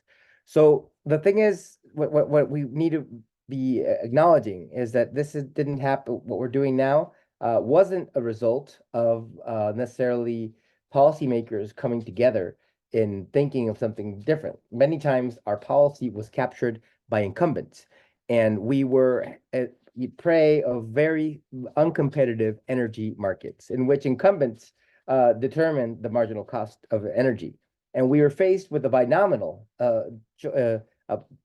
choice between hydro in the Patagonia and if we wanted to have coal. We didn't seem to consider any other options. But the people opposed many of these projects and took down almost 11 gigawatts of solar and coal and hydro in the Patagonia. And you know, the solution was within our reach. And one first thing that we did was to stop and rejected a large hydro project in the Patagonia, which would have been very expensive. It would have had very deep implications on the environment. And we changed our paradigm and started a true energy revolution that started with putting a price on pollution, which is a very important signal. We were the first country in South America to have a carbon tax. Colombia followed, and so did Canada. In hindsight, we should have ramped up the price in the law, but you know, it's been 10 years, and many other governments could have changed this carbon tax, and we hope it is increased to accelerate the phase out of pollution. But we also had emission standards that compounded the burdens, environmental burdens that needed to be faced by coal-fired power plants. An emission standard that involved an increase in capital costs at around 30% because of the emission controls, and roughly a 2 to 3% loss of revenue because of operating these emission controls, plus the green tax. And this picture in 2017 is of a power plant in Tocopilla, which is actually operating, but you can't see it because there is emission controls. This coal-fired power plant will likely be shut down before 2025. So this is an energy transition that was based on market principles. We had an emission standard that increased the capital cost in 30%. We had a carbon tax that had increased operational costs, but also were a threat to increase at any moment. We had energy auctions that allowed renewable energy to participate in energy offers that were largely dominated by the incumbents. And we ended up having a situation in which to build a new solar facility and wind facility was cheaper than continuing to operate existing coal and fossil facilities. So therefore, the coal phase out became an economic consensus. And that led to the following transformations. First off, you know, very large per capita solar energy. Chilean per capita energy consumption is roughly around 700 kilowatt hours per person. And so therefore we have roughly 2.2 times more solar energy than what people actually consume. We're talking about domestic and residential and commercial consumption. And you can see that this growth actually was one of the fastest in the world.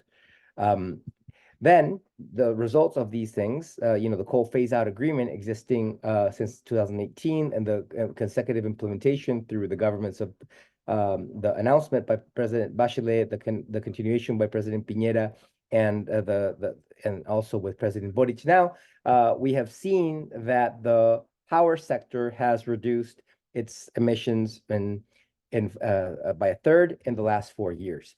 And if you look at this study by WRI, we went from having a peak of energy that was roughly 50% to now, if you add 2023, roughly 10% by 2023. So this is a very fast reduction that could only be compared to other developed countries. But this is really important because all this growth, it means that many of the facilities that are being shut down, actually some will not operate in more than 6 years. So this is a very accelerated phase out in which, yes, there are older facilities, but the average age of these coal-fired power plants really came in line within the decade of 2006 to 2013. And so therefore, this is a story how it grew, solar and wind going up, and now coal being far surpassed by the renewable energy sources. So we've reached a peak of 94% renewable energy last year at one moment, and year by year, this is going to be increasing overall until we get to where we should be, which is 100% renewable energy prices. So therefore, we're in the middle of a cost revolution on clean energy technology that is also relevant in China, India, and Germany. And these are some slides from RMI. You can see the large reductions of technology costs, including the substantial cost reductions in battery storage, which will unlock new revolutions. I work in the Methane Hub, and yesterday there's a paper in Nature that indicated, again, that the real world emissions of the oil and gas sector are much higher than self-reported. And if so, the natural gas transition can come under a lot of question, given the warming potential of methane that comes with the leakage of the extraction of oil and gas. And so as Chile starts looking into how to transition further from coal to something else, to renewables, the discussion internally is how much of a role natural gas should have in that transition. And you can see, and the Methane Hub has helped UN Environment establish the methane alert response system, which allows us to look at these leaks overall. And but unless these leaks are addressed, we cannot rely on considering that the transition to renewable energy should have a bridge through natural gas. So many of the different groups are considering 100% renewable energy policies. If you could look at this would establish a large investment of new facilities on storage, on solar energy, on concentrated solar power, etc. And there's some modeling has already indicated that we could do a transition that could have no more than 3.5% of natural gas in the transition. And this will be something largely driven by cost. This modeling does not consider the new announcements on reduction of battery storage in the short term by major producers, including BYD and CATL. So this is a slide that I wanted to share that's from Kingsmill Bond from RMI. But comparing these different eras is really important. But the major idea I want to convey here is that renewable energies will have learning curves that will reduce cost ultimately, and the promise of reduction of cost of energy in the fossil fuel area has not materialized. These are inefficient systems that have large externalities, that have concentrated in where these are extracted and have a concentration of power versus a much more democratic transition. And so therefore, in many countries, there's probably a discussion that you guys are also facing, whether this renewable energy revolution has any comparison to the fossil fuel era we want to replace. And there is no comparison. We're talking about also inherently bigger, more efficient technologies. In Chile, the heat pump revolution is already much in the mix. We have replaced heat pumps at a rate much faster than many other European countries with no subsidies, just driven by the lower cost of cheaper ways to cool and heat your home. We can look at the efficiencies of the EVs and how that's also showing ways of implementing more electrification into our transportation sector. I'll tell you some stories about this. So the first thing that we have, and as a lesson I think that's really important, is that we have very stringent emission standards for local air pollution and emission taxes for new light-duty vehicles. This has economic incentives towards doing something cleaner, but the starting point of what we compare are not basically no emission standards versus electric. We're considering, for example, and if you want to transit in Santiago, Euro 6 standard, which is a bit high, pretty much what is required in the EU at this point to circulate versus electric vehicles. And that's why we have been able to show that operating these electric vehicles, these electric buses, reduce operational costs and maintenance costs in roughly 80%. There's a $0.50, 50 cents of savings per kilometer that every single one of these vehicles performs. And therefore, in the 80,000 kilometers that they transit per year, they're bringing a reduction of costs of roughly $40,000 a year. When fossil fuel prices increase, this is even bigger, almost $60,000 per year. This means the incremental cost of the electric bus can be easily paid within the 5-year contracts, given the fact that the $100,000 price difference can be met within a little bit more than 2 years of operation. But also, and this is also extended to other regions. And so Chile has in Santiago the largest fleet of electric buses outside of China, which indicates that we should be looking into these models too. Open markets is very important too. Chile has access to the cheapest technology and is agnostic to where it comes from. And what we've been doing and discussing and everything I've been told is telling you guys is not considering any type of subsidy. We have commercial vehicles, that also are functioning in this way. All the major logistic companies have made this switch because of the different kilometers that they actually go through. So the payback is much faster. If you open an Uber app, you'll find Uber electrics are working, and this is largely a financial exercise. Investors are renting out Ubers that are electric, and therefore the operator faces one very simple selection, month by month, week by week. The sum of a rental of a gasoline vehicle plus the gasoline is more than the sum of the electric vehicle plus the electricity cost. And therefore, it's a no-brainer. And that's why in Santiago, you have one of the largest fleets of electric Ubers with no subsidies involved. And so there's a projection, and you hear many places that electric vehicles are not doing well or not selling well. And there's a bias sometimes in some of the media that many times is sponsored by fossil fuel using vehicles. And there is an interest there, but don't let anybody fool you on this. Electric vehicles are doing better than expected. And the cost of the batteries are going to continue to drop. And already we have the first $15,000 electric vehicle offered in Chile. We have BYD bringing in cheaper vehicles, but also Renault. And this is something that is about opening your market to multiple technologies, not picking winners or being agnostic to your commercial partners overall. In Chile, there's a discussion as a major lithium producer that whether we are replacing this problem with another environmental problem of lithium extraction.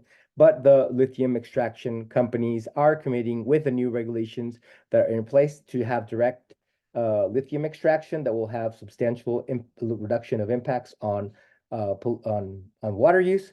But there's no comparison on the savings in the lifetime. The truly extractive industry is not lithium production, but also just the fossil fuel industry we want to replace. Finally, the important thing about why we should be doing and aspiring to 100% renewable energy future, we will stop the fiscal pressures of subsidies to fossil fuel use. We had 1% of our GDP dedicated to fossil fuel subsidies in 2022 to stabilize the price of energy and transportation. It stops the price volatility that impacts food prices, for example, and cost of life. It has lower impacts on communities. And what the most important thing that resonates a lot is that we will transform what we now spend on fuels into infrastructure that creates jobs and investment. It's shifting that spending to something that could stay in Chile for its resources. And this, what I have just described, is something that could be shared and applied in 90% of fossil fuel importing countries. Thank you. That was great. Thank you so much, Marcelo. We've had a few questions come through, which is great, but really engaging presentation there. I'll invite you to do a final thought towards the end, but in the meantime, first question is from Matthew Erasmus. How are Chile balancing the grid? Are they using forecasting technologies? And if so, how does this tie in with the utilities management of the grid? Yes, so there is a electric coordinator that does the planning. There's forecasting of production that is included for solar and wind power. But what's going to happen now is that the balancing of the grid is coming in through new incentives to use hydro at the backup. Currently, coal is being used as a backup, but the incentives to battery storage or storage capabilities will ultimately allow us to have a deeper penetration of renewable energy. The lower costs have really revolutionized the investment in battery storage, and there's over 500 megawatts already installed, and probably around 2 gigawatts will be installed within the next year. And this is done at projected offers of $50 per megawatt hour baseload solar energy through battery storage. Great. Thank you for sharing that. Ian Stewart asks, what policy instrument did Chile develop to support vulnerable workers in the transition from coal to renewable energy, and how have they fared in their stated objectives? Yeah, I think overall, this has been very much led by the private sector. Discussions have occurred in terms of the just transition. Ultimately, what's going on is that many of these facilities are being shut down. Some of the employees are retiring, and some are going to other locations. There's a consideration of maybe converting some of these phased out facilities into new gases and, for example, natural gas or battery storage facilities.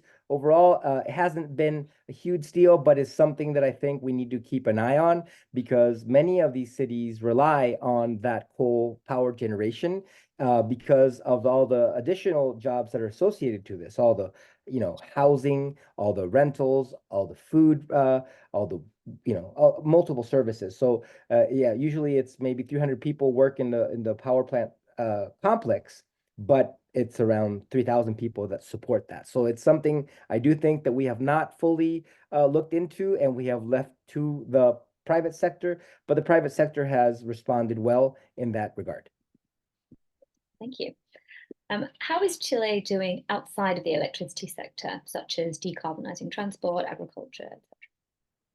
Yes, so it is a problem with that we are growing our car sales, and these are growing with increasing inefficiency. SUVs represent around 40% of new car sales. So many times, if anything, we are what we reduce in the power sector is increased many times in the transportation sector. So this is something we need to keep an eye on, and so therefore, having better carbon taxes into the car use is something we need to be looking into. Reforming fuel use taxes.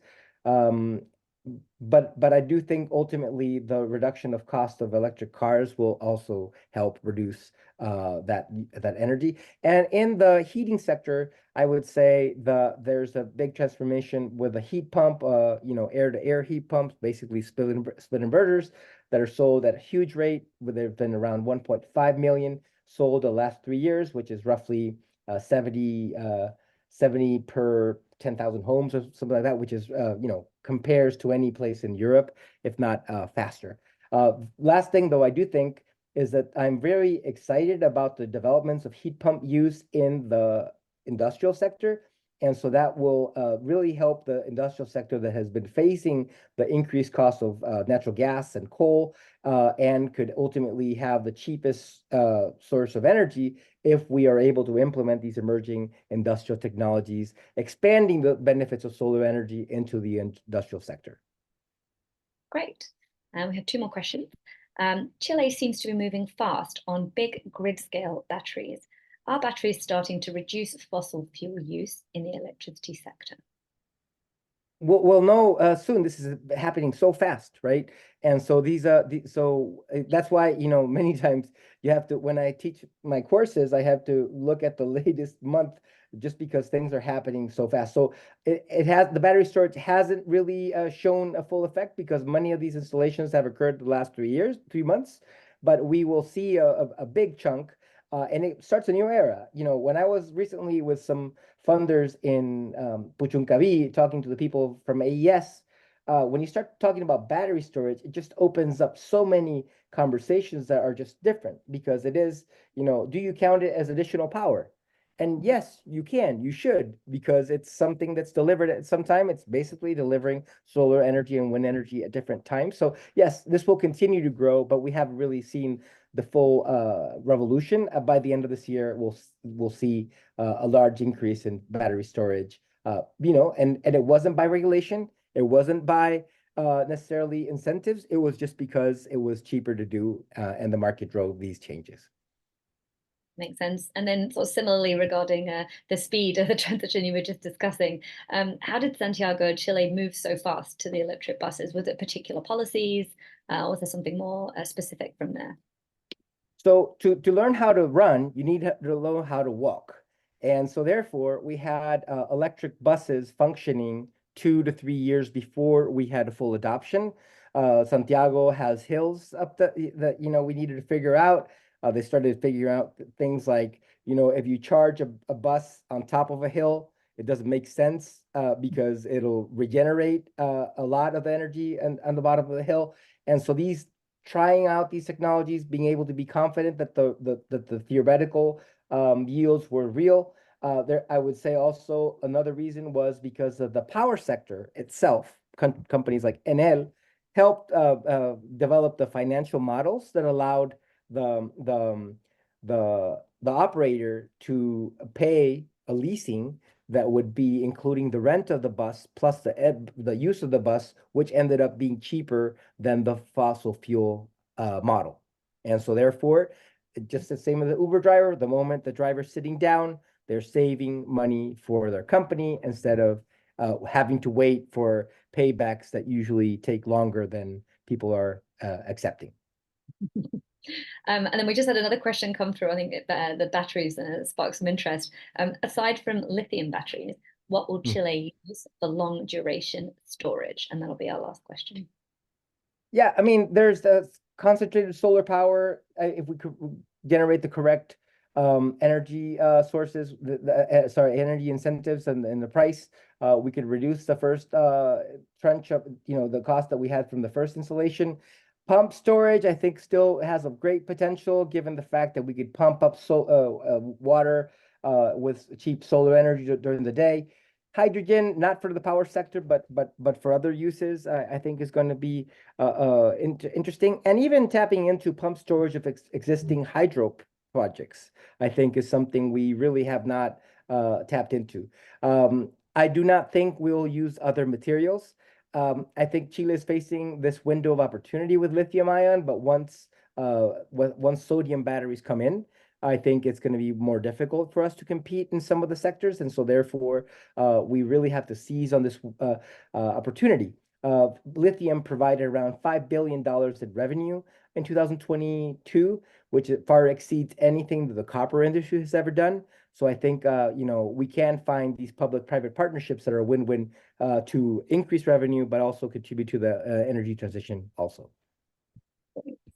Well, thank you so much for those insights. Would you like to give a little 30-second wrap-up to give the takeaways for our audience? Yes, many times we look at different policies and we start thinking that countries are overall strapped for cash. And there's no country that's not faced with climate change, with increased security concerns, et cetera. There's no extra money lying around anywhere. And so very few countries could actually replicate the European Green New Deal or the IRA packages. I do think we need to be looking into how do we crack the case for the business model and allow the market to be able to contribute through its financial markets and help this revolution rise. I think it's much more important. And I'll tell you something, Tesla is coming to Chile, and the prices that we are getting here are very similar to a subsidized version of a Tesla in the US. So where is that, is that subsidy necessary? Are we, is there something hidden? Solar energy in Chile is being installed at $1 per watt installed at residential scale. In the US, it costs $3 with a $1 subsidy. You pay twice as much with the subsidy that is exactly the cost of what we get with a subsidized version here. So I do think that we really need to question these subsidized models. And so therefore, the Chilean model is one that other developing countries could follow that do not, given the fact that nobody has extra money lying around. Wonderful. Well, thank you so much, Marcelo. We appreciate you sharing such valuable insights, and I look forward to seeing what else you're going to personally add to your pretty impressive resume in the future. Thank you very much, Marcelo. Bye. Our next session will be led by Morten Kabell, Copenhagen's former mayor for technical and environmental affairs. Copenhagen is widely recognized as one of the most sustainable and ambitious cities in relation to climate action.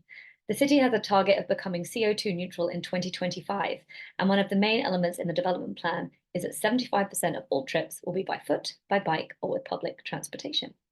Morten previously held the position of co-CEO of the European Cyclist Federation in Brussels, where he worked for the past period promoting cycling as a sustainable and healthy means of transportation.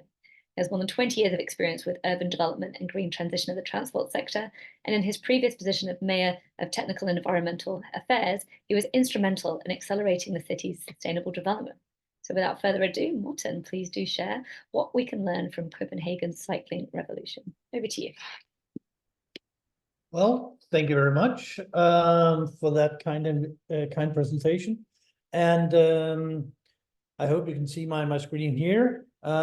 This is me and my official transport around Copenhagen. We, instead of having... I can't see the presentation yet, if that's not up. I've just got your face at the moment. So is there a presentation now? No presentation yet.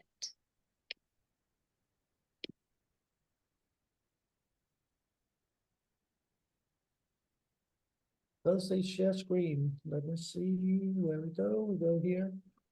Ugh. There we go. It's coming up now. There we go. Sorry about that. That's okay. Good to go.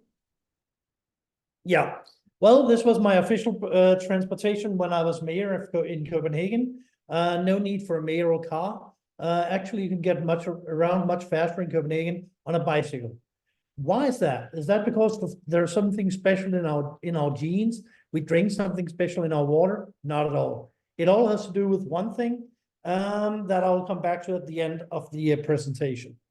But let me start you by this. How many of you would actually build your house like this? Huge garage around which you have the master bedroom, small kitchen, small dining room, and so on. Probably very few of you would think that this would be a reasonable way of building your home. But why on earth is it then that we've actually managed to build our cities like that? Because this is granted taken from an American highway, but still it is a picture that I think many people can recognize from cities around the world. Huge motorways leading into the city, and this is not a very efficient mode of transport. I don't hate cars. Let me put it that way. I think cars are awesome, just not in our cities. And the reason for that is that already we have more than 50% of our population living in our cities. By the mid-century, the UN estimates that it'll be more than 2/3 of the world's population living in cities. So one of the most scarce commodities that we have is space. And the car is one of the least efficient modes of transportation that we can have. In most cities, what we see is that there is an average of 1.05 passengers per car transporting themselves around town. That is hugely inefficient compared to other modes of transport, public transport, as I love the example from Chile, or biking, for instance. This is what we see in the 20th century. An average, you can say, a very standard, normal way of building your roads. 2 lanes for car traffic, parking lane, and then at the rest there is a small lane for pedestrians. Not much space at all for anybody, for anything. Not much space for human life, at least. This is the 20th century model. In the 21st century, what we have built is something like this. Still a car lane, because there are people who need a car. It can be people with disabilities who actually need a car to get there and can't bike, for instance, can't walk. They have their right to get around town as well. But let's focus on the more efficient modes of transport. So here we have 2 white bike lanes. And these bike lanes are able to transport 5 to 7 times as many people as a car lane can per second. 5 to 7 times. That's a huge difference, and a huge difference in efficiency. And if we, like this, build enough space for the public transport as well, here it's a tram, it could be a bus rapid transit system, it could be a metro, it could be whatever. But if we build this, then we suddenly have a lot of people being able to be transported around town at the same time to where they want to go, also for a very cheap price. I come from a city that's a mid-sized European city, Copenhagen, capital of Denmark. We are just around 2 million people in Greater Copenhagen area. And this is what one of our main central squares looked like in the 1950s. Huge parking lot.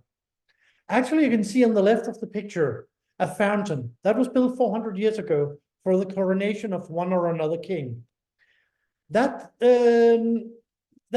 fountain is still there. It's still being used. But at that time, well, it wasn't really popular and nobody could really access it. This is what it looks like today, the same square.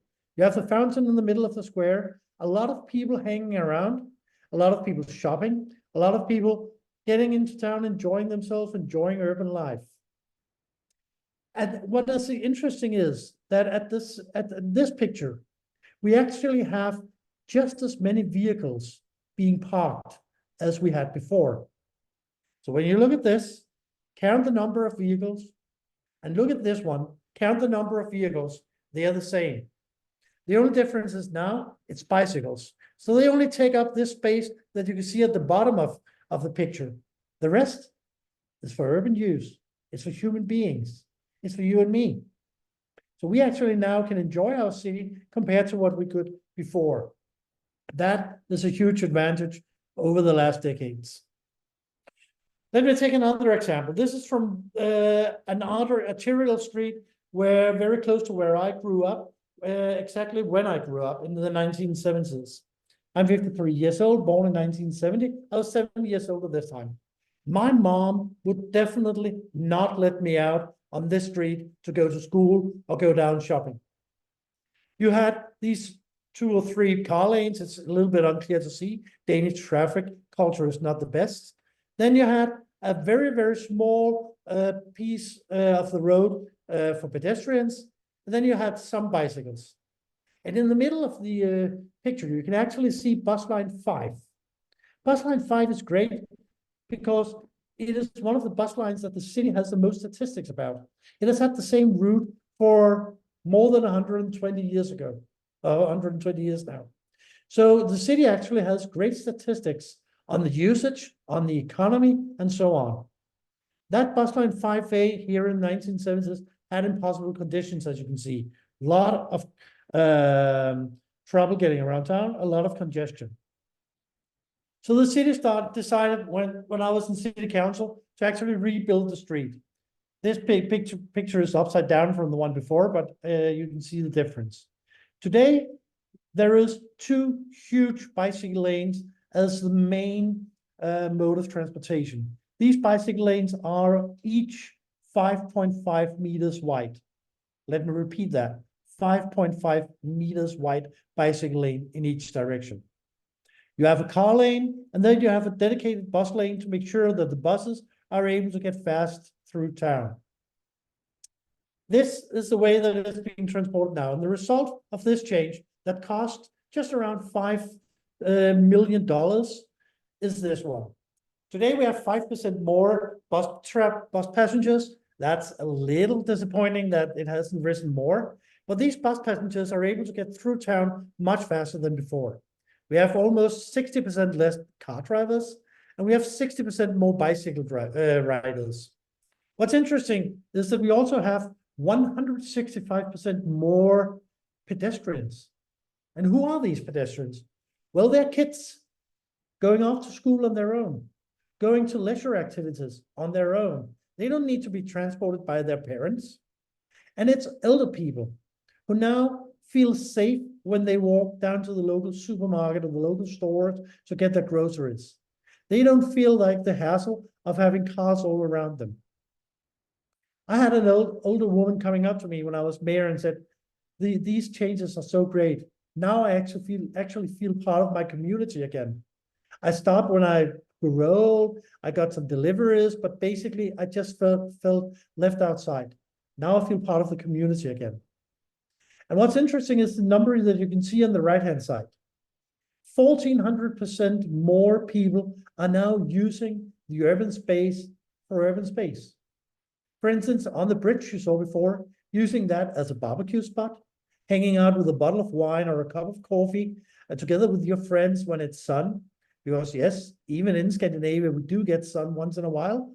And then Copenhageners immediately hang out wherever and whenever they can. 1,400%, that's 15 times as many people now enjoying their life outside. That means that we have an urban life for human beings, for human life instead of just for cars. And what's interesting is that these 5% more bus passengers and the fact that we now have a more efficient bus transport also means that the city saves $600,000 to $700,000 a year just on that one single bus line 5 that I showed you before. That also means that this project has already been paid back.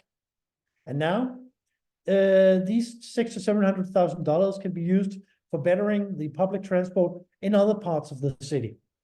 So all in all, a huge advantage for everybody, because which city doesn't want to save money on its public transport? Here you can do it and get a better service at the same time. So this is what a morning rush hour looks like at 8 o'clock. You have these several hundred bicycle riders. Actually, this bicycle lane is the busiest one in the world, with just about 50,000 bicycle riders per day. 50,000, yes, you heard right. Then you have the bus, and then you have a few cars that of course, there's still space for them. So this is a morning rush hour. And sometimes it actually means that the last one in the lines won't make it at the first green light. That's a luxury problem, but it's still a problem that Copenhageners are very focused about. So this is the result of doing this across the city as a holistic project, of having this thinking of saying, how can we better street for street the way that we transport our people, is that we get these results. These are the statistics on how Copenhageners transport themselves.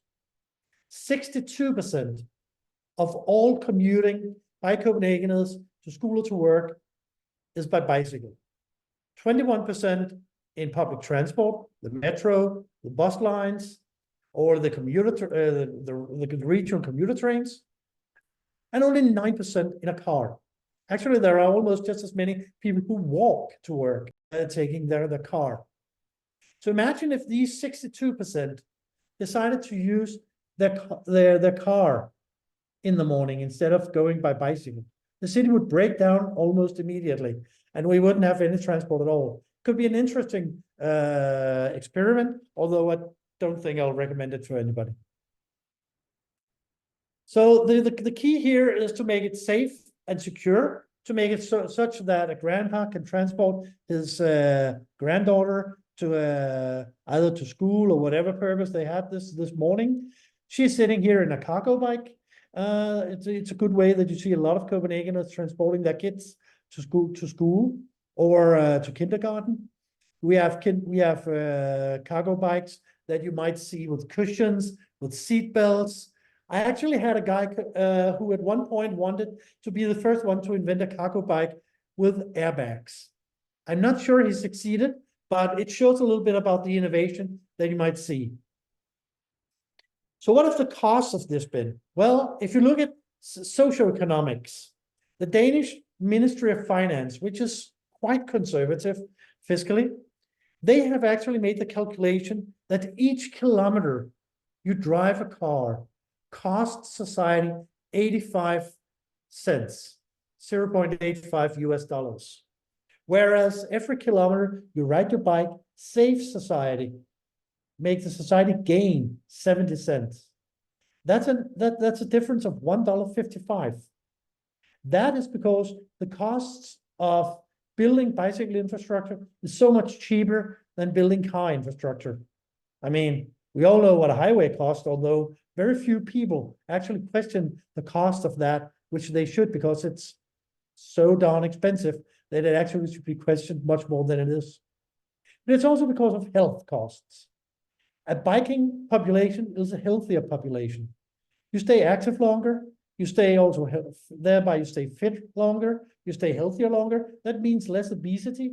That means better cardiovascular systems in your body.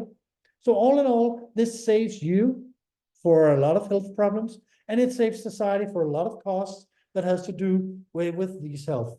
So when you add all of this, then you get this difference. I mean, $1.55 in difference per kilometer, that is, I think, quite a difference for society to look into. And bikes can be used for everything. I mean, they are efficient. Here it's DHL, the German-American transport company, who actually picture is not from Copenhagen, but from Hamburg in Germany.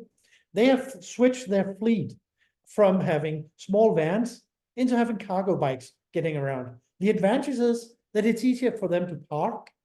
Thereby, it's also easier to get from door to door. So whenever the customer will actually have much faster delivery than you'll see otherwise. And it's cheaper because buying a cargo bike is much cheaper than buying a huge van instead, of course. So for both for the company's bottom lines and for the company's bottom line and for the customers' services, there are huge advantages here.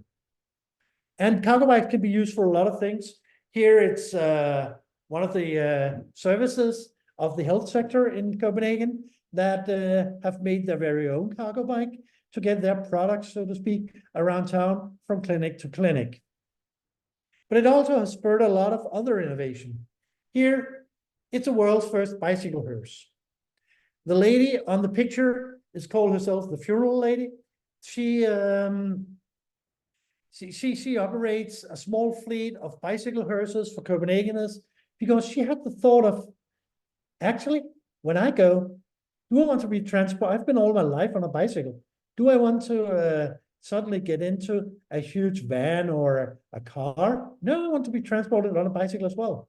So she started these bicycle hearses and she's had a huge success. She now employs a lot of people, and you're able to see these hearses on the streets to and from churches and chapels whenever there is a funeral in Copenhagen.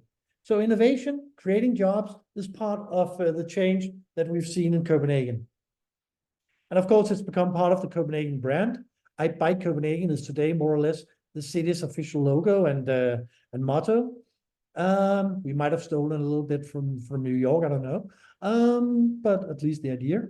But having this and having said this, this is not about culture. This is not about genes. This is not about anything else. All these advantages has to do with three things: infrastructure, infrastructure, and infrastructure. If you build a good enough system, maintain it well, and make sure that it's easy to use, then people will use it. That goes for all kinds of mobility. It goes for green mobility as bicycling, and it goes for black mobility as cars. If you build highways, people will use cars. If you build bicycle lanes, people will use a bicycle. So it's all about a choice. But I can tell you one thing just to end my presentation, that these whole investments in Copenhagen over the last 25 years, they have cost Copenhagen just around 350 million US dollars. 350 million US dollars. That is incidentally the same price that one car bypass tunnel north of Copenhagen cost to build. That is 3 kilometers. The whole bicycle investments in Copenhagen are more than 500 kilometers of safe, protected, and easy to use bicycle infrastructure. So the choice is, of course, yours. What do you want to build? The cheap, fast, and green, or the black, slow, and old-fashioned? Thank you very much. Lovely. Thank you so much for that, Morten. We do have some questions from the audience. First question we have is from Dr. Merida. What is the total distance from one side of Copenhagen to the other side? How wide and long is the city? I think that depends on how you want to define the city, of course, because all metropolitan areas can be defined in different ways. The central municipality of Copenhagen is 12 kilometers from north to south. But if you take the metropolitan area where people would probably use their bicycle, especially if it's an electric bicycle, then it's up to 20 to 25 kilometers from north to south. Great, thank you. What difference does Copenhagen's terrain make? Copenhagen and Amsterdam are both flat, which must help. In the city center, we are flat. But if you only go 3 or 4 kilometers out, then it becomes quite hilly. But what's interesting is that we are a coastal city, so we have a lot of wind. And if you take the wind, and for some reason the wind is always in your face when you're on a bicycle, it feels that way at least, then that has the same effect as a hill has. So it might be just as difficult. So we may not have mountains or hills like San Francisco in the middle of the city, but we have wind all the time. And that doesn't really hinder anybody because the infrastructure counters that by being efficient and safe. So you actually want to get that little bit of exercise every morning and every afternoon when you commute. So you get your exercise at the same time. No need to take your car down to a gym and ride a bicycle there. You can just ride to work. Do you think that hillier cities could realistically copy Copenhagen? I didn't get that, sorry.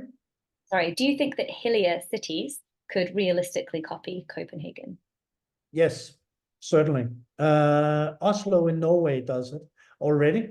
They are quite hilly. And they are becoming one of the world's best bicycling cities in the world. So yes, that can be copied. San Francisco has been doing a lot of infrastructure on bicycles and for bicycles. So that is possible as well. And I mean, anybody who's seen a movie has seen the hills of San Francisco. So I think that shows everything, that if they can do it, anybody can do it. I'm going to object to that being based in Hong Kong, where we have some crazy taxi drivers. I think even Hong Kong could do it. I love the city, and it is possible. It's just a way of how you build your infrastructure, because if it's safe, separated from the cars. So by instance, in Copenhagen, it's separated with a curb so that the taxi drivers or the crazy car drivers don't accidentally swerve onto the bicycle lane, because then they'll have their tires destroyed. Then you suddenly have a much more disciplined way of traffic. I think it's more than when they're purposely swerving. How would you advise city managers in fast-growing countries in the global south? Just get started. You'll never regret it. Start with one distance from A to B, where you know there's a lot of people transporting themselves, commuting, going to shopping centers or whatever. And then just build it out from there. I was advising the city of Shymkent in Kazakhstan, which is a 1 million inhabitant city, fast growing as well. And just said to them, just get started, because nobody expects you to be able to build a grid right away and build everything at one time. So you simply just have to build a little bit and then get started and then continue that expansion. And it's much cheaper to build the bicycle lanes than it is to build a car infrastructure. So you actually save money. And I think a lot of developing cities can use that, saving money. Forgive me if you already answered this. I don't believe you did. Are e-bikes a big thing in Copenhagen, or is it mainly manual? They are becoming a huge thing. They are very efficient. I mean, in EU, they are capped at, I think it's 25 to 27 kilometers per hour, but that is more than enough to still get around town fast. And especially if you go on longer distances in the morning on your commute, then having an e-bike going from town to town or from town to city is quite a good thing. It's quite an easy thing as well. So you can easily compare with being on a motorway in congestion. So they are becoming a huge thing here. I think in some parts of Europe, you have that you actually sell just as many e-bikes that you sell regular bikes. So they are definitely becoming a thing. Do you think that we're starting to see the world turning the tide on cars? We have to turn our tide on cars. I mean, the 20th century has ended. So that belonged to the car because they simply took over and spent a lot of money on lobbying, decision makers, planners, and so on, in using their cities for their own purposes. Now it's time to take our cities back. And that means being more efficient. That means being more green. Less pollution, less congestion is what we all need in our cities. And especially as we see the urbanization and more people moving to cities, then we need that space. That's great. Well, thank you very much. That wraps up the questions that we've had so far. Would you like to do a sort of 1-minute rundown of sort of wrap up for our audience? I'll do it very short, thank you. I'll say, don't hesitate. Any city can do what Copenhagen has done. There's nothing special to Copenhagen. We were a car-centric city just 30, 40 years ago. We changed. Any city can change. Any city can benefit from this. Great. Thank you so much, Morten. Okay, so we're going to wait a couple of minutes before our next session. So if you just bear with us, and at 1/2 the hour, we'll be moving on to our 9th speaker. We'll be back with you very, very shortly.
Thank you, everyone, for bearing with us.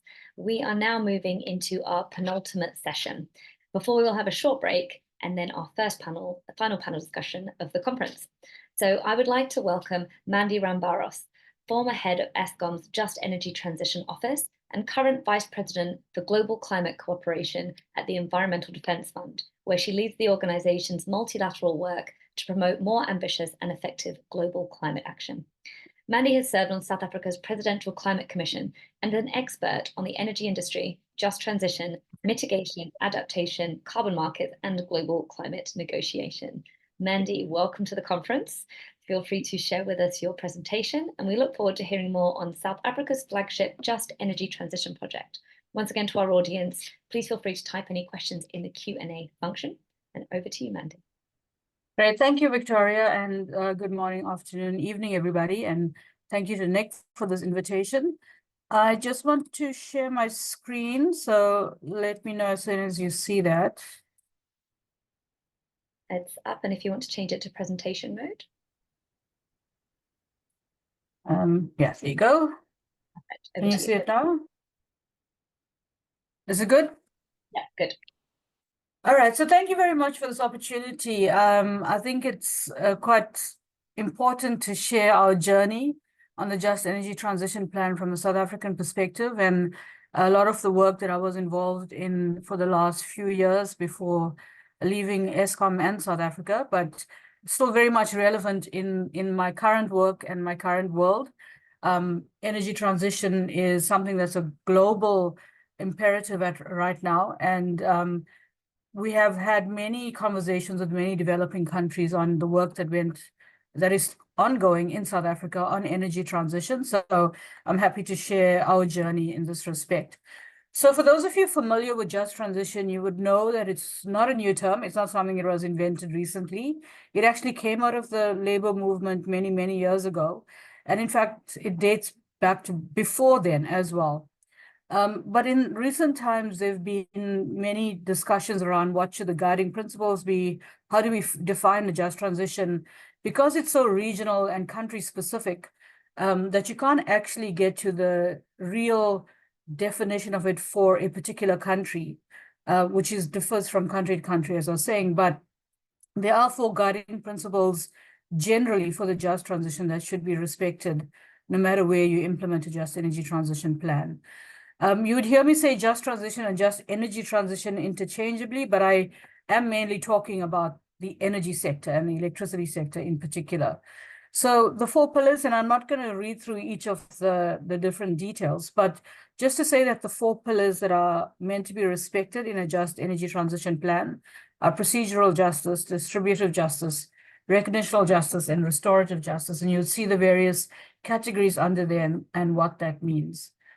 So when we look at South Africa and our energy challenges and what we were trying to solve for, the one thing to be very careful about when looking at decarbonization plans and looking at environmental, social governance challenges is that in no country are you solving for one of these imperatives. You are trying to solve for all of them, which is why the whole just energy transition is quite complex, is because you're trying to solve, and in South Africa in particular, we were trying to solve for energy security, energy poverty, an insecure energy future. For those of you who are familiar with South Africa's energy landscape, you would know that we have supply-demand challenges. So demand is outstripping supply right now, and our coal fleet's not performing where it should. So we really have an insecure energy future. The socio-economic impact of transitioning, very much so in any sector, when you transition, if you look at history, any transition did lead to job losses. But in South Africa in particular, the socio-economic impact of transitioning could also exacerbate the energy crisis. So that was something to also bear in mind. And then policy misalignment. So while there was a push from business and from civil society that we needed to move towards a cleaner future, that was not necessarily the way the policy direction was going in the country. So like I said, the solution, therefore, could not just solve for decarbonization, and we had to have incentives that were attractive enough to incentivize the shutdown of fossil assets while ensuring that we protected socioeconomic growth and environmental protection. And so when we looked at how would you define a just energy transition in our context, it was very clear that it's not a sudden shift in economic activity. It's not something that, you would shut down coal plants overnight, but something that would be phased over time, very much taking into account the country's needs and priorities at the time. So we included a definition for the JET in the South African plans, and we spoke about a transition towards a low-carbon, climate-resilient economy in a manner that does not impede socioeconomic development, but would result in an increase in sustainable jobs. So I think in terms of painting the context of what we saw the just energy transition, these concepts, these definitions were very important. So then what was our value proposition in developing a just energy transition plan for South Africa? If you look at electricity production in the country, these are the different major sectors in the country. Electricity production accounted for 41% of the carbon emissions. And you would see the next highest is petrochemicals, which is 11%. So the most logical thing was to decarbonize electricity first, which would have a positive knock-on benefit on all of the other sectors. So if you're familiar with greenhouse gas accounting, you would know that the scope 2 emissions of each of the other sectors is attributable to the electricity production. So if you decarbonize electricity, you would have a positive impact on all other sectors. And if you look at the story globally, electricity sector is still the cheapest and quickest to decarbonize. When you hear the term hard to abate sectors, it's usually referring to manufacturing, steel production, aluminium production, all of those kind of sectors that are not easy to abate. Even in South Africa, the petrochemical sector at the moment, there's no alternative from coals to liquid. So it is very difficult to abate other sectors, but electricity, we know that the solutions are there. It doesn't make it easy from a socioeconomic perspective, from a cost perspective, but the solutions are on the table already, and many countries internationally have decarbonized. So when we looked at designing the just energy transition for South Africa, there were various imperatives, like I said, that we were trying to make sure that we met. So ensuring that the transition was orderly and well managed. So again, not a shutdown of coal plants overnight. In fact, in the just energy transition, the overall just energy transition plan for the country, we still had coal plants running in the 2060s and early 2070s. So it was, how do we shut down the current fleet in a manner that was orderly and well managed, and in a way that protected vulnerable workers and communities. So it's not just about protecting the environment, not just about reducing emissions, but also protecting workers and communities. There was absolutely a role for the private sector and support for electricity sector capacity. So if you look at the financing that's required for just transition, there's only so far get you to actually enable a just transition in a manner that is supported financially. You would need a role for the private sector.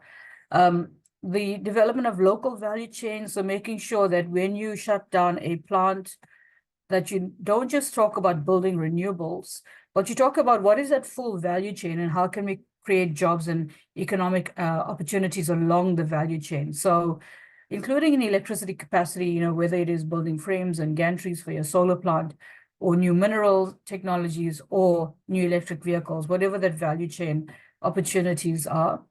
And then technological innovation and private investment as well, creating jobs not just for the workers, but also the local communities. So if you look at Mpumalanga, where most of the coal plants are, the unemployment rate there is one of the highest in the world, 39%, 65% of which are women and youth. So it really is an area that already had very deep unemployment rates. And the idea was, how do we create jobs to not just creating jobs for the plant or workers on the plant, but for the community as well.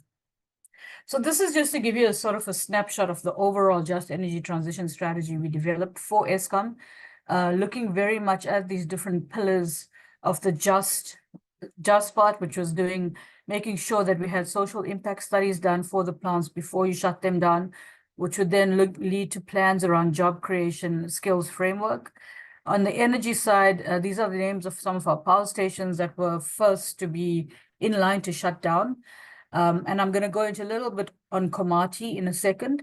And then looking at options like accelerated renewables, storage, midlife gas, microgrids, grid upgrades. So, it's quite a comprehensive strategy looking at not just generation, but transmission and distribution as well.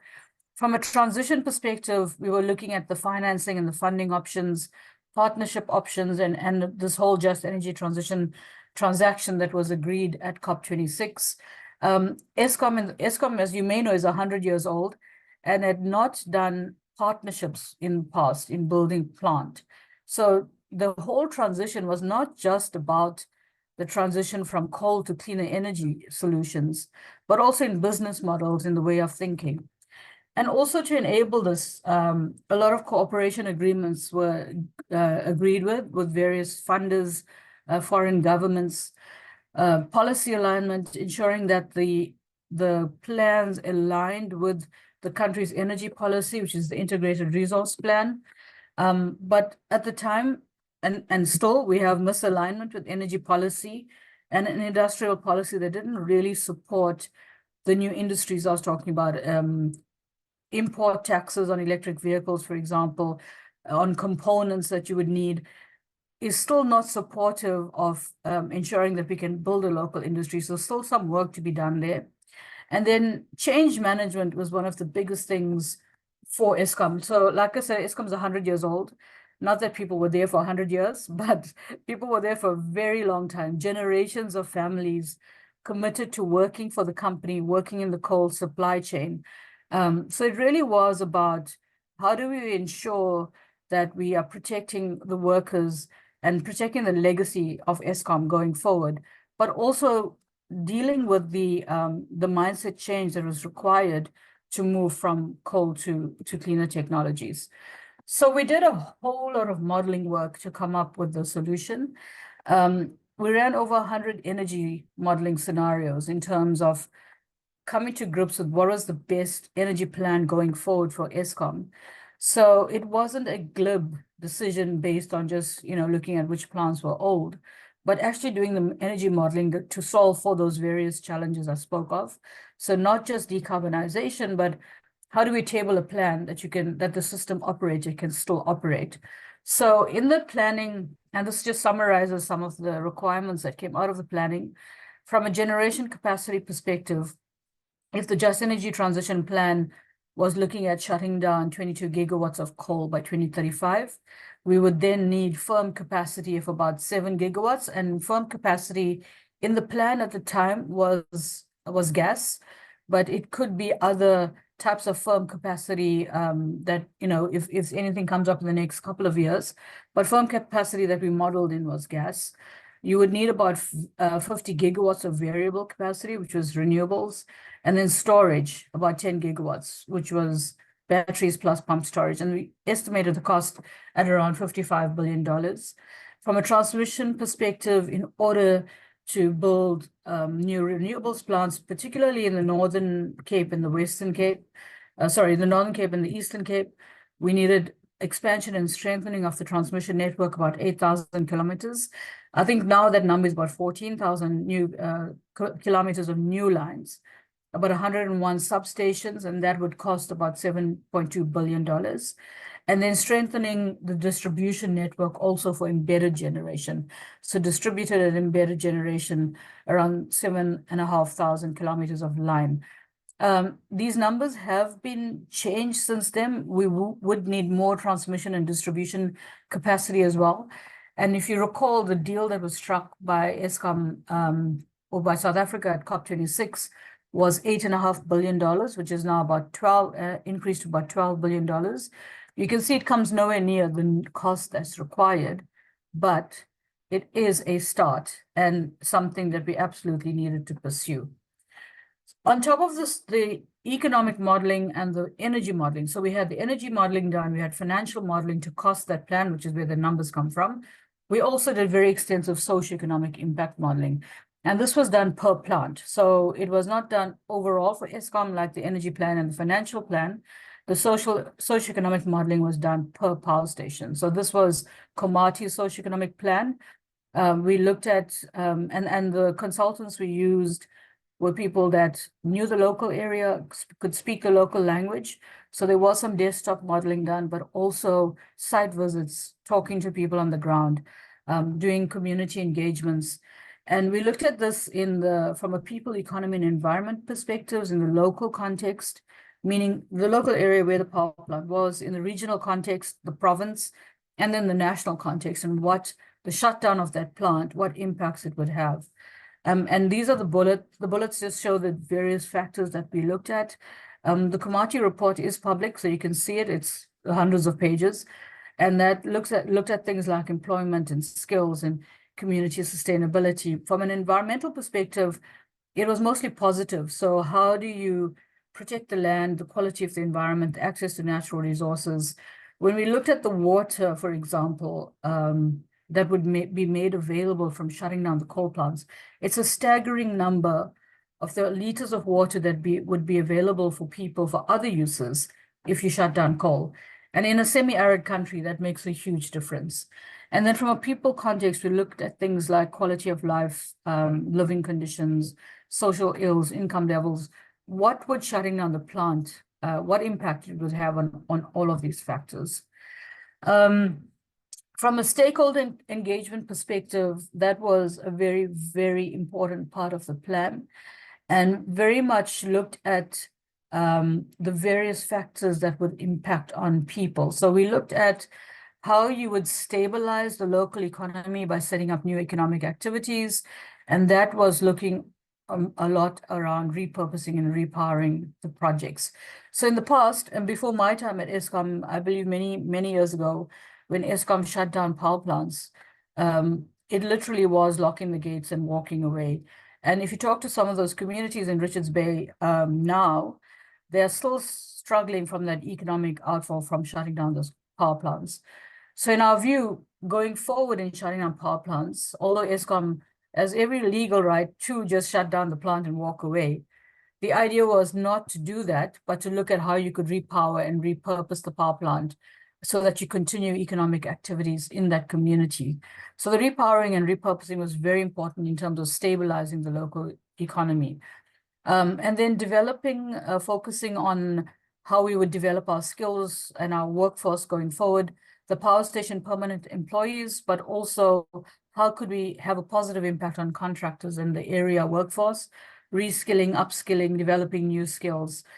The strengthening communities by addressing what were the existing gaps, what we could do to help in those communities. In the past, when Eskom built a power plant, it also looked at providing basic services infrastructure, water provision, sewage treatment plants. But a lot of that also was the responsibility of local government. So there was also a line to be drawn in terms of roles and responsibilities on who does what. To communicate, so communication was very important. We did extensive communications, extensive engagements, but you would still see media reports that this wasn't communicated enough.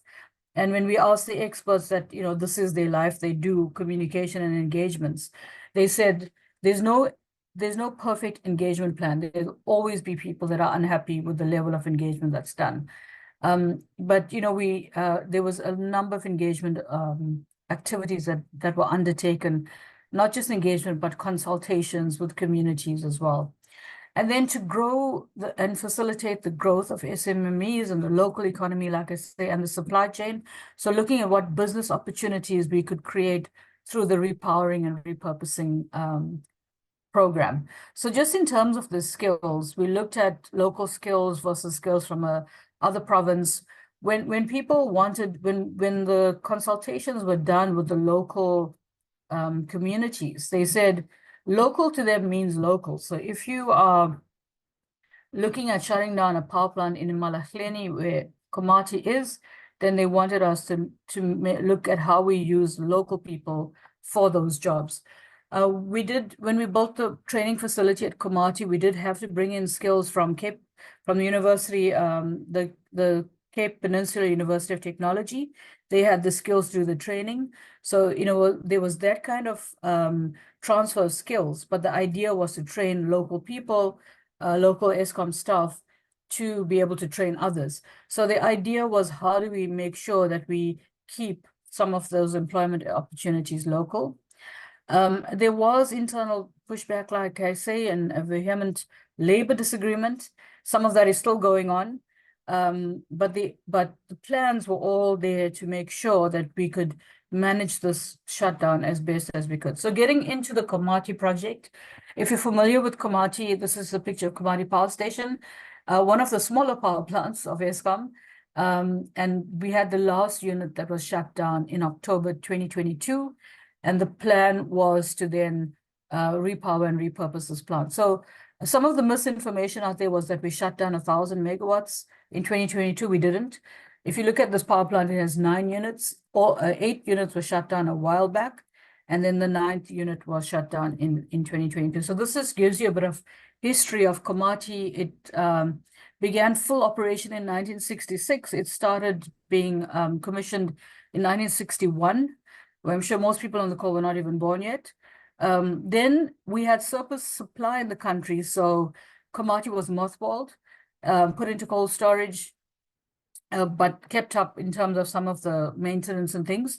and then returned to service in 2004. When I talk to people in the power industry in other countries about having a plant shut down and then brought back almost 20 years later, they can hardly believe it. But it was quite a feat of engineering to bring back Komati after being shut down for so long. But it was also brought back with a sunset period because it's an old plant. So when we talk about the fact that Komati was shut down in 2022, that was always part of the plan. If you look at energy policy going back in the country. Then we had commercial operation by 2012, all 9 units. And then 2022, like I say, was the end of its technical life. So due to the age, Komati was extremely inefficient by the end.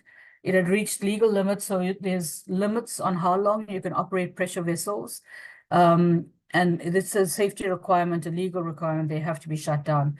And that was when we took the decision to repower and repurpose Komati. One of the lessons learned was that, you know, if in reality, when the plant was brought back in 2004, or when the decision was made to restart Komati, that is when the plan for repowering and repurposing should have started. But of course, 2004, nobody was thinking about that. And so now we've done socioeconomic studies for all of the plants that will be shut down over the next couple of years to make sure that the plans, the socioeconomic plans, the repowering, repurposing is started long before you shut down the plant. We got into, so just to be clear also, the Komati project was separate from the Just Energy Transition Plan. I gave you the context of the Just Energy Transition Plan so you understand the full plan, but we negotiated and worked on Komati separately from that plan because Komati was already shutting down and we wanted a plan for Komati immediately. So we began negotiations with the World Bank to fund the Komati shutdown. So that's separate from the JET plan. And it was a long process with the World Bank. They do a lot of due diligence, which is a good thing. So it was a significant time commitment to get here. Working with the World Bank, flew over all of their experts to South Africa from a social perspective, environmental perspective. We spent hours with them, drove to Komati, spent hours at Komati. They then did their own stakeholder engagements, due diligence without us, to make sure that they were independent. And at the end, we managed to secure a loan of almost $500 million for Komati. About 30 million of that was for decommissioning. So it's expected to take now 4 to 5 years. And then repowering. So phase 1 would be building a 100 megawatt PV plant, 50 megawatt wind, 150 megawatt batteries, and then synchronous condensers as well. And then there will be a phase 2 that will look at additional wind, solar, and condensers, synchronous condensers. And then we also had a component that looked at what are the opportunities for workers and communities, about $60 million, how we could support permanent workers, contractors, building agrivoltaics plant, which is already started at Komati, microgrid assembly facility, and establishing a JET task force with the community for community engagements. So that is very specifically the JUST plans and how you would fund the JUST part of the plan. But bear in mind also that this decommissioning $30 million and the repowering $400 million would also create jobs, would also then contribute to the value chain and the supply chain. This just gives you an overview of what we did at Komati. This is just the aerial view to show you the plants where the parts of the plant where we would do repowering and repurposing, which is in red, and the bits in yellow where we would have demolition and decommissioning. So these are things I spoke about already that we have, that was part of the plan to go to repower, repurpose Komati in their first phase, and then you would get to a second phase. So you can see it's a big piece of land. You know, the work on the repowering initiatives could start in parallel to decommissioning and demolition because they are in quite different parts of the plant area. I'm not going to go through all the details, but this is just some of the, as part of the studies, these were some of the initiatives that were identified as what could be done in the area with the community for the alternative economic streams, in addition to the work that would be created from building new renewables and the decommissioning and the just transition plans. So things like agriculture and agro-processing, digital activation of communities, skills, SME development, digital hubs, with data centers requiring the amount of power that they do, it would be ideal to have them at power station sites, and a lot of corporate social responsibility projects. So there was a list of around 500 projects that could be done in the community. And we got in an implementation agent that is skilled in the area of identifying what would work in a community, what wouldn't work, working with the community to whittle down that list into what was doable for Komati. So by 2030, our projections were that the project would have significant positive impact for local communities, about 430 net direct full-time jobs created for employees, additional temporary jobs, so mainly in construction and decommissioning. The amount of megawatts that would be generated, around 370, replacing Komati's current capacity of 100 megawatts.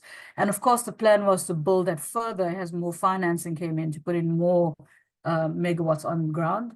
200 people trained through the Komati training facility. So the training facility was built on site.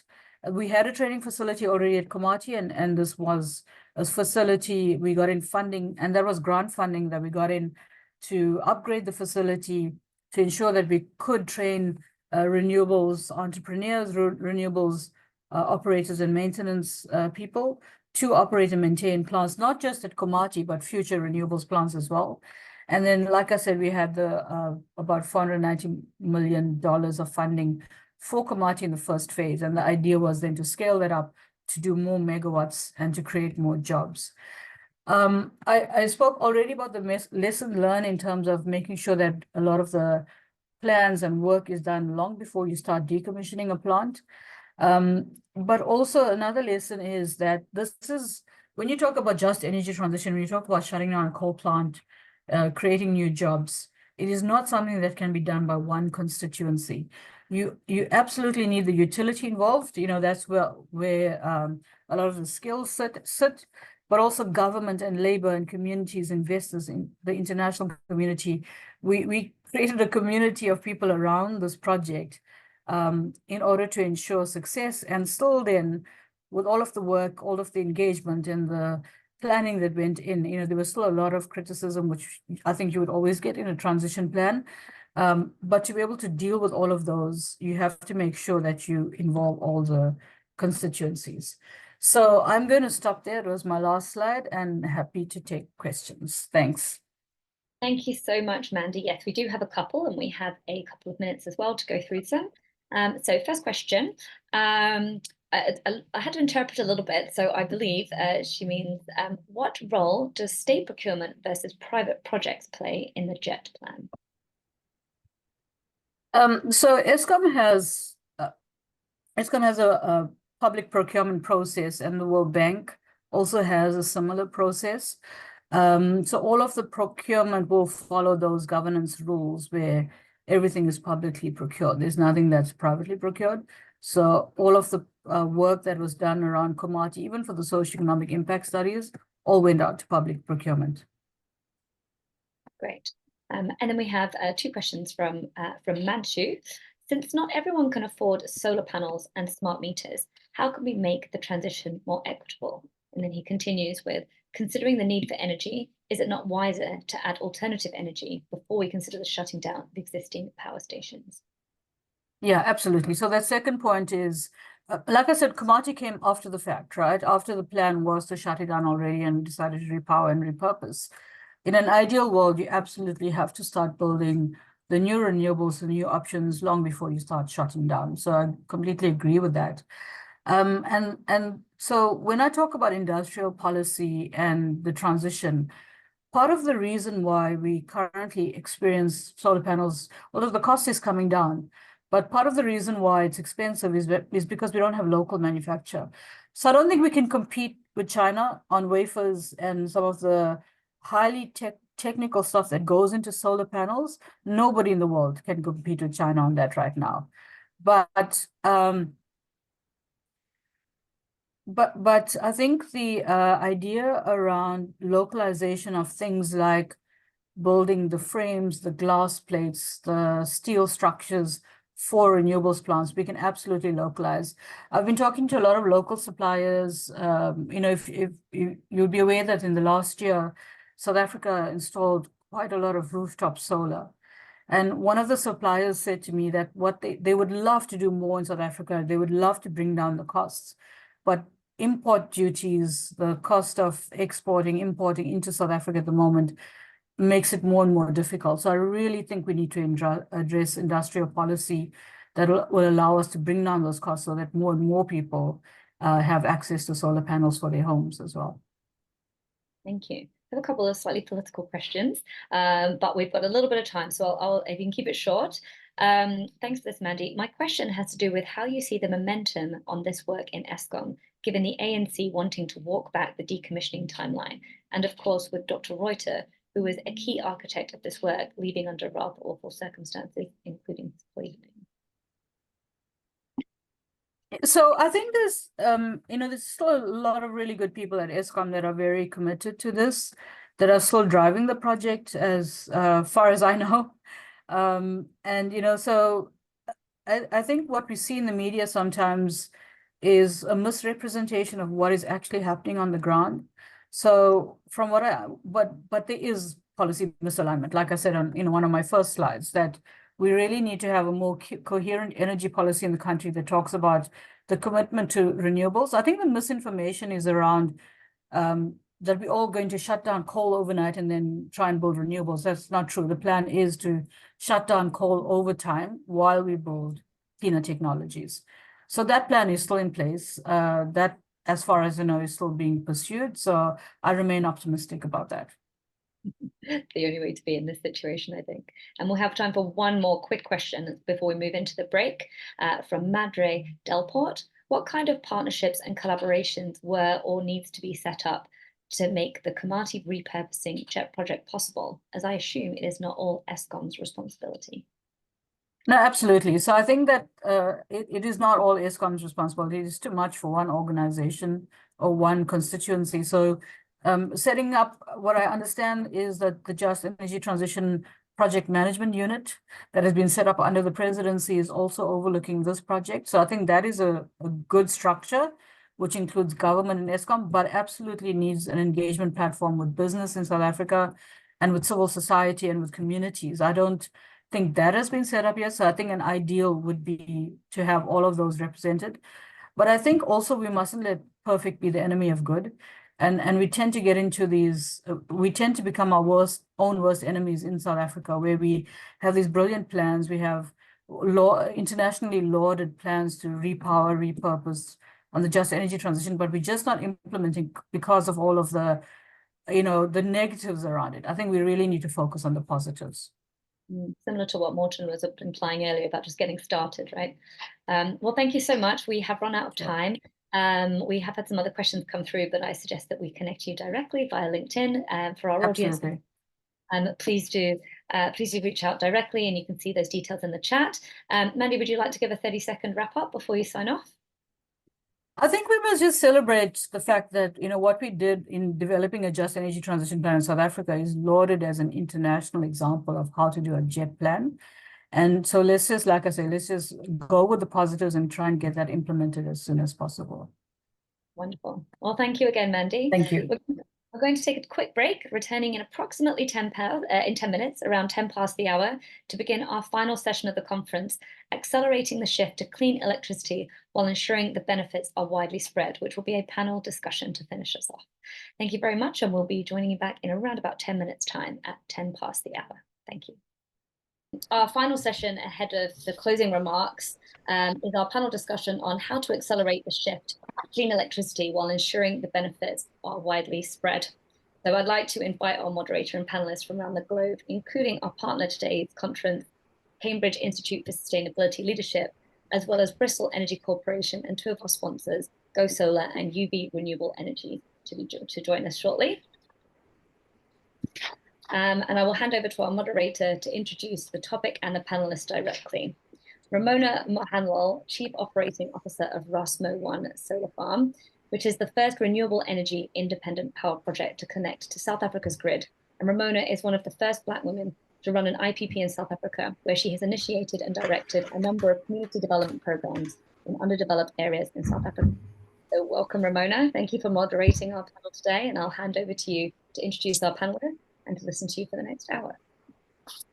Thank you very much, Victoria. And to everyone that is joining us today, welcome. And thank you for joining us and sticking with us for this last bit of the conference. And welcome to our panel discussion.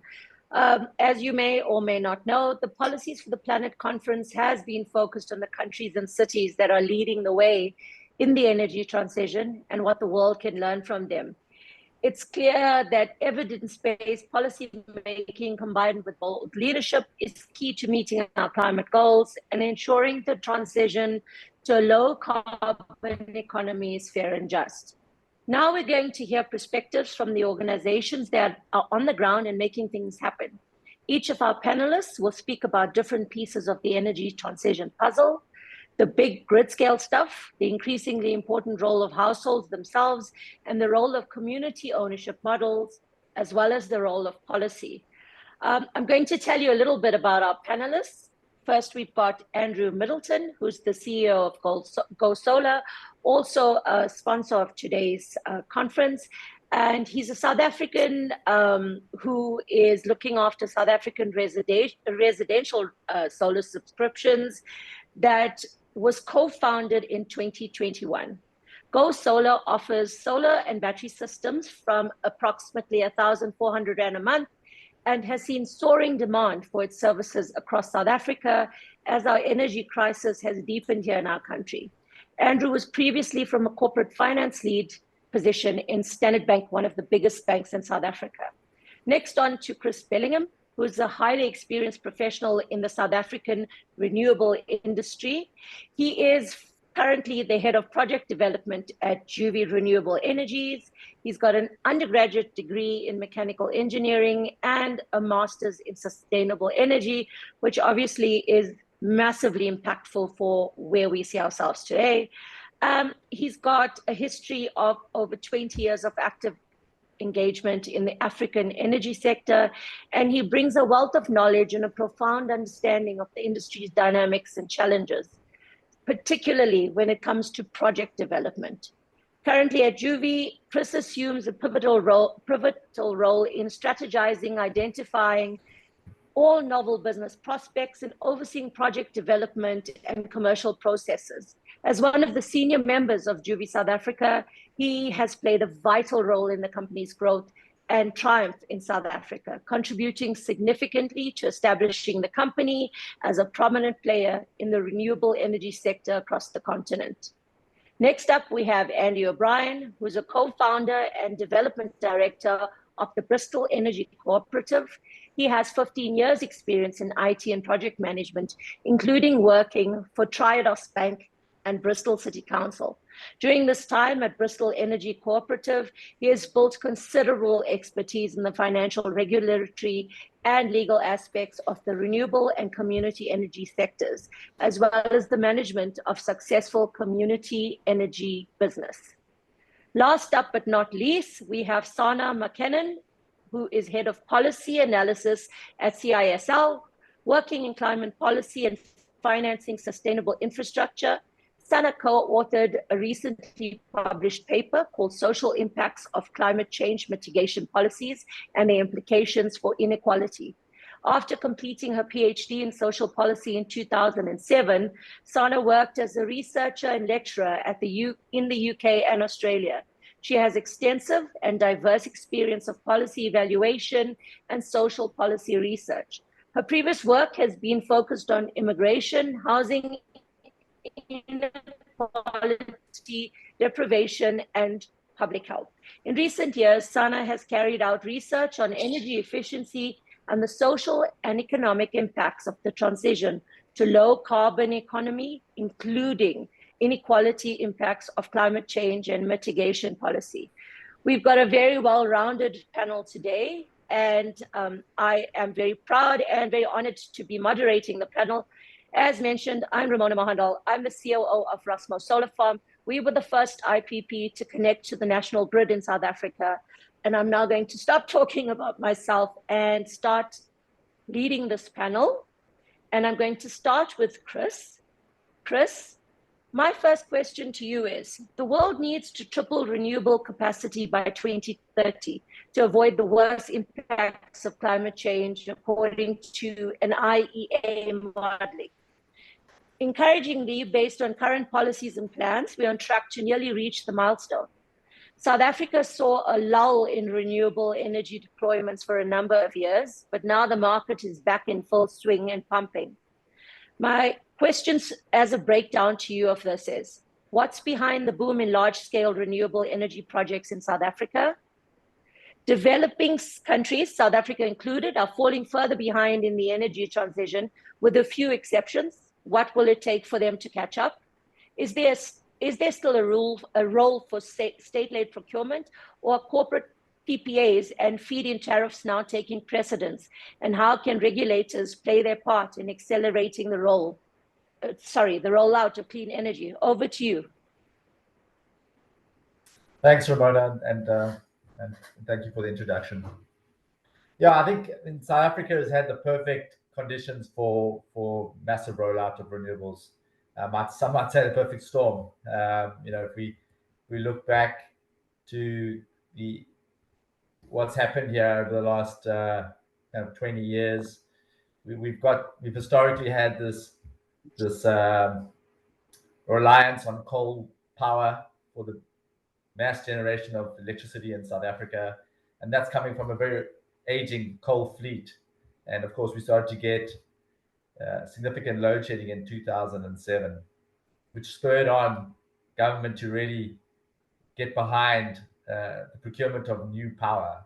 That in combination with our greenhouse gas commitments that, of course, are critical. We are a very well-known intensive emitter of greenhouse gas, and we need to do something about that, and are obviously committed to do so through the Paris Climate Accord. So all of this led to the right combination of factors to get renewables started in South Africa, large-scale renewables started in South Africa, and that started to really bubble up to the surface in a big way in 2011, when the first round of our government procurement program happened.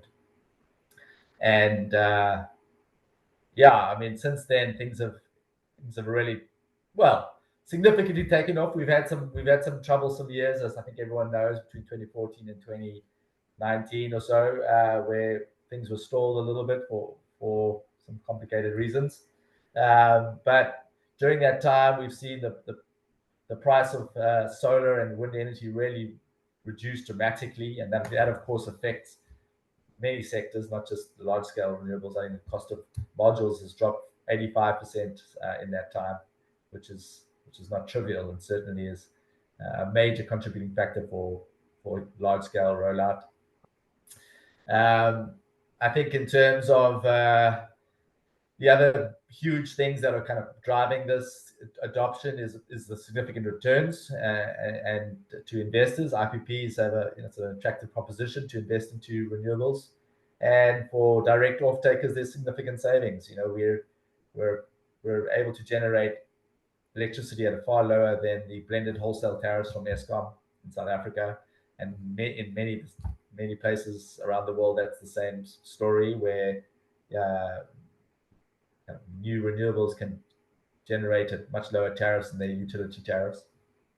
So yeah, it's really been a lot of good factors coming together to get us to where we are. In terms of recent things that have really kind of spurred that on or created a greater boost, one could say, is of course the enabling regulatory factors that have come into play.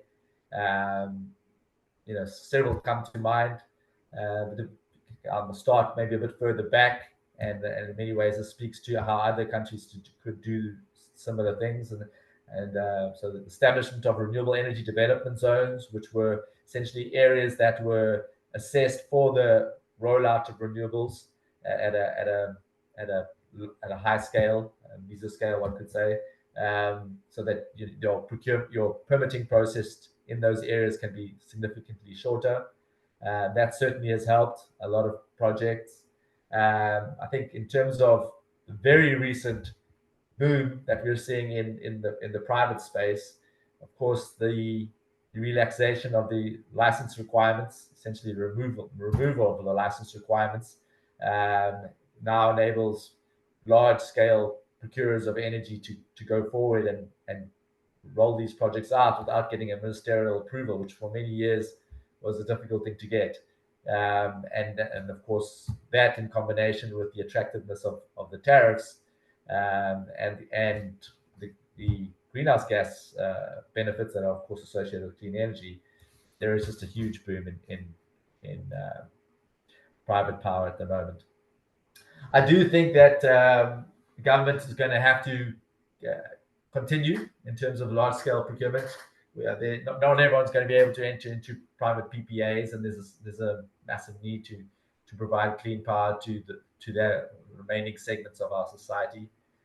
So certainly good reasons to carry on with government procurement. I'm not sure if the current mechanisms are the right way, and there's certainly, I think, some pause for consideration in terms of whether it's auctions is the right way. And that is complicated. It speaks to the grid problems that we're having and ways to overcome that. But yeah, I certainly think that both the government and the private sectors are going to need to play a big role going forward.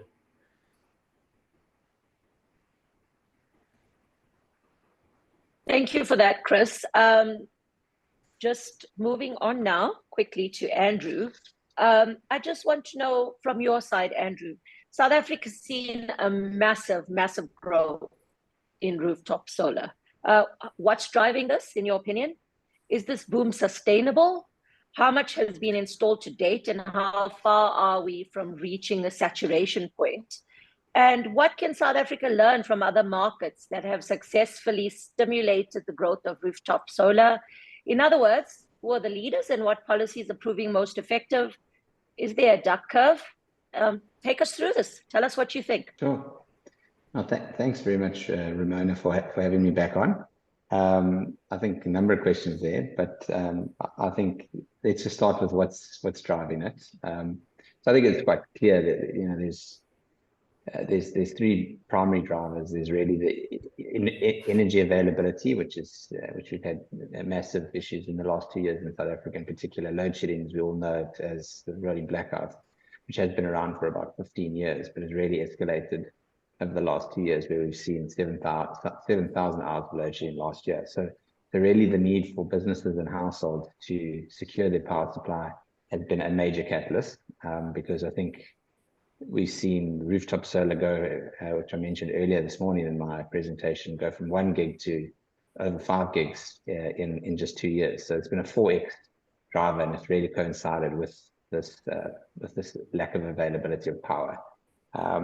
There's other reasons for it as well. I think there has been some improvements in the technology, and Chris mentioned module pricing, and that's also happened in the last year as well. But over the last 10 years, module pricing, battery pricing, chemistries improving. So just really the cost of the technology is coming down in dollar terms, and is more than offsetting the weakness in the local currency. So the technology is getting cheaper. So the implied unit cost of power that you can produce with residential, commercial, industrial, utility scale projects across the board is now more competitive, as Chris mentioned, than the wholesale cost of electricity from our utility.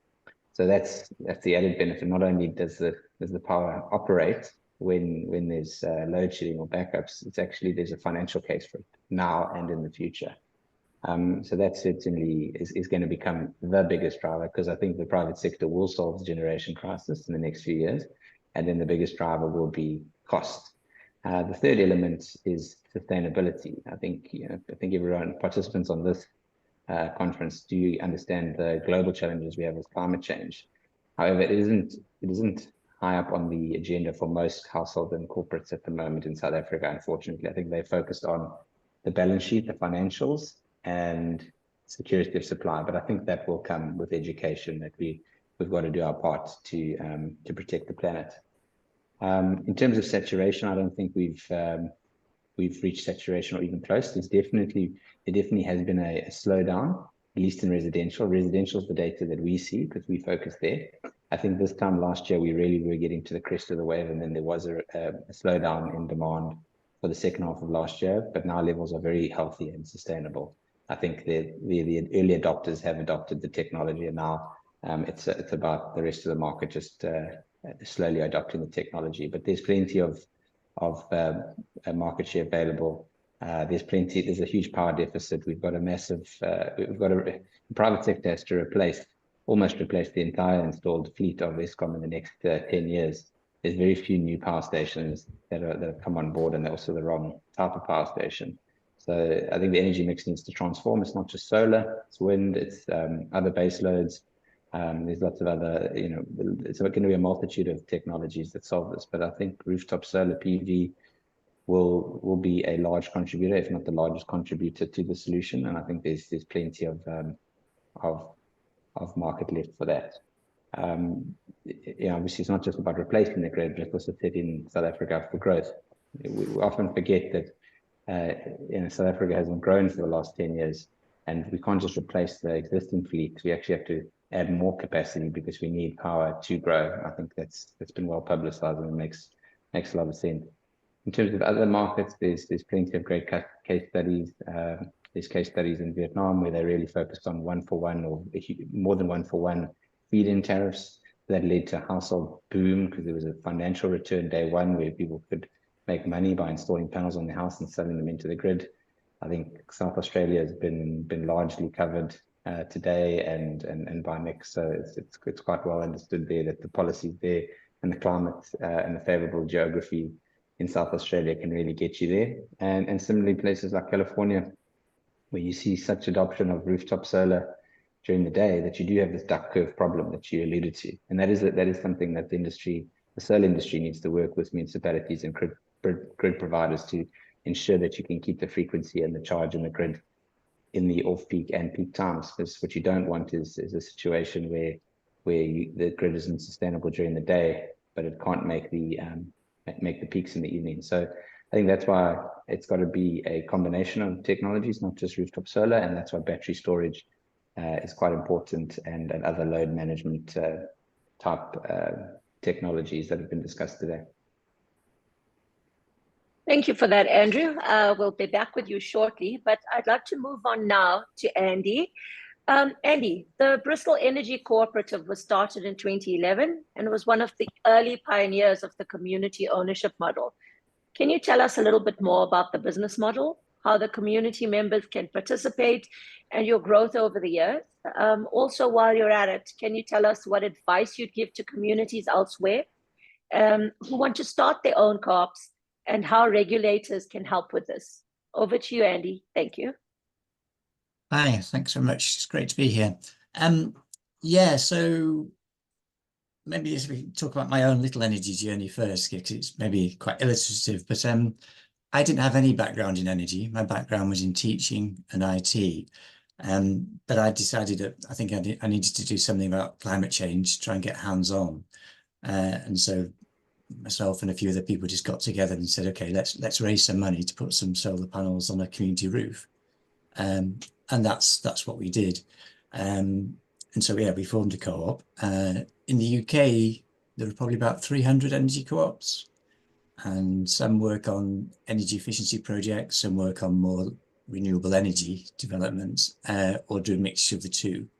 And so our particular co-op, we've done, since we started in 2011, we've gone from being fully volunteer to now a staff of 10. And we've done rooftop solar, ground mount solar, battery storage, and we've also just completed some microgrids.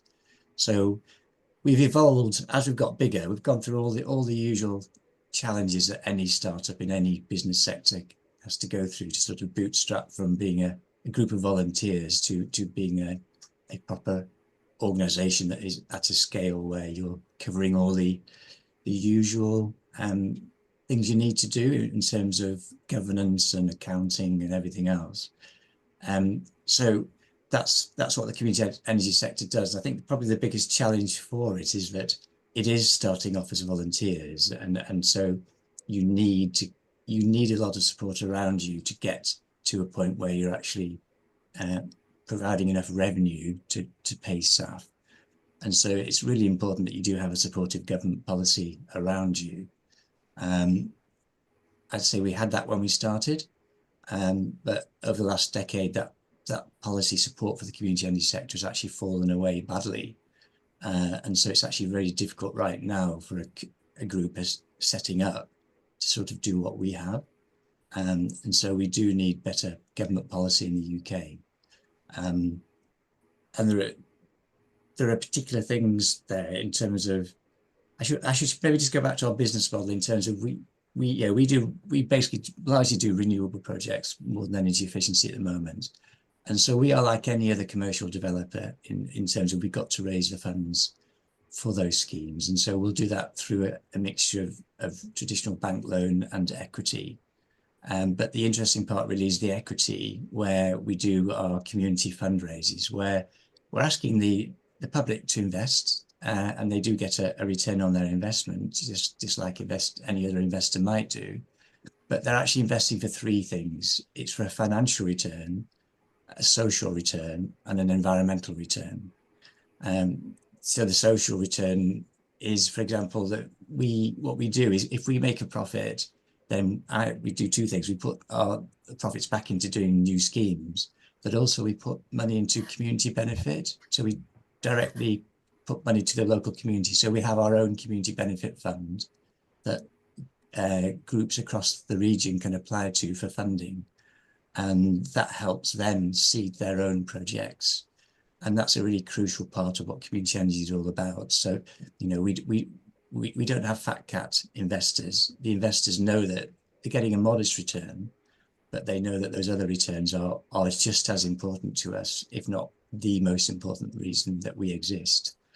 And as a cooperative, you know, we're all about cooperating.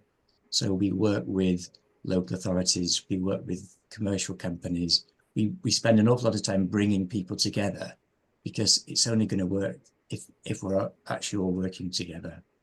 And it's all being done at scale. So in terms of problems we've encountered, I would say really it has been policy, because the whole sector could have got here a lot quicker if some of the policy support that we had a while ago hadn't dropped off, in particular around shared ownership protocols. If we're trying to do a large-scale solar farm, then we are actually competing with the commercial sector, and they've got deeper pockets. They tend to grab the grid connections, etc. And so unless there's some way that they are actually have to share with the community and offer, say, an element of community ownership into their projects, then the community struggles to get that. And in England, we used to have a shared ownership protocol, which did allow us, for example, to take on 2 solar farms, but that protocol is gone now.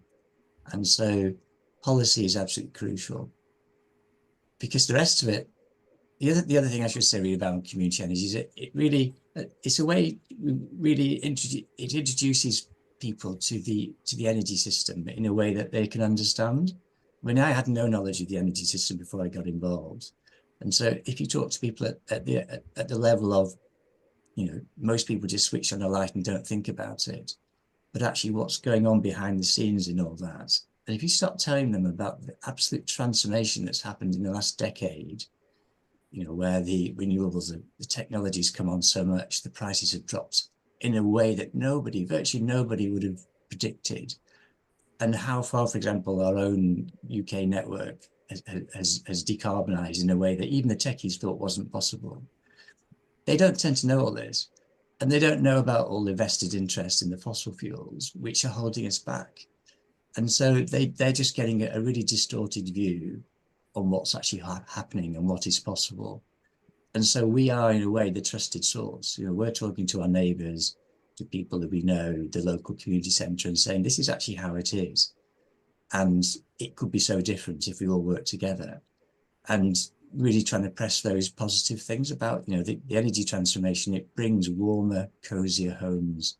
It should mean that we end up with better transport systems, where generally people are working together we bring in all those other sustainability issues around local food and that sense of community, all the stuff that we know when we had COVID, how important community was.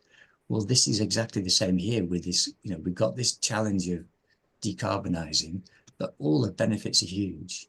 And that's really, I think, what the community sector can do. It's a chance to engage people on that level. Partly, yes, we want them to invest, but actually we're just as keen that they understand what the system is and that they're talking to their member of parliament and they're helping to lobby for change and campaign for change, because it really is, to be brutally honest, it's us against them. It's vested interests, certainly in this country at the moment, it's vested interests against the vast majority of the people who want to see change, and these vested interests are just stoking a culture war. I can't stress how sad I am about the way in the last 10 years the democracy in my country has slipped down the pan, and we're seeing it right now. Just that last few days ago, our Prime Minister has just announced that they're looking to chase more gas. That's their policy. Last year, they signed off a coal mine. It's just absolutely mad. And yet these really are just, it's not going to happen because the commercial sector is actually taking it a different direction. And there aren't people who want to invest in all this new gas technology. The sector knows how to do it. There's massive amounts of institutional investment out there that wants to come in and help, impact investment. There's no shortage of money, actually. It's just going in the wrong places. And in the UK, we're giving fossil fuel companies a 91% windfall tax if they invest in more fossil fuel. It's just absolute madness. And so that's where we are. And there's a vast army. Community energy are completely untapped resource, really, I think. But it can do so much. I missed off anything there.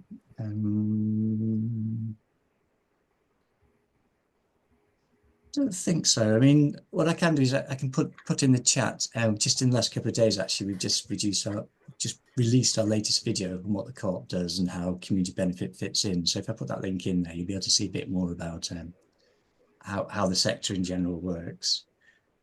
Also, I can put in a link to the 7 principles around co-ops, how they work. And that this isn't just to do with community energy co-ops, but co-ops generally, what those principles are, that anybody across the world who is involved in a co-op signs up to those principles.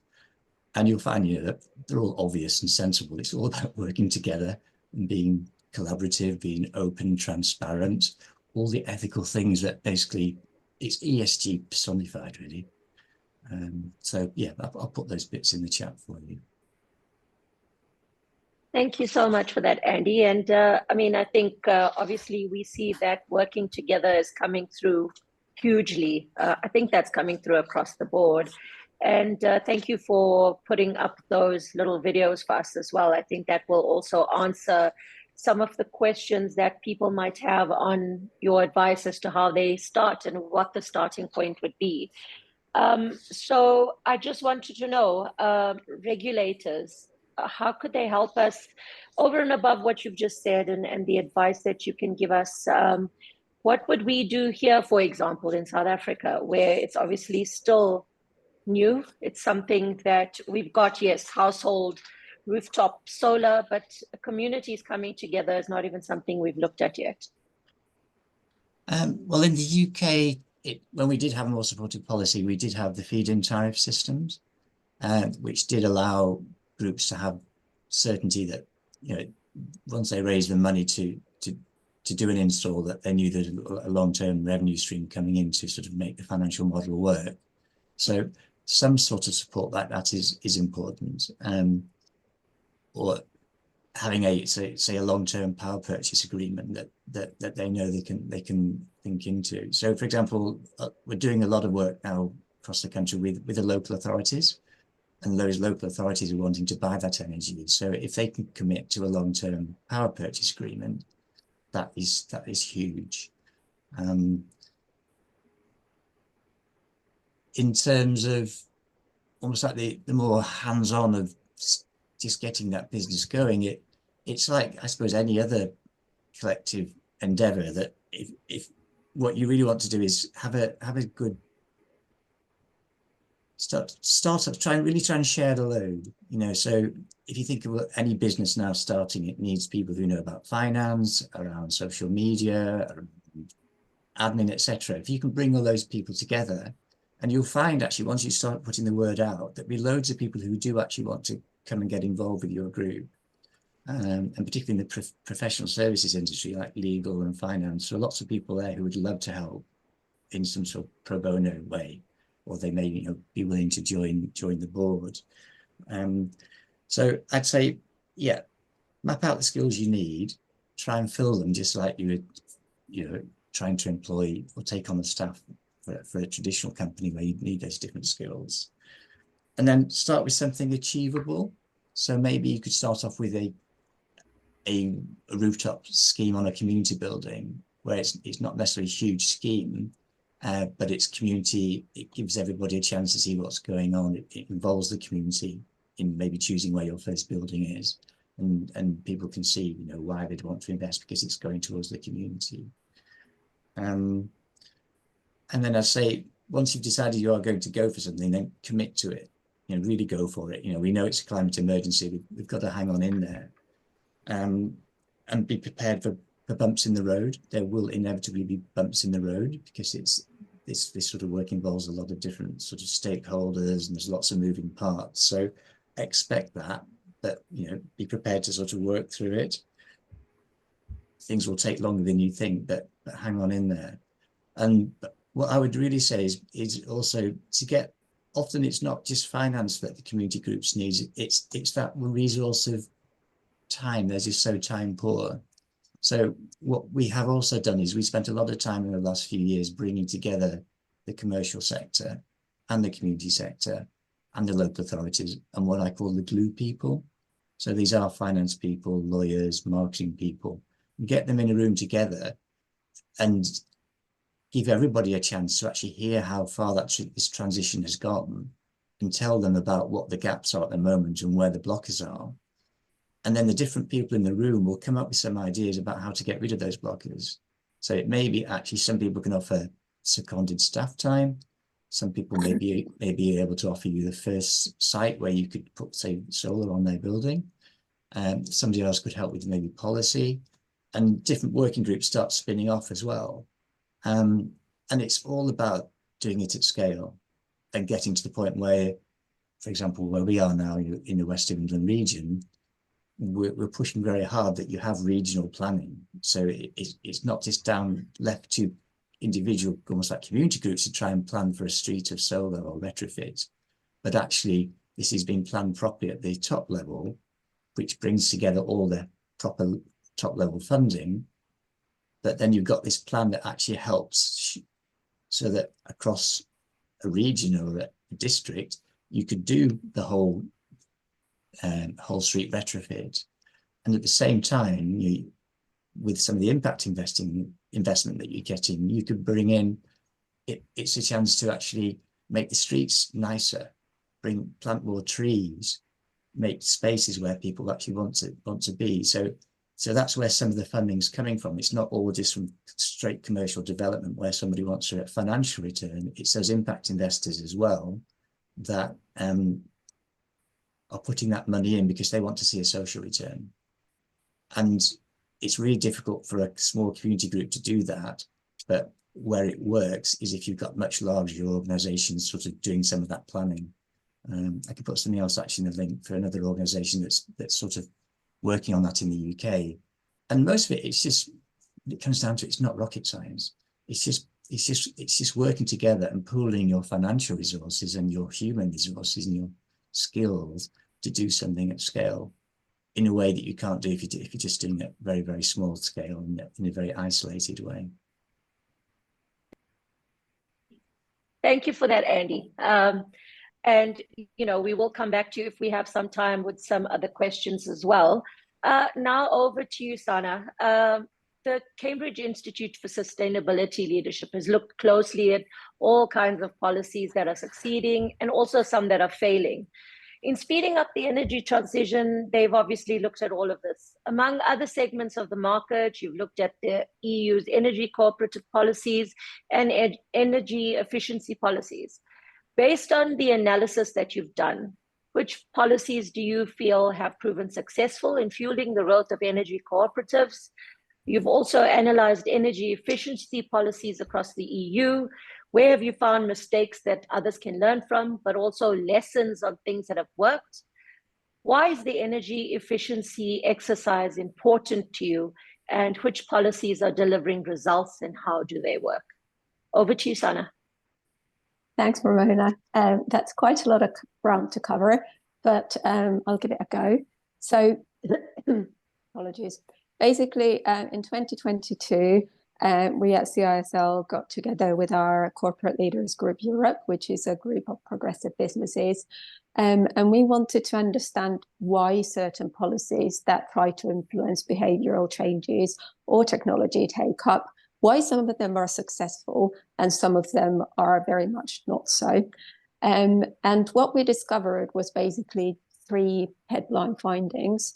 First of all was that the policy design matters an awful lot. So how the policy is designed, how it's implemented, and all these other factors related to the policy instrument itself.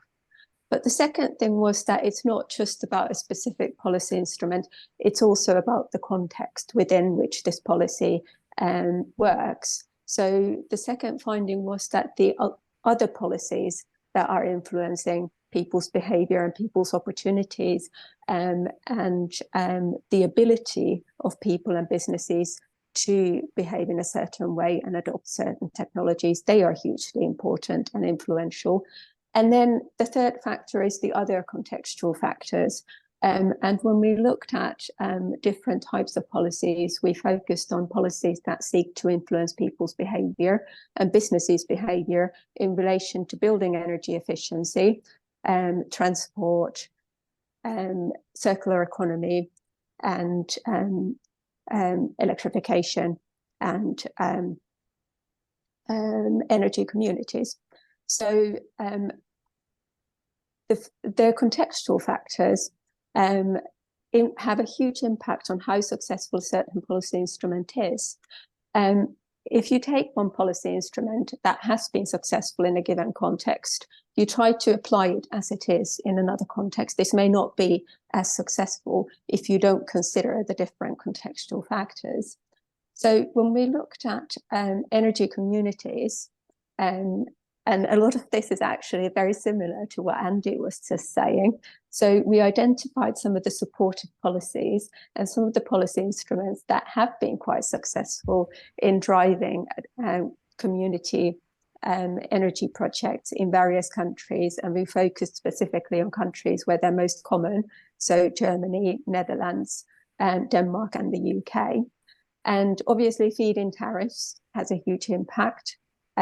Feed-in tariffs are one of the key policy factors that incentivize community energy projects. So are tax incentives and grants. So grants to reduce the initial capital investment requirement for households and communities. And this can also be done through low interest or no interest loans. But what is particularly important about these policies, and Andy touched upon this quite a bit, is that they need to be stable.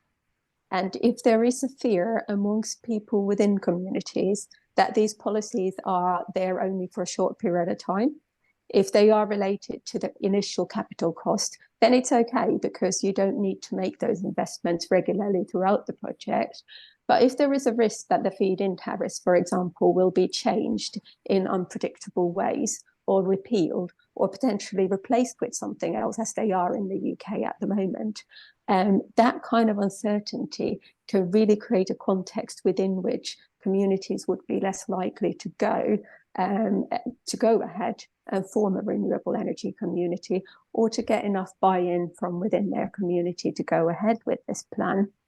The same goes for tax incentives. It's hugely important that there is predictability in where the policy is going, how these might be changing over time, and in what direction. But we also identified a lot of contextual factors that facilitate the likelihood of renewable energy communities or make them more likely to emerge. And some of these, again, Andy kind of implied. So the first one is wealth, because if households have more disposable income, they're more likely to be thinking longer term and more able to think longer term. So they think, okay, we'll invest in this community project, which means that we will get lower cost electricity in the future. Social capital is another factor. The more educated people are, the more skills they have as a community. So, you know, people who have skills in policy analysis, people who have skills in finance, people who can help these energy communities to set up and then function efficiently. So social capital is one of the key enabling factors. Interpersonal trust. You need to be able to trust each other. You need to be able to trust in the community and the power of the community. And also there needs to be a certain level of awareness and environmental consciousness. So a lot of these renewable energy communities that have been particularly successful actually emerged driven by people because of environmental concerns or because of concerns related to nature or nuclear power even. So there is a lot of different reasons that incentivize communities to set these up, but they tended, at least in the past, not to be predominantly financial. And now we're perhaps moving into an area where financial concerns and financial benefits are playing a bigger role. Unfortunately, the policy framework is not always supportive in that context. There is also demand patterns. So energy communities have historically been more popular in countries where energy demand is very high because the need to heat homes for a large part of the year.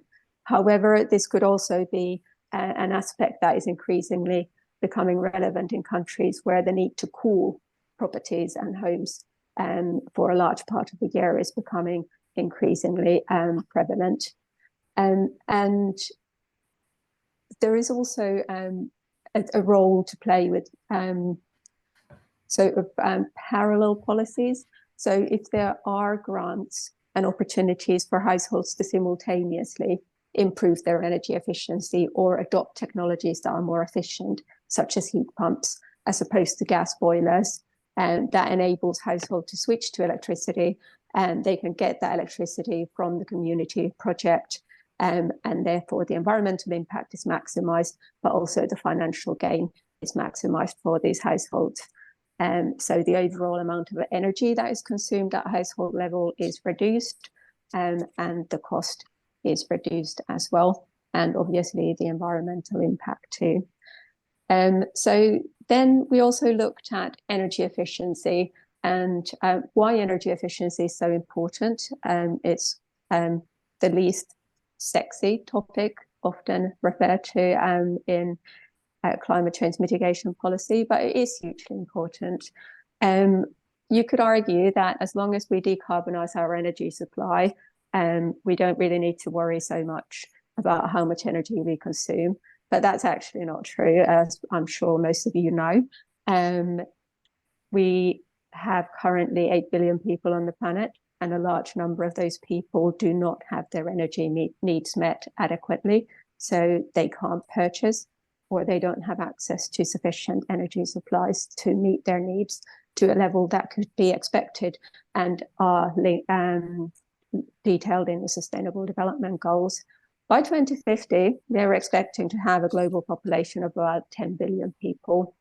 We need to simultaneously protect nature and biodiversity, decarbonize our energy supply, which means electrifying a lot of our energy demand and energy supply.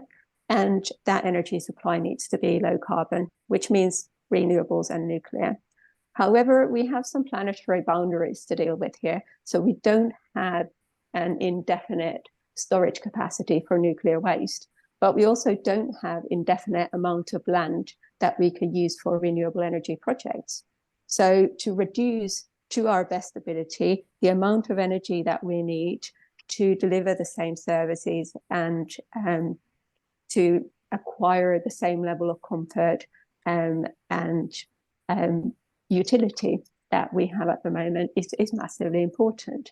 And one of the most commonly cited examples here is energy efficiency in buildings, but it's definitely not the only one. So energy efficiency needs to be applied throughout the board, from industrial processes to transport, to buildings, to appliances, to absolutely everything that uses electricity or energy. And when we looked at the building energy efficiency policies, we identified a number of factors that can enhance their effectiveness. And then we identified a number of factors that tend to hinder their effectiveness, to put it politely. And some of the factors that enhance the effectiveness of these policies are very straightforward. You know, you have a comprehensive coverage. It's very clear to people what is covered, and it's a wide range of different options to suit different property types. There is a clear eligibility criteria. There is a stable regulatory framework. So this is very much the same point as I would make in reference to energy communities. The stability of the regulatory framework and the longevity of these programs is hugely important. The other aspect is a clear way of conveying information to the general public. These programs tend to be more efficient when people don't need to work so hard to find the information or to access services. So the one-stop shop model is what tends to make programs more efficient in terms of take-up and in terms of outcomes. And this often requires some level of coordination with industry. And this is also linking to factors that hinder the effectiveness. One of the policies that we looked at, and this is all available in our report context, is everything, published in 2022 online. One of the factors that really hinders the effectiveness of policies relating to energy efficiency is poor planning, quick implementation, and the lack of engaging with industry. Because if industries don't have the time, the lead-up period that they need to ramp up their services, so that goes for both products and educated workers who will be delivering these energy efficiency improvements, then there is going to be a situation where demand exceeds supply. So overall, and I will be wrapping up now, there are many factors that can enable policies to be effective, but you also need to consider how you bring in industry to the planning stage, how you make sure that industry is aware of the growing demand, how they can prepare for this. And one of the key issues here really is that these programs need to be planned properly. They need to be implemented for a long enough period of time for people to really understand them and engage with them, and for businesses to be able to ramp up the capacity and deliver the services before the policies or the different grants, different subsidies are scrapped, and people are left in a situation where next time when these financial opportunities come around, they will just not go for them because they're too scared that they will end up with half-finished work in their properties. Thank you for that. Thank you very much. In the interest of time, Andrew, I'm going to come back to you very quickly, and I'm going to ask you two questions. How can we ensure that rooftop solar doesn't only benefit the upper and middle class households? And are there ways to ensure that the benefits are shared amongst those who are also not homeowners? And another question for you at the same time, please, Andrew. Are you finding that you've got a lot of people also installing batteries when they put in your home solar solution? And is this having some sort of impact, in your opinion, on nighttime load shedding? Thank you, Andrew. Thanks for those questions. I think I'll start at the end there. All of our solutions have battery storage, so we only install with batteries. So everyone has batteries. I think it's critical in South Africa to make the solution work given the load shedding, also to maximize the usage of the solar so that you can store it and you can use it in the peak. So that definitely will have an impact, and we have seen load shedding reduce in the last 6 to 9 months. And as I mentioned earlier this morning, that's got nothing to do with Eskom performance. So I have no doubt that it's the increase in solar production during the day that's given Eskom the ability to keep its emergency reserves replenished. And then also the battery storage in the evening is helping households get through. Absolutely. In terms of making solar more accessible, I think we've already done that, and we've got I think you mentioned a 1,400 Rand product, which I think is one of the most competitive in the market. I think a lot more can be done, and I think we need to work together as industry to make sure that we get more solar onto more roofs and give access to this wonderful technology to lower income households. I think at this stage, the price point is not there. 1,400 Rand is too high. So we need to think of innovative ways to get that price point down. I think technology is getting better and cheaper. So, I think there will come a time when we can get that price, the cost and the unit cost of electricity down even further so that we can give lower income households access to that. But we also need to maybe consider whether commercial enterprise and philanthropic interests can intersect, and whether there's some way to create a model for that, or look at products that are in Europe that are coming, that are halfway through useful life but still have certain years left on them. I think there's a lot of European markets that want solar panels to be changed every 12 years. In places like Germany, for instance, whereas where solar panels have a 25-year useful life. So maybe we can get access to solve another problem, which is the circular economy. What do we do with all of this stuff when it needs to be recycled? And maybe we can recycle, repurpose it, and lower that entry cost so that we can give people more access. So I think we just need to have the conversation as industries and try and figure out innovative ways to give people more access and share the same common goal. Thank you for that, Andrew. Chris, coming back to you now very quickly. Please, will you tell us from your point of view and your company's point of view, what are some of the more recent major hurdles that large-scale utility products have found themselves having to overcome? And how do you have any suggestions for South Africans that are embarking on this, and how they can overcome these hurdles? For you, Chris. Thanks, Ramona. Sure. I mean, grid is obviously a massive one. Last year we had developed a project that became the second wind project to financially close a wheeled PPA to a mine, but we had some incredible difficulties getting grid connection there and servitude. So those two, I think, need to be considered together, and the overall energy mix that we're looking to achieve in time, and the practicalities of that energy mix on the ground. It takes a lot longer to develop a wind project that does a solar project. They're typically far further away from the major transmission grids. Solar, of course, the difference between resource from one area to the next is significantly less. So solar projects are typically clustered around our major transmission nodes, and wind projects that are further away need to get into those nodes, and that can be very, very problematic. If those land rights are held by competitors or projects that are also competing for that grid, you've got a real problem on your hands. And I think there's got to be some real coming together of heads at a national level to ensure that the overall energy mix isn't forgotten in terms of these on the ground practicalities and the ways to overcome them. I think they should be reserving nodes for wind in particular, and otherwise you're going to find that solar in its ability to develop far faster right around the transmission nodes is going to crowd out wind. So I think not losing sight of the eventual energy mix that's required of the country, and addressing the kind of on-the-ground practicalities that are needed to make sure that it happens. That's a lot of work that needs to be done on that now. And of course, reopening the grid that is constrained.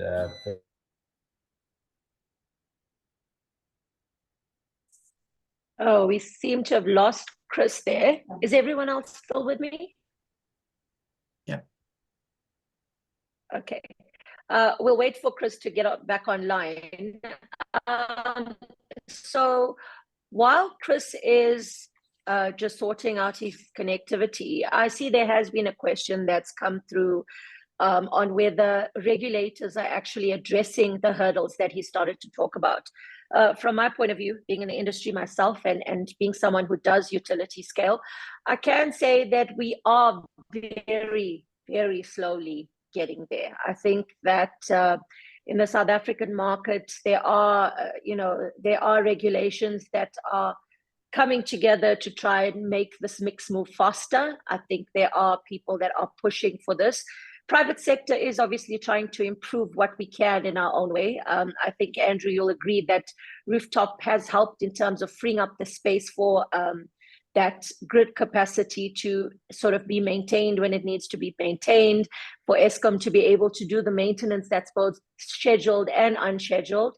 But I think we've got a long ways to go in terms of getting past those grid constraints, especially for wind projects. So I think that's hopefully answered some of that question. In terms of time, unfortunately, I would love to be here with all of you the entire afternoon, but we have come to the end of our panel. I want to thank all of you that have been with us for making the time, for answering the questions. I think that things that have come out of this is that community plays a massive role. All of us have to work together, whether it's rooftop solar, whether it's co-ops, whether it's the individual on the ground, whether it's government, and whether it's the private sector. I think we all have to come together. I want to also thank Nick and the team for giving us all an opportunity to be here. We've learned a lot today.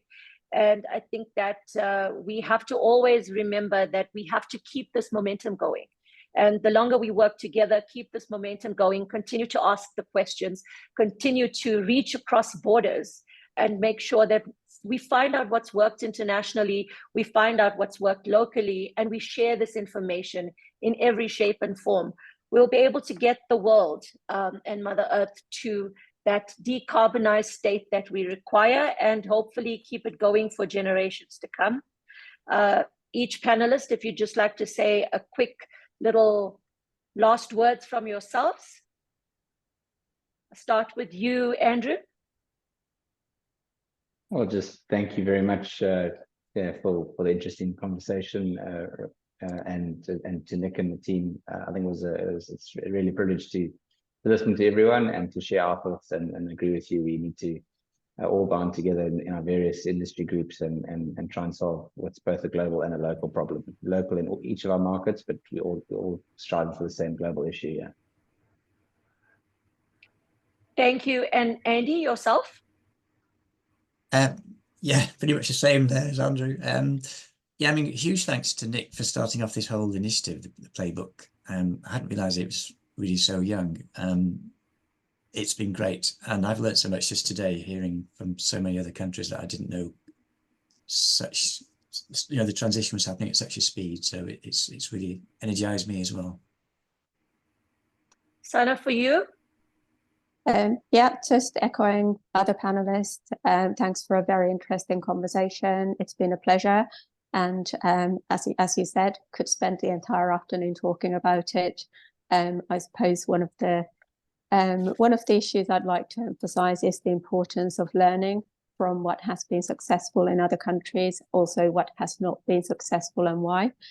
So sharing these lessons of successes and failures is hugely important, but so is also just acknowledging what can be done at a local level, how big utility companies can engage with communities to communicate and create benefits for the communities, so that we can really get this utility scale transition, as well as smaller projects such as energy communities on the way and scaled up, so that we can decarbonize our energy supply faster.